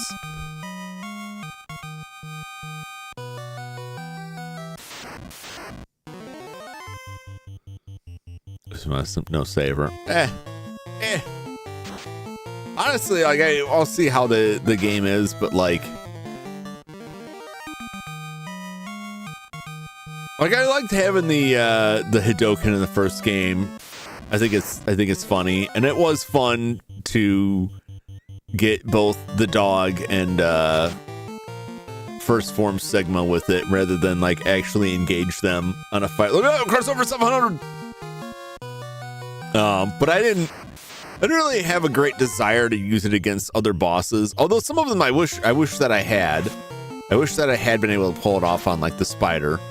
The Shoryuken, like I used it against the one boss and I was totally satisfied with that. Because the rest of the game, like, not super challenging. Which isn't to say like, I just went in there and like no hit on the first try, but like there really wasn't any parts of it that I was like, oh man, this is a nightmare.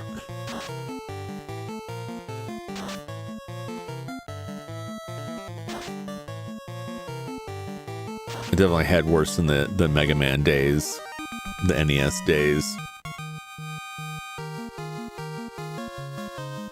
More from the no upgrade. Yeah, I mean, I wouldn't want to do it without like the other upgrades. That stuff can be fun. That stuff is like, it's just like the randomizer. Like, if you've played the game a lot and you want an extra challenge to it, and you're pretty confident in your skills and knowledge of the game, then stuff like Buster only runs, no upgrade runs, like that stuff can be really fun. But when I'm going through, I would rather get everything that I can get. I'm still like bummed that like, well, I'm less bummed. Oh, look at this, 49. One more step. I was less bummed after realizing that when I missed that one hunter fight in X2, and I was like, oh no, I didn't get that part. Oh, it's too late now, you know. And then the result is that I have one extra fight. I basically just traded one fight for another, and then I had to fight that guy again anyway. So it was like all I did was lose like the easy form of one of the end bosses. You know what, ironically, I want to say the one that I didn't fight, I'm pretty sure was Agile, the guy I Shoryukened. So like I just avoided his fight entirely the whole way through. And then I had that fight with Zero. And it's like, oh, my reward is not having to fight him. I would rather have another fight. It wasn't, I would be more interested in dodging that fight if it was much more difficult. So I'm curious how 3 stacks up. I don't know, I think 1 and 2 were...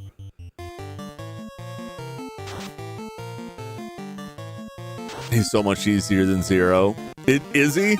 I didn't even see what his first fight was. I didn't look it up, but I missed him. I missed the door and just rolled into the boss, and it was too late then. I only saw a second fight where he's just like, I don't even know what he was just like a tube in the ceiling. He's just like a ceiling platform. Look at that, we're all level 49 now. One more level. I just one punched him, and that was it. And that was worth it for me. That was very fun. Series best armor in the series, golden armor. There's more crap to collect. Things you don't want to collect. AI is absolutely broken. It's trash.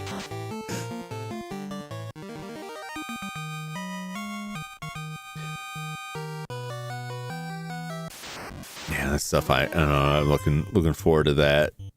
Well, this isn't. It's what is the X that has like robots you need to save? Which one is that? Is that X8? I don't know if more than one of them has it.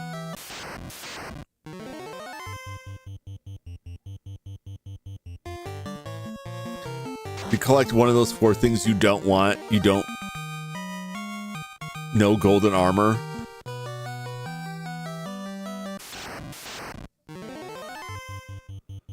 There's 3. Does have too many collectibles.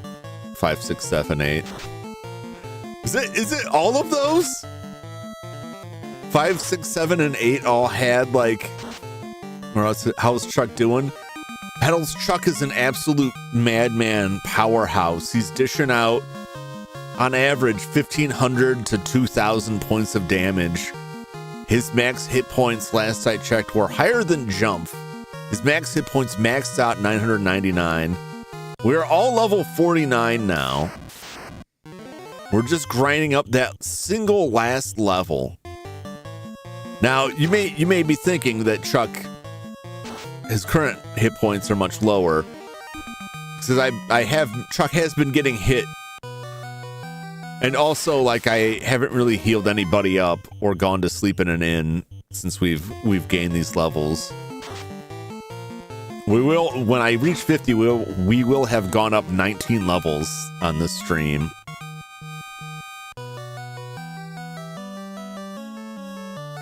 I know, X123's peak, everything else is just like 7 better about it. You get 1 at 7. Gravity Circuit did the rescuing right. I was watching somebody play it, and it was like just this segment where they had to slowly get through this area where the ceiling was like crushing,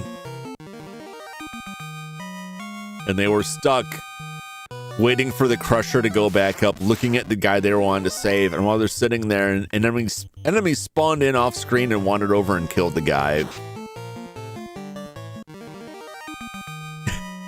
It was just like, what a nightmare. Now my nephew in my hands. Now I'm wondering if I want to purchase one of my own. I don't know, man. I don't know. It's quite an investment. It's quite an investment, and it usually ends in heartbreak. But don't listen to me. You don't have to take my word for it. And nor should you. Well, these guys, are y'all gonna run away? Flee, cowards.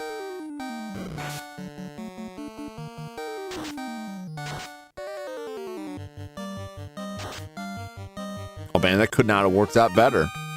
There's always a chance when you throw those group spells out, because they won't retarget attacks after the fact, that you'll burn someone out that the fighters were targeting.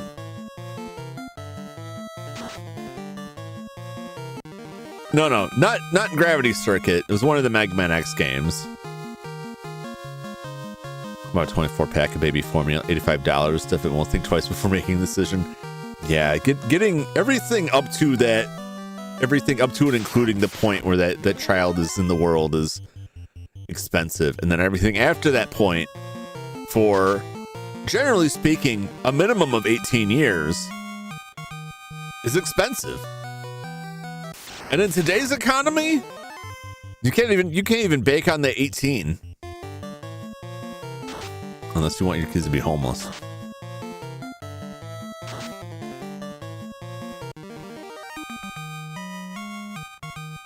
The spell that targets on me that's not even on the field.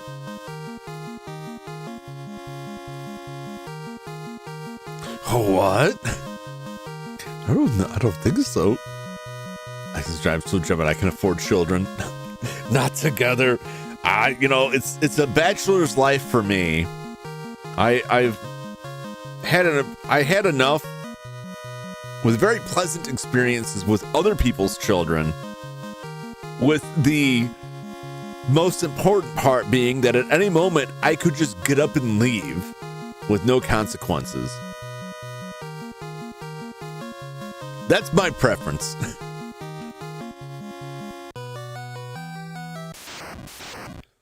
I am more than content to stay child-free.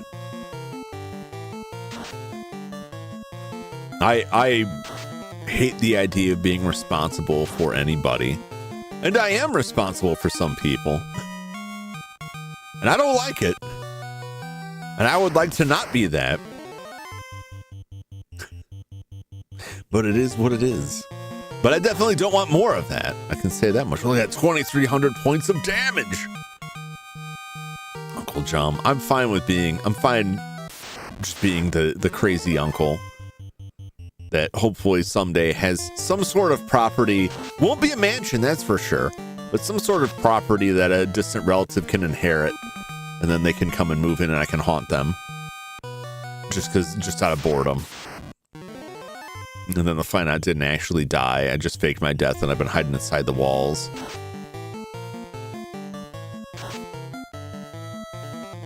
And then I can finally live my dream. To live inside the walls. And let somebody else buy the groceries that I just slip out at night and eat. For my gramps for 10 years. Yeah, I've been taking care of my dad for a while now. I don't begrudge him that. I don't hold it against him, but it's a lot of stress. It's a lot of stress that I'd rather not have. I would rather somebody else did it, but nobody else is going to do it, so I will continue to do it. And I mean, realistically, I could just not do it, but that would leave him in a very bad state, and I don't want that either.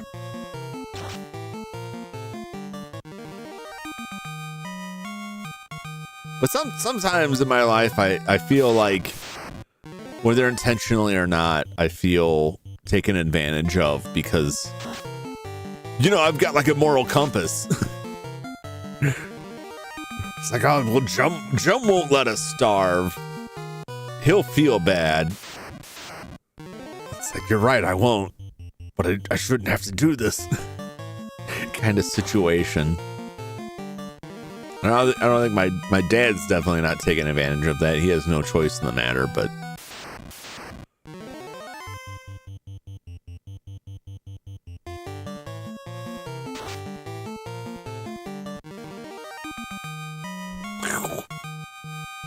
It would be so much easier if I had no morals.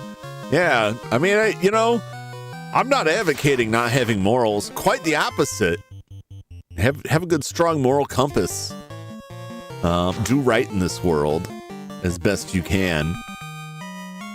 But life is definitely easy. You know, in Star Wars, where they're like, yeah, the dark side is a shortcut to power.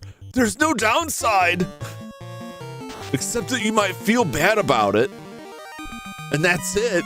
But you'll have the power. That's what I'm saying. Like, sometimes you just kind of look at those Sith and you're like, you know what? Maybe they got the right idea. Things seem to work out better for them, short term at least. And really, life is short. So when you think about it, the short term is kind of all we really got. Maybe we should worry more about that short term. No, don't do that. We should worry more about the long term. The world is made better when men plant trees whose shade they will never enjoy. Or something along those lines.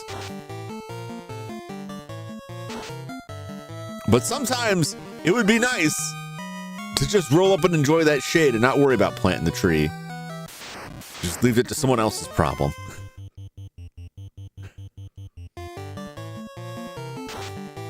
So I could buy people stuff. I feel like once again, like if you have strong morality, having more money can just lead you to worse outcomes, because you may find yourself overextending yourself in an attempt to help too many people,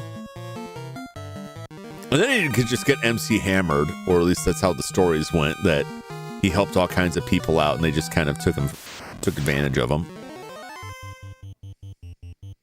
A Jum without morals would be like Alpha from the MIB series, the animated series. The former agent betrayed MIB, became Jeepers Creepers. Well, yeah, I mean, that's, you know, I would harvest organs there. If I didn't have morals, I would have lived up to my plan to live inside the walls long ago. I've been involved in enough construction projects. I had the opportunity to just climb in there while no one was looking and never come back out. I would have lived the past 10 years of my life on popcorns and nacho cheese, and I'm not sure how good that is for the body. But when you're living inside the walls, keeping your weight down is pretty important. So I feel like I may be rather emaciated at that point, somewhat skeletal, but that just helps me stay concealed within the drywall. Morality, I beat conning rich and poor people for cash.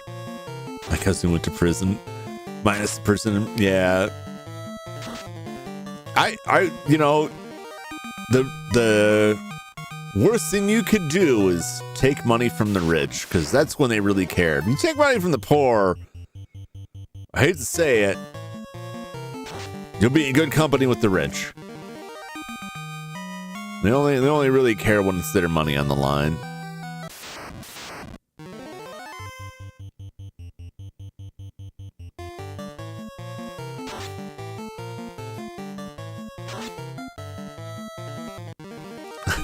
The jump wall aerobics. It's a special workout routine. Oh my god! Oh my god! Guys, we did it. Jump. It's jump at level 50. Zane at level 50. It's happening. It's happening.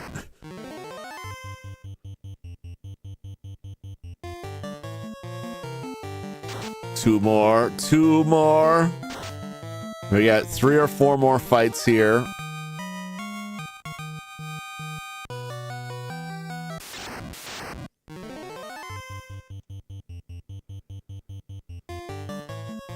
Actually, it ended up taking more time while also being less fights than I anticipated. Now, the fights take very little time, so that makes sense, but it's crazy how, like, a little bit of extra time added per fight has built this time up so much higher. There's Orko. How many? I think it's 2 more. Last time it was 3 more fights before Chuck caught up.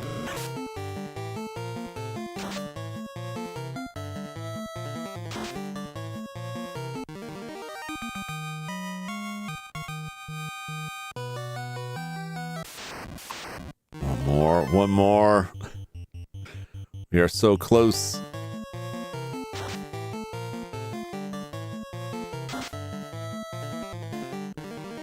Come on, Chuck. Yes! We're max level now. Anything in this box? It's empty. I already got it. All right. We're not going to look at anyone's status yet. We're just going to leave.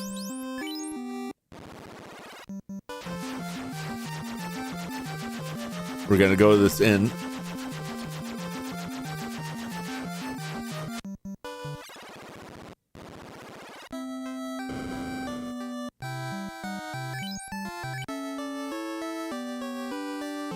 Oh, I don't have maximum cash anymore. No. We'll get that 200 gold back. All right, let's take a look at everybody's stats at max level.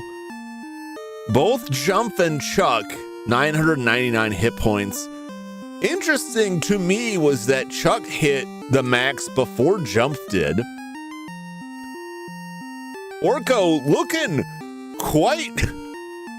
quite sad down there. 475 hit points, a far cry from where he was earlier, but still the lowest spec on the field. 704 hit points for Zane.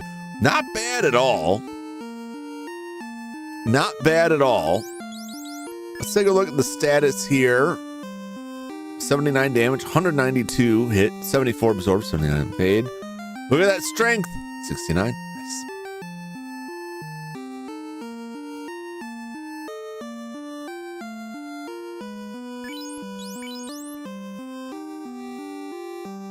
A 100 damage.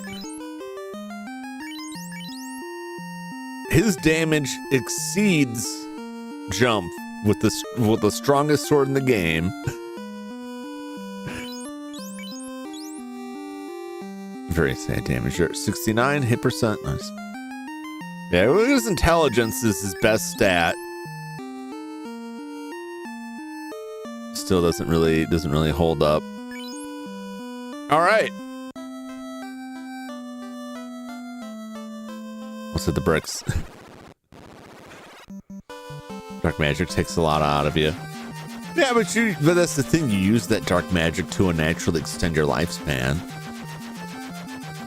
I mean, Palpatine looked rough, but you know he was he was having like a hell of a time, man. You know, he was living large. Did I travel too far? Yes, I did.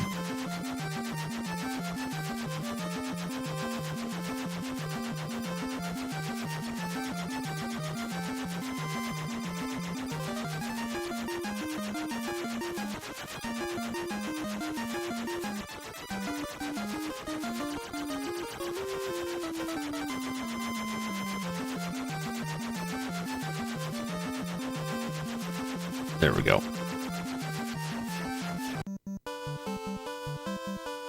All right.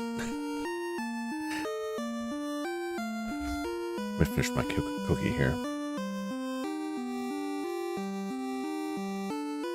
All right. Maybe we're on a little bit later at night. I need to take a quick break. I've been drinking too much slurry. I think I'll check because I don't think anyone's there. I'm not seeing any messages. I swear I've been hearing knocking on the door and it's creeping me out. So that between that and slurry. We're gonna step away for a brief second. I'll come back. We will travel back through the Temple of Chaos. We will stomp the fiends. We will crush chaos. 744 was less than I calculated. Even my last calculation was less. I must have missed several numbers. 744 fights, give or take. Now we can get back to the mission at hand to see how handily and easily we can crush these bosses one more time. If you'll stick with me. But always we hit the max level and that was the main goal. But I'm still going to go back through and fight everybody again. So we'll do that when I come back in just a few moments. Stay tuned.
gingerly slide this cable away so it doesn't roll under my chair again.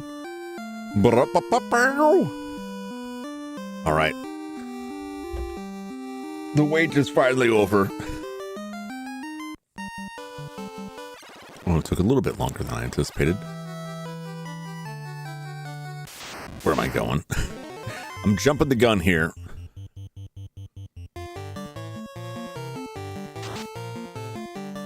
$2,090 damage. I don't know how, we'll see how much damage he dishes out to the bosses. It still cracks me up that it makes that sound like, you know, but it starts to make the sound like the Discovery sound. But like we've already opened it, so like we just roll right through. Let's take a look at the bosses here.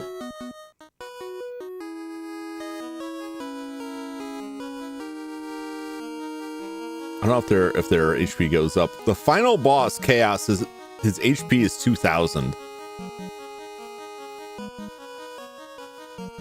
He does have a defense of 100. It is within the realm of possibility that Chuck one-shots him. We'll see. Glad I shot a person at night, quit shooting at you. Not this time. They keep trying, though.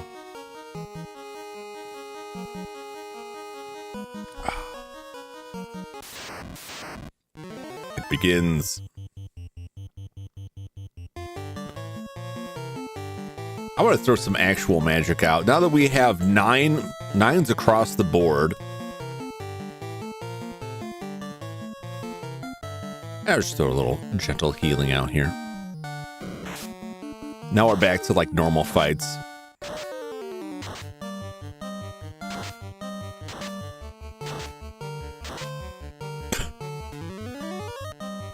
Thank God.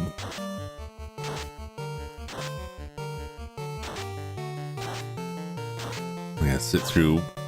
I'm glad that it's cranked up to 8 so we don't have to sit through like the slow rolling of 4 attacks. Oh, I wasn't paying attention. I had Chuck attack the same one.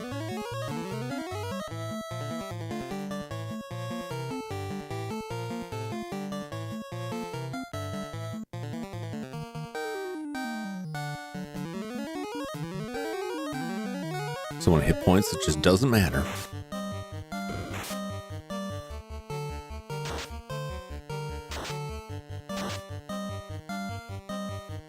Well, that matters. Once again, like, it took out the one enemy that everybody was targeting.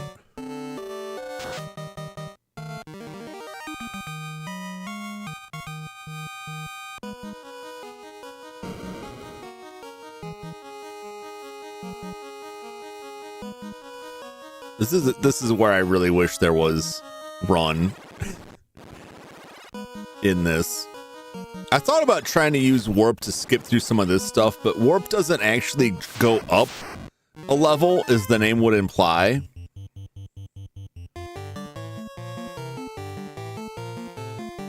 Let's just see if we can clear them out quickly here. Warp goes back a level, so if we used warp on the first floor, it would actually just take us back to the normal time. I can see how much more experience these guys give, but how much longer the fight takes unless I'd roll out the big guns, which I really could do.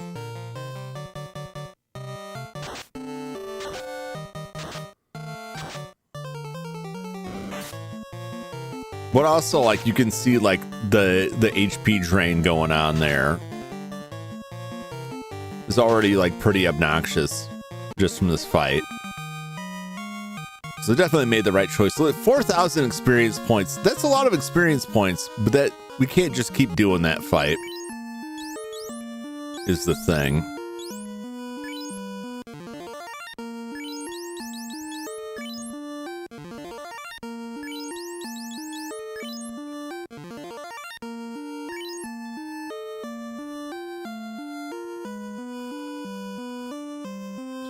I feel like it's good enough.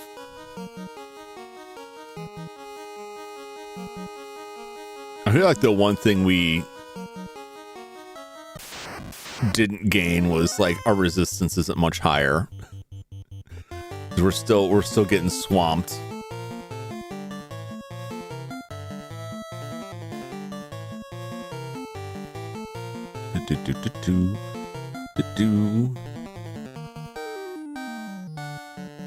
Use this in a fight here.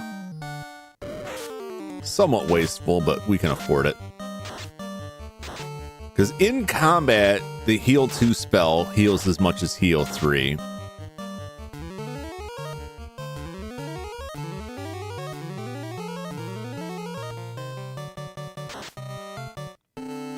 But that's one of the other downsides of the stats not really like stacking up on anything, is that the spells don't really get more powerful, particularly healing. And healing is where it feels the worst, because it really doesn't get stronger as we level up. So even though we're max level, we're still taking significant damage from these things, which is honestly a bit annoying.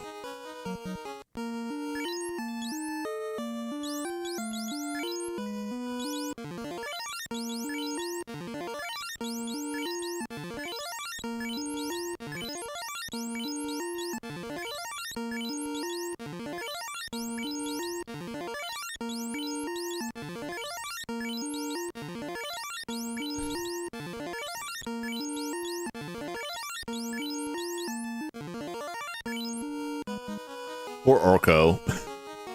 Just getting trashed by those dragons. Oh no! It's this guy! His big brother! Anyway.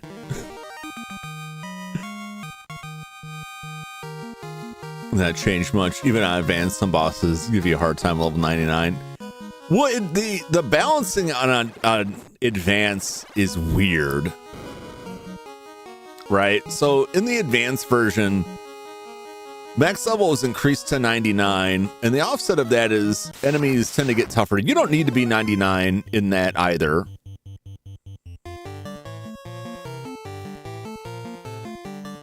Let's see here.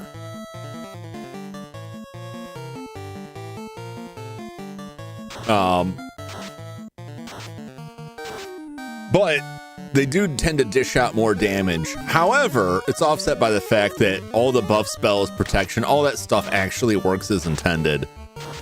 But it does also mean that there's a bit of a balancing act you might get stuck in, where you might go for an armor that has a lower overall defense rating because it has a higher resistance to certain elements. And in this version, because that stuff just doesn't work, you never have to worry about it. Go as quick as the Prime Pharaoh. Yeah, that Phantom takes his cues from the Eye and just kind of sits there and gets wrecked. So they're already like, we've taken like a crazy amount of damage relative to our max health. Right, in these few fights, which is crazy to me.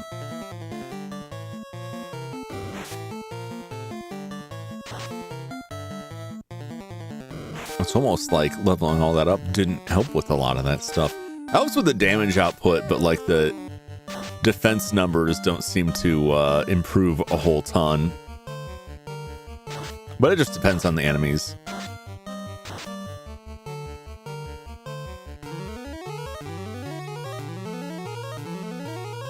But I'm kind of laughing because I feel like we're gonna get to the end and our HP will have been whittled down to approximately what it was at max the first time through. It's like, yeah, I got max HP of 999. We're not gonna use any of it. Right? We won't have most of that most of the time because dudes like these just took us out right away. I would have thought that fire would have damaged these guys more. It's pretty wild that it did not.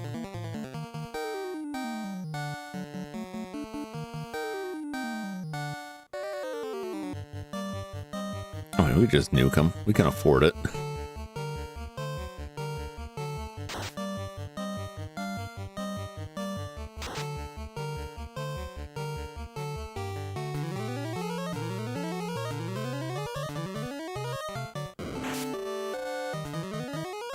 Nuke. Stuff actually works because magic uses MP. You can spam it more. Yeah, that's the other offset that. Well, so like even beyond that, one of the big things is that like your healing actually gets better. Like your spells actually get more powerful. They actually scale. They don't really in this game. Like they pretty much have like a fixed range that never really gets any stronger, which is really disappointing. So there's a lot of that stuff that they fixed, but in doing so, like along with the increased level cap, like a lot of stuff got rebalanced so that certain enemies can hit a hell of a lot harder, which many of these enemies do hit fairly hard.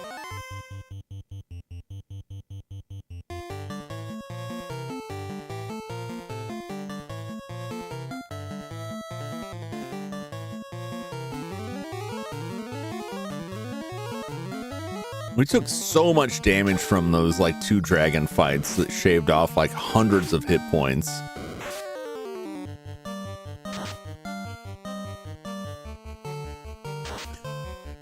It's counter too, but it just, given like how much hit point damage we took from those fights, it just feels like we actually got worse. And I would have to look into it more to see, but like it wouldn't surprise me if something was like truly bugged out in that. Like I'm looking at these numbers and thinking like there's a real possibility that like somebody will die before we get there.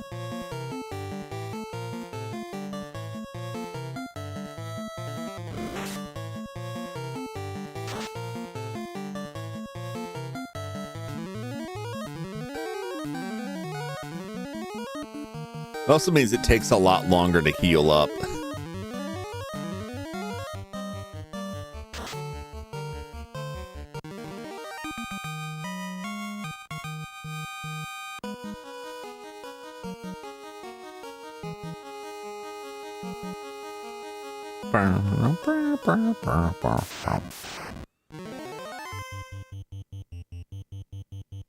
Many of these fights I just want to flee. But yeah, all of that stuff adds up to like a completely different experience balance wise. All right, here comes our first fiend.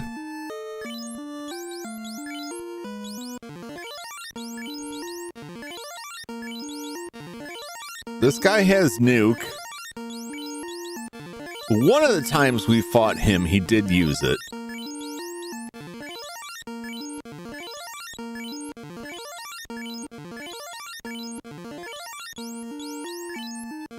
Also, there's Phoenix sounds you can get, so death isn't that big of a deal. You can resurrect characters during a fight, so death isn't that like breaking. There's a lot of stuff in the Game Boy Advance version that works very differently.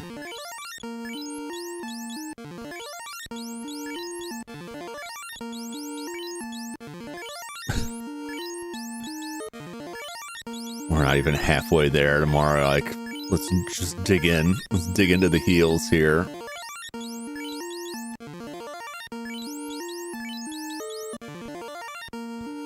The heal output is so low. Yeah, he nuked us once. The other time we just wailed on him.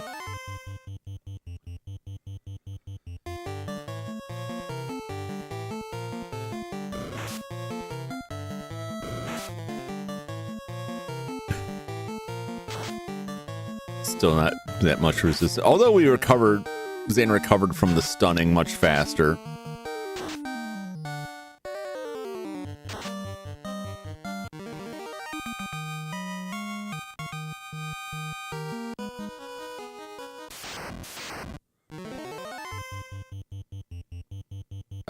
Everybody just fight. I'm just gonna have fighting and healing, and it will probably work out okay. There's Nuke! Straight out the gates. Just as anticipated. Not nearly as threatening as the first time. One hit, one kill.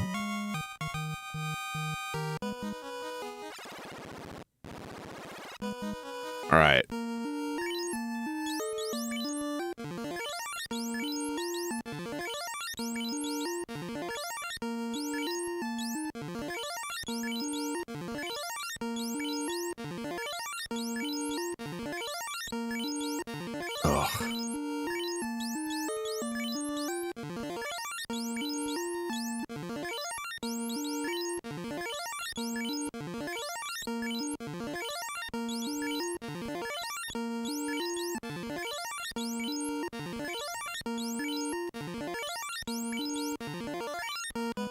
That'll do.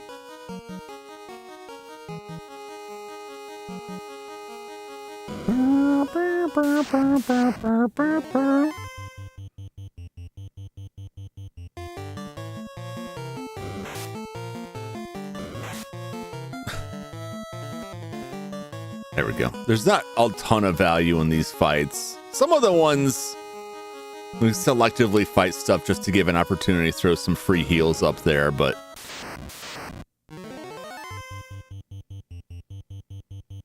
like these guys, they can hit kind of hard, but they'll go down quick.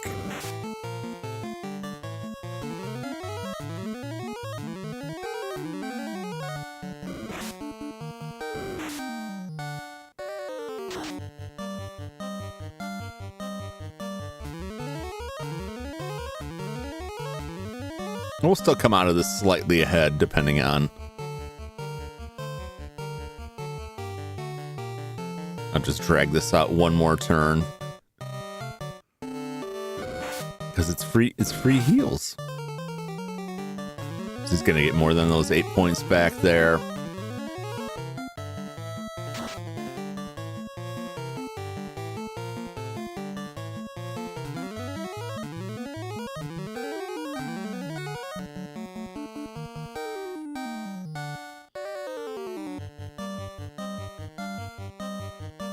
The best strat, as long as you know like their damage output. Like, I'm not worried about these worms because they don't have like mass spell effects. Casters are maxed out. Yeah, those worms are a great opportunity to get some free heals.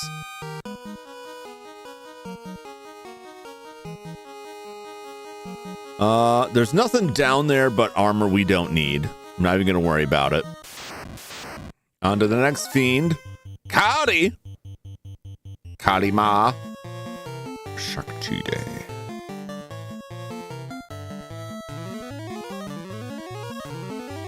Just heal right in her face. And then punch her as hard as we possibly can. The heal is worth it. Punch her! Ooh! Goodbye, Cody. But Cody, you were hot. Yeah, literally hot. She set us on fire. Dropped 1 gold. Cheapskate.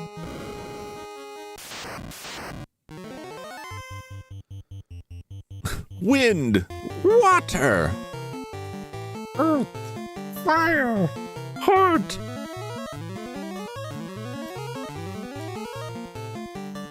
This we're gonna get charged right back up there, baby. Terminated. Terminated.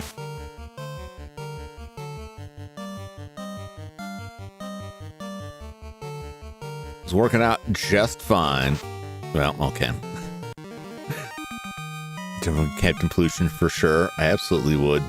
I have the Captain Planet theme in my head. It's a good theme.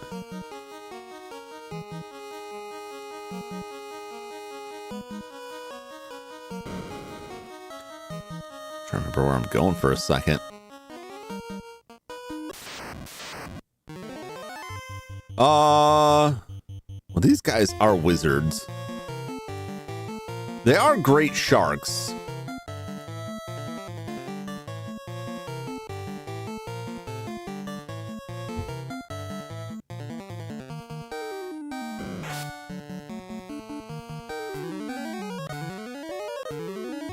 Just do some healing here. We'll see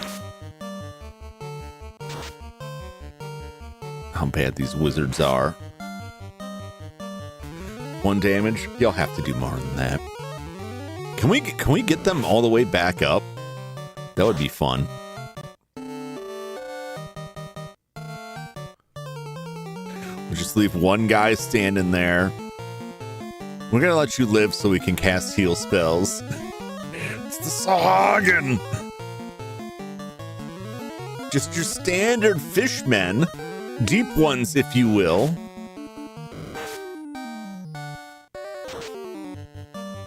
I bet it was a real pain to truck all these guys in here. Is this section just like flooded? And it seems weird that the section that's flooded is not the lowest section. Or is there just like a bunch of water like pooled around?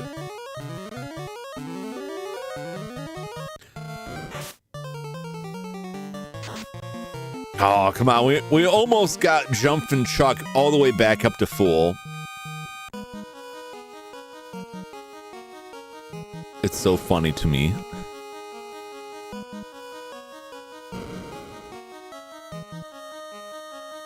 I was a bit concerned after the dragon fight that, like, I don't know, maybe these guys are kicking our butts. Although those dragons are like the highest source of XP, the risk is so much greater than fighting the eye, which is why I didn't hang around in here again.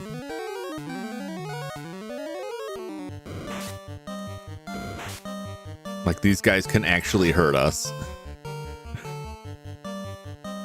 Fight. We'll just stretch this out for one more turn.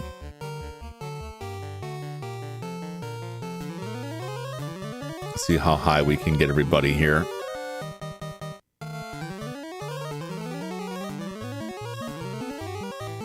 What's funny is, like, we got the fighters back up.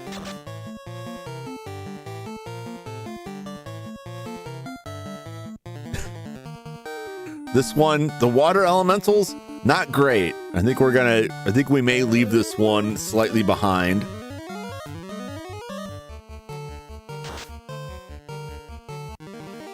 Like, the fighters got back up and then the spellcasters just got knocked back down a little bit.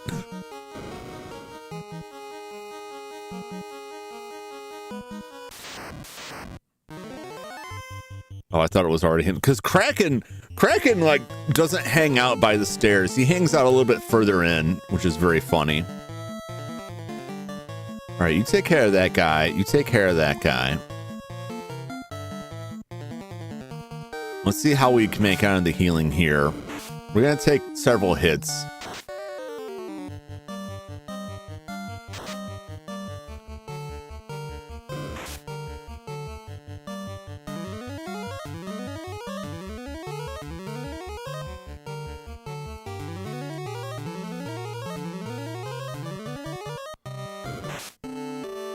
Oh, it's going to be close. It's going to be close on this one. Whether or not we end up ahead or behind. I think we'll end up ahead on the heals. I think we'll end this close to max. Now, those Sahagins say they're wizards, but, like, I haven't seen them do nothing. That they keep trying to hit Jump and they just can't hit him, which is very funny. You know, it is for, you know, Final Fantasy-esque RPG. No, I wish I did. That's you know, aside from not knowing how to draw or program or anything, the biggest problems I have when I'm like, I would like to make a game. I like to make an RPG like this. I have no story ideas. It's over. Look at this. Oh, for a brief second. Oh, can we leave this fight with max HP? I doubt it will happen. But my RPG, the last RPG idea, besides kind of the joke one of like, which I would do, of like the food advertising mascots be called Fighting Fantasy. That was, Joshua, I don't know if you're making that deliberate joke, because that was like the original name just because they wanted like an FF name. But Fighting Fantasy was a series of RPG books. That's what we call it. Yeah, that was their first name. But Fighting Fantasy, which is funny because there's no way they didn't know what Fighting Fantasy was. If they were basing the rules off D&D, Fighting Fantasy was a D&D book that absolutely existed in Japan. And actually, it was in print in Japan. So I find it hard to believe that they didn't know about it at all. I think they just didn't care. Here's Kraken. What's Kraken?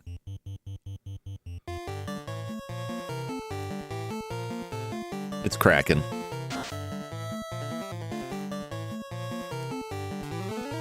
Can Chuck finish it off? Now, these guys have slightly higher defense, so they take less hits. If Chuck can finish him off before he even touches us. Oh, baby. Look at it. Max health. Get wrecked, Kraken. It's takoyaki time, baby. Get the batter. All right, let's go get that sword. Do I need it? No. Do I want it? Yes. Hey guys, it's vampires.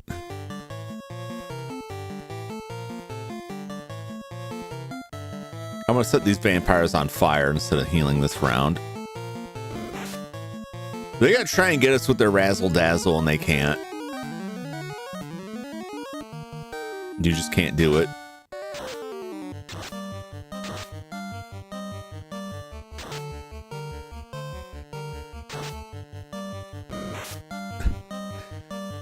Stop drinking Chuck. I know he's the least armor and has got all of that skin exposed, but like,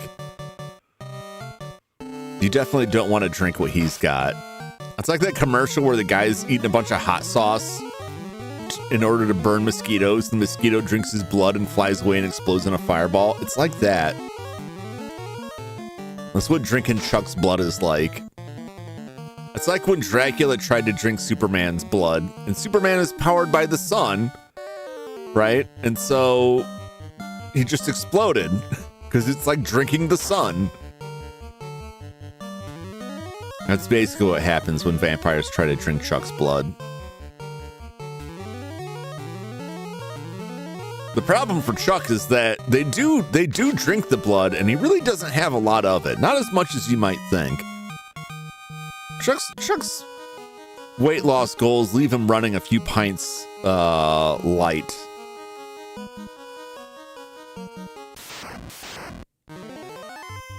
Nah, I'm not doing that.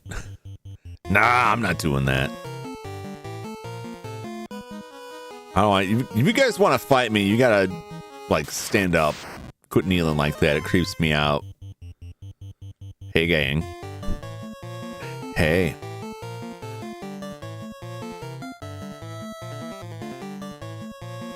There's some fire out. It may work. It didn't work last time. It might work better this time. They're dazzling us. Their dance moves are unstoppable.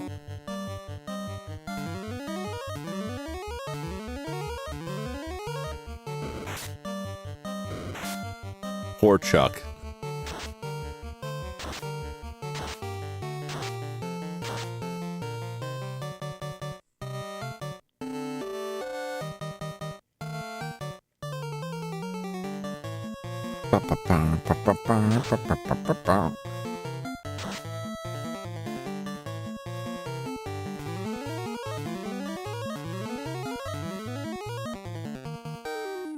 Slowly bringing it back up. Oh. Stop grabbing the healer. I swear. How can vampires even drink the holy person? Like, Is Zane not actually that spiritual of an individual? Is Zane's faith so weak that vampires could just get up on him and be like...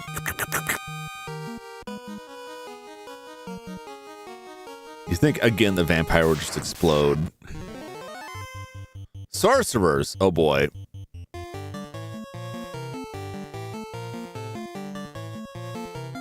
These guys can... I don't know if that will work out. Oh, he ran away. Oh, of course. Oh, they all ran away. They're the ones who killed Zane that one time and trapped us down here. Asmoon. All right.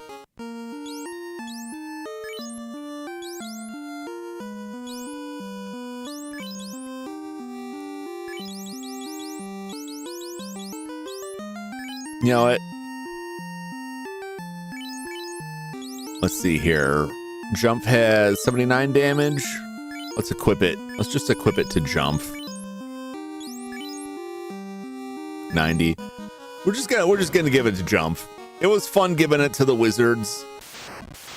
We're just gonna give it to Jump. We're just gonna let him get all of the power of that blade. Oh, these guys definitely hit like a dump truck. Maybe I don't want to hang out with them for too long.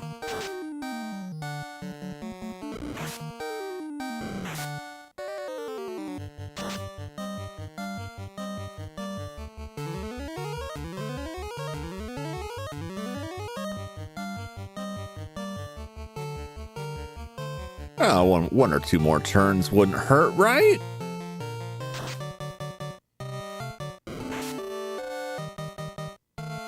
Look, he couldn't even hurt Chuck.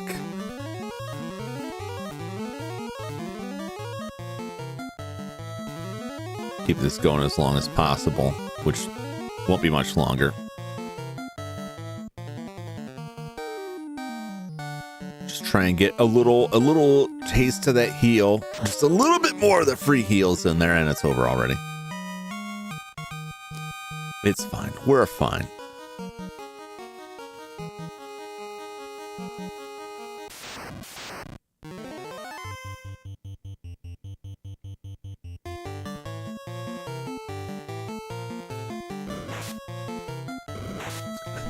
Stop trying to kill Zane!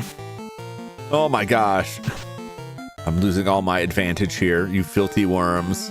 What'd Zane ever do to you besides keep the rest of us alive?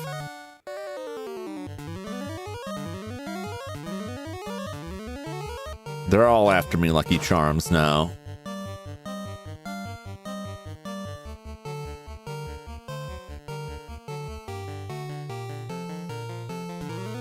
We gotta get Zane back up in the 600s here.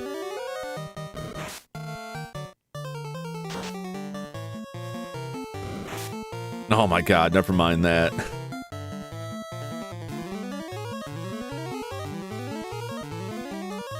There we go.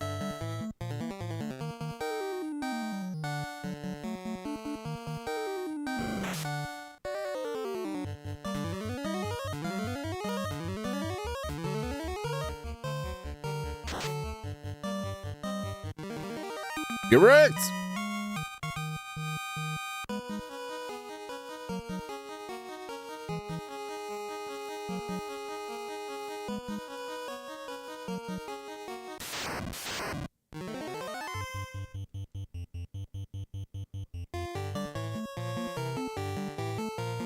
Alright. They're all focusing so much on Zane. Stop it! Stop attacking Zane!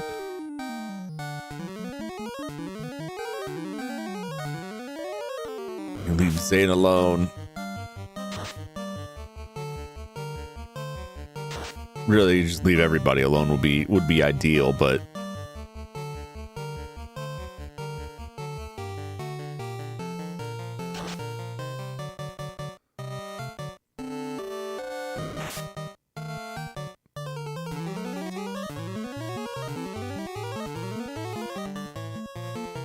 almost. Almost back up to full, Zane. It's gonna be close. I don't think we'll make it through this one with everyone at full, but it would be fun. No, it's over. They're close. They're close.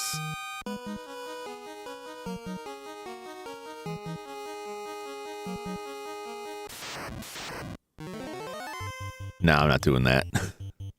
Nah, you guys, get off your knees if you want to fight me. You gotta take this fight seriously. I don't appreciate, like... They just don't ever seem to take this fight seriously. Oh, Tiamat! I forgot Tiamat was all the way out here. Alright. How tough is Tiamat? Tiamat is the toughest of the 4 fiends. Straight out the gate, tries with the instant death. And it's over. Goodbye, Tiamat.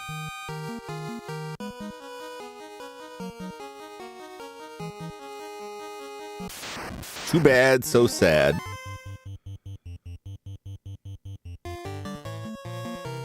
I don't know, I'm more worried about wizard vampires here, to be honest.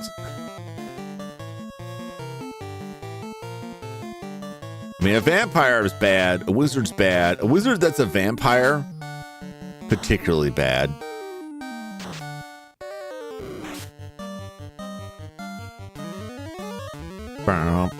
GG, thank you. Now we are on to the final battle. If we can make it there without getting jumped by every damn wizard and vampire in this joint.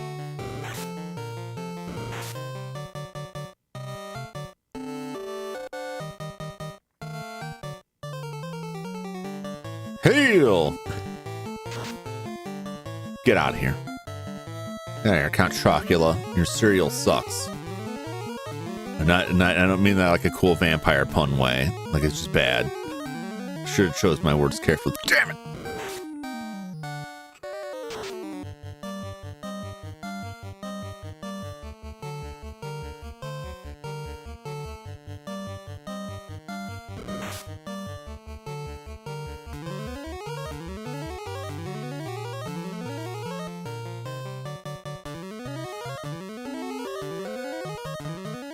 Oh, 2 points away from max. Orko just couldn't quite cross over there. It's fine. You know, also, this is such a small petty thing.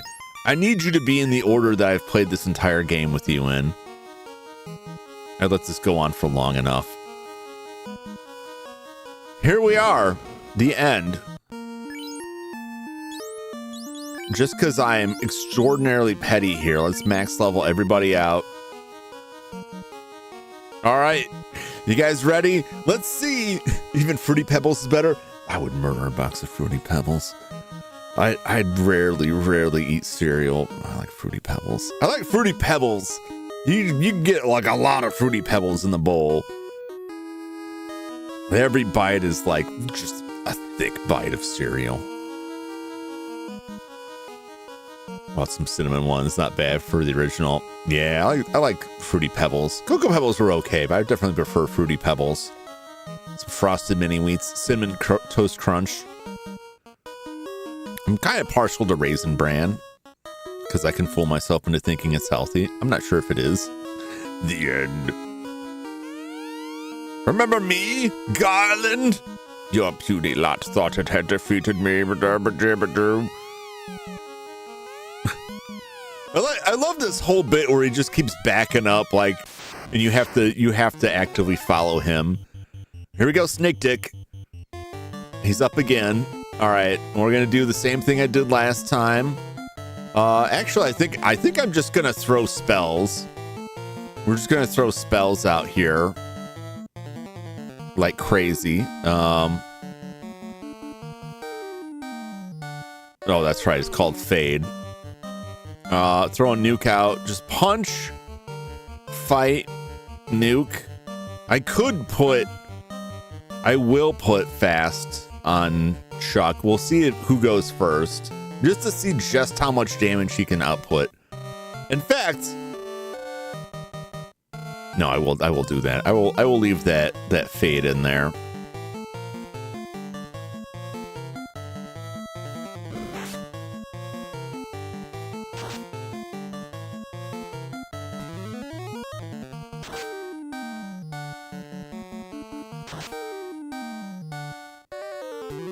All right, he lives more than one turn. If I nuked him, he might have died.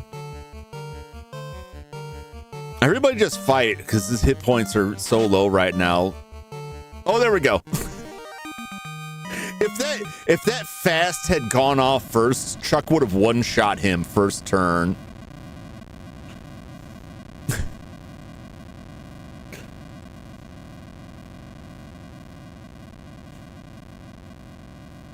We might have won first turn if I had rolled Nuke. I don't think Nuke would have done enough damage, but I wanted to see Chuck get, go over his maximum hit points.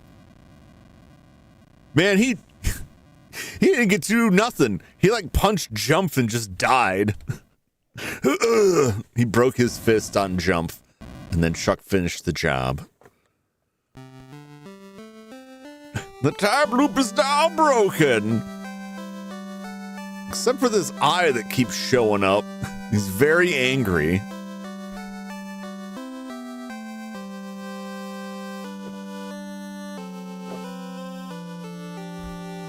I even feel like that eye is going to come out of that cave. That eye spent like... We'll spend the next 2,000 years. It's going to go back 2,000 years into the past and pump iron and come back. Maybe that's all the different versions of the eye that we fought, like the Phantom.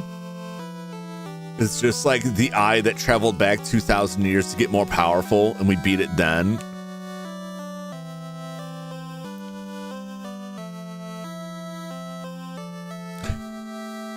Maybe the eye is just one of the eyes out of his snake codpiece we knocked out when we punched him so hard in the junk that he exploded. It could be. Bet you can beat it with one party member now. Oh yeah, if we just had Chuck in the party, we could take him out. We could take him out in like 2-3 turns.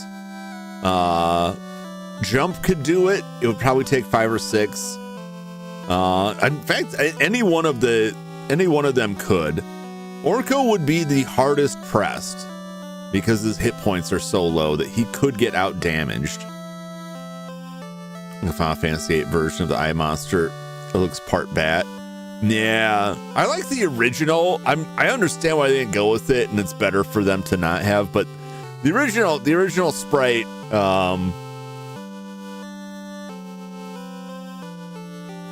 that was the Beholder. Oh, it is still here. The original Beholder like sprite in the Japanese version is so clearly like a D&D Beholder.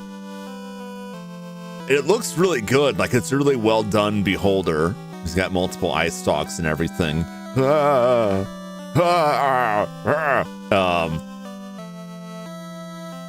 I understand why they changed that. Your Black Mage can do it. Possibly. The healing items heal so little. They heal like 20 points.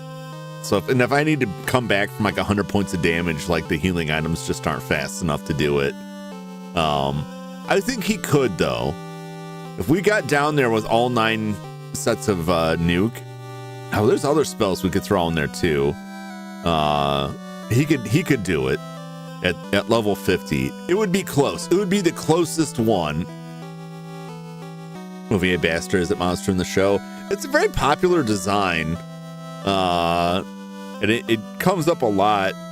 What's funny is like, so Wizards of the Coast, it was either in the TSR days or the Wizards of the Coast days.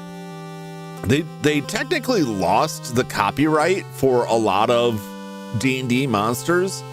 But I think for the Beholder, I think they may have claimed a trademark on that.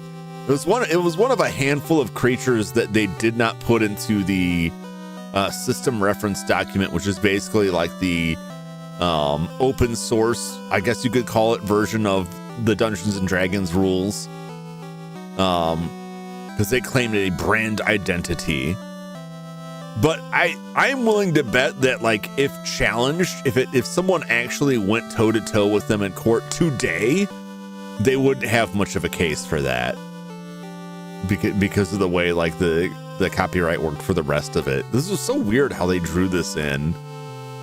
It's kind of strange and disorderly. However, that doesn't do anything for, like, the 80s and 90s. Like, TSR absolutely would have had it. And TSR of the 80s and 90s absolutely would have been crazy Sue happy.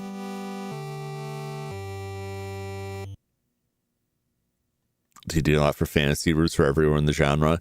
Yeah, but well, it's funny is because it's funny, like D&D like codified a set of rules, but so much of and that's carried forward to a lot.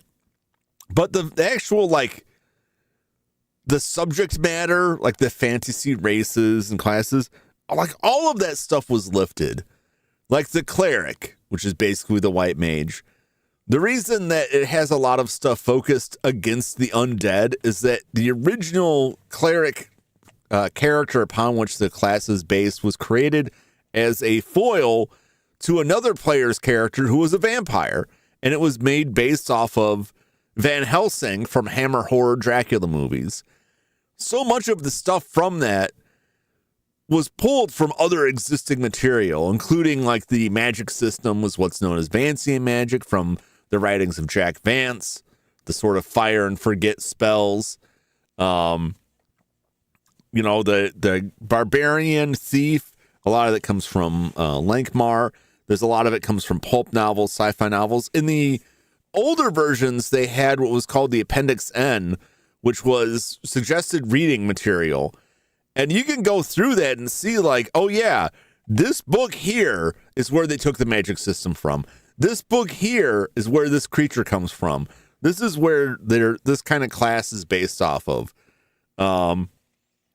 So it's very funny. Like, for the halfling was originally a hobbit, and they had to change the name because the Tolkien estate was coming after them.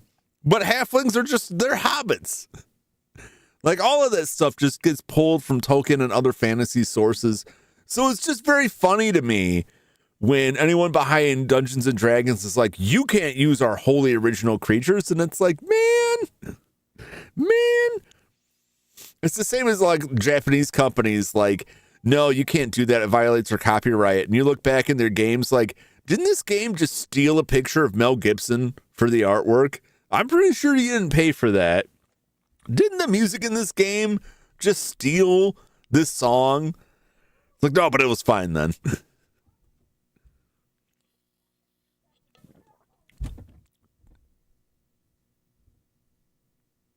Disney with the fairy tales. Yeah.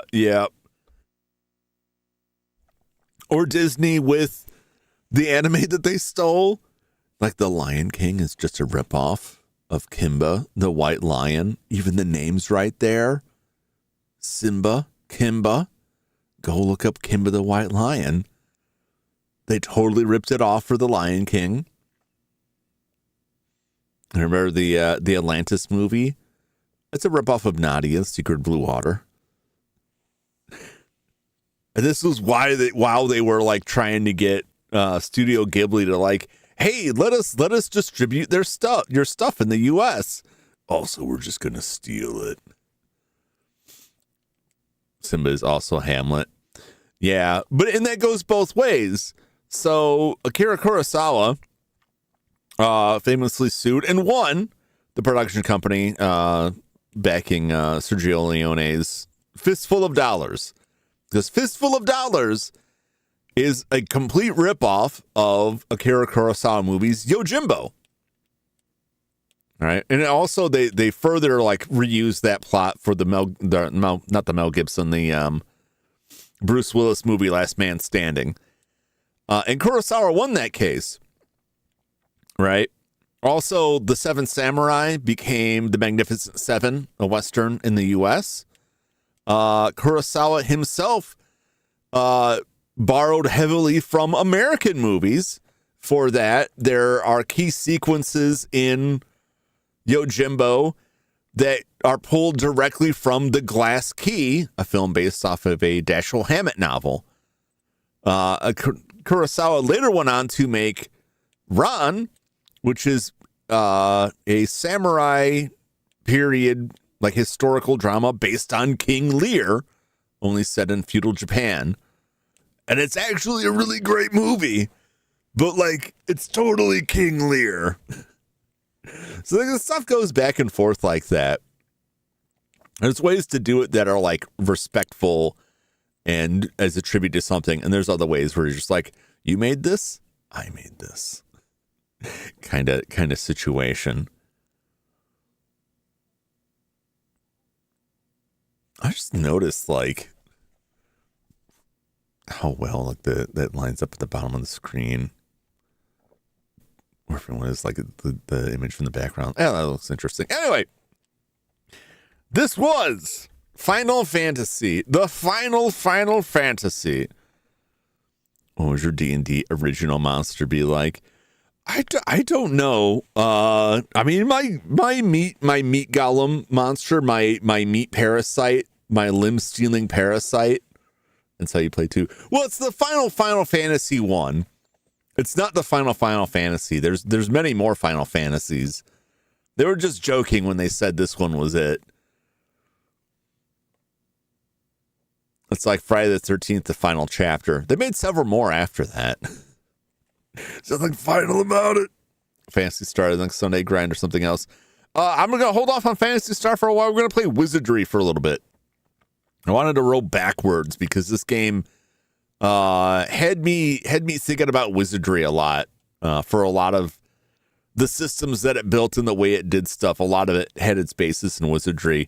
And I've talked about it a lot because it Wizardry, along with other games, really is like the origin of RPGs as a video game in Japan. So I would really, really like to check it out. And the version I picked was the Super Famicom release, which is itself an interesting product of a time. It is the Super Famicom version, which is a really nicely put together game. It's more graphically there than the Apple II version. And that's not really that off-putting to me, but this version has the story behind it is neat. How it was released and how you could try to get it today, and like there's a lot there. So I'm going to talk a lot about that. Not next Sunday, Sunday after next, or not this upcoming Sunday. It'll be the first Sunday in March, right? Let me look at the calendar. Because next Sunday will be the end, I believe. Play some more games, not all of them. Yeah, I haven't made through like all of the. I've dabbled with Wizardry. Taking a break? No, it'll just be something else. I'm taking a break on the Sunday grind to get stuff set up for the next thing, and I need some space for other stuff. So it'll either be it'll be some games on Sunday. It may be Battletoads on Sunday. It'll be either Friday or Saturday with playing Battletoads, like for real. That'll be an earlier start to try and get through.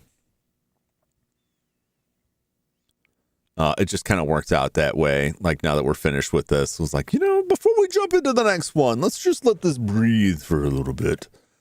More demos. We might do that Wednesday. Wednesday will probably be because we had the collab, but Nochi had to reschedule it, so we'll do some other stuff on Wednesday. Try out some Battletoads stuff and check out some other games. Or just chat on stuff. Maybe I'll work on some Blunder stuff. We'll see. But yeah, I will come back to Phantasy Star. I wanted to try and get everything running on the Sega Master System because it's a Master System game.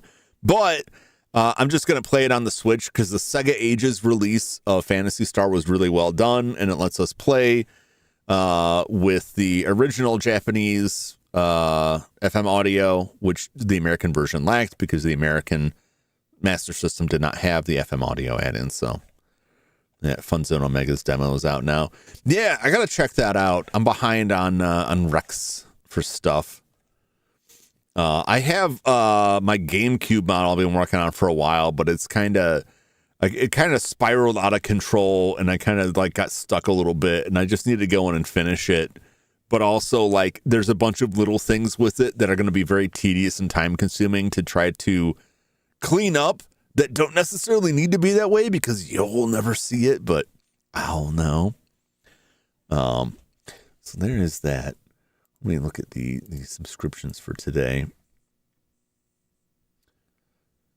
It's later than usual, and I need to eat after this, so I'm going to forego the Snow Bros tonight. I know I've been cheating you all out of Snow Bros, the post-game stuff, for a bit, but I've had some stuff run past schedule. Are we there yet? Are they still going? They are still going. They're still cruising through the RV. I'm going to toss the link out to Inochi. He was talking about it was a long stream. Yeah, it's like an hour and a half over what we usually did, mostly due to my miscalculation. I knew it was going to take a long time, but still, like, 5.5 hours is better than the original calculation that I made in Temple of Chaos, which was like 8 hours to level. So I think we still did all right. It was very fun getting to max level in Final Fantasy and then going back and like really like they weren't too much trouble the first time through, but we really wailed on those fiends and Chaos. We crushed them. It was very fun just to see that. So I appreciate you all hanging out and toughing it out through the 4 hours of fighting the same enemy over and over again, chatting. I enjoyed it. It's the tradition. It's the tradition. It won't last forever. Eventually we will reach a game where reaching max level is just too damn much. And we'll have to forego that. There will always be exceptions, but not today. Today we could reach it, and I did. 19 levels in one day. Very exciting. This is a link to Inochikawa. You may have seen him mention earlier, his Valentine's Day blues. I thought it sounded interesting. It could be interesting. We all can go check that out. I will be back tomorrow with a schedule. And more importantly, Overblood 2 will continue. Too bad I didn't know you last year around Halloween. Well, the VODs are all still there. So you're free to watch. But we will be doing, it's early, way too early for me to start thinking about Halloween now. I'm gonna start salivating over the Halloween games. But I gotta get moving on some stuff. I've been getting a slow start to this year, but we're gonna power through it. We finished the Sunday grind of this year so far. And we're gonna move on to the next one and move on to some more fun stuff. With some of your lives my watch later. Yeah, check them out. I had a lot of fun with the games we played this past Halloween. I still did not finish Nightmare on Elm Street. That game continues to elude me. So if I had put like another 2 or 3 hours into the stream, I could have done it, but I just was out of steam at that point. War is always fun. I always like the oddball little games too. Stay Out of the House was like a real surprise. And also Spider House 2. Oh, that game was so good. It was so satisfying, kind of like clinching the end boss. It's very solid. Was there for that stream. Oh yeah, nice. Scratches, 2 years ago. I never did go back and play the additional game. There's not much to be gained on it. Nightmare on Elm Street. Oh yeah. It was fun. It's just it has some really tricky bits and some kind of unfair bits that just frustrated me to no end. I got very far, and it was just like, nope. Nope, too much damage. That was it. I just couldn't recover. I'll keep coming back to it until I finish it eventually. But yeah, that'll do it for me for tonight. Thank you so much for watching. As always, click that link that is up there. I'm going to paste it again just because it's rolled back. And click that link if you want to check out Inochi. Pop in and say hello. Give him a like, give him a subscribe. Do appreciate it. If you like what you see here, make sure you hit the subscribe button so you can continue to be notified of Jum Jumington content. Thank you, as always, for hanging out with me. Thanks for watching. Hope you enjoyed Final Fantasy as much as I did, and I hope you'll stop back again for the next one. Until that time, so long, everybody. Bye-bye.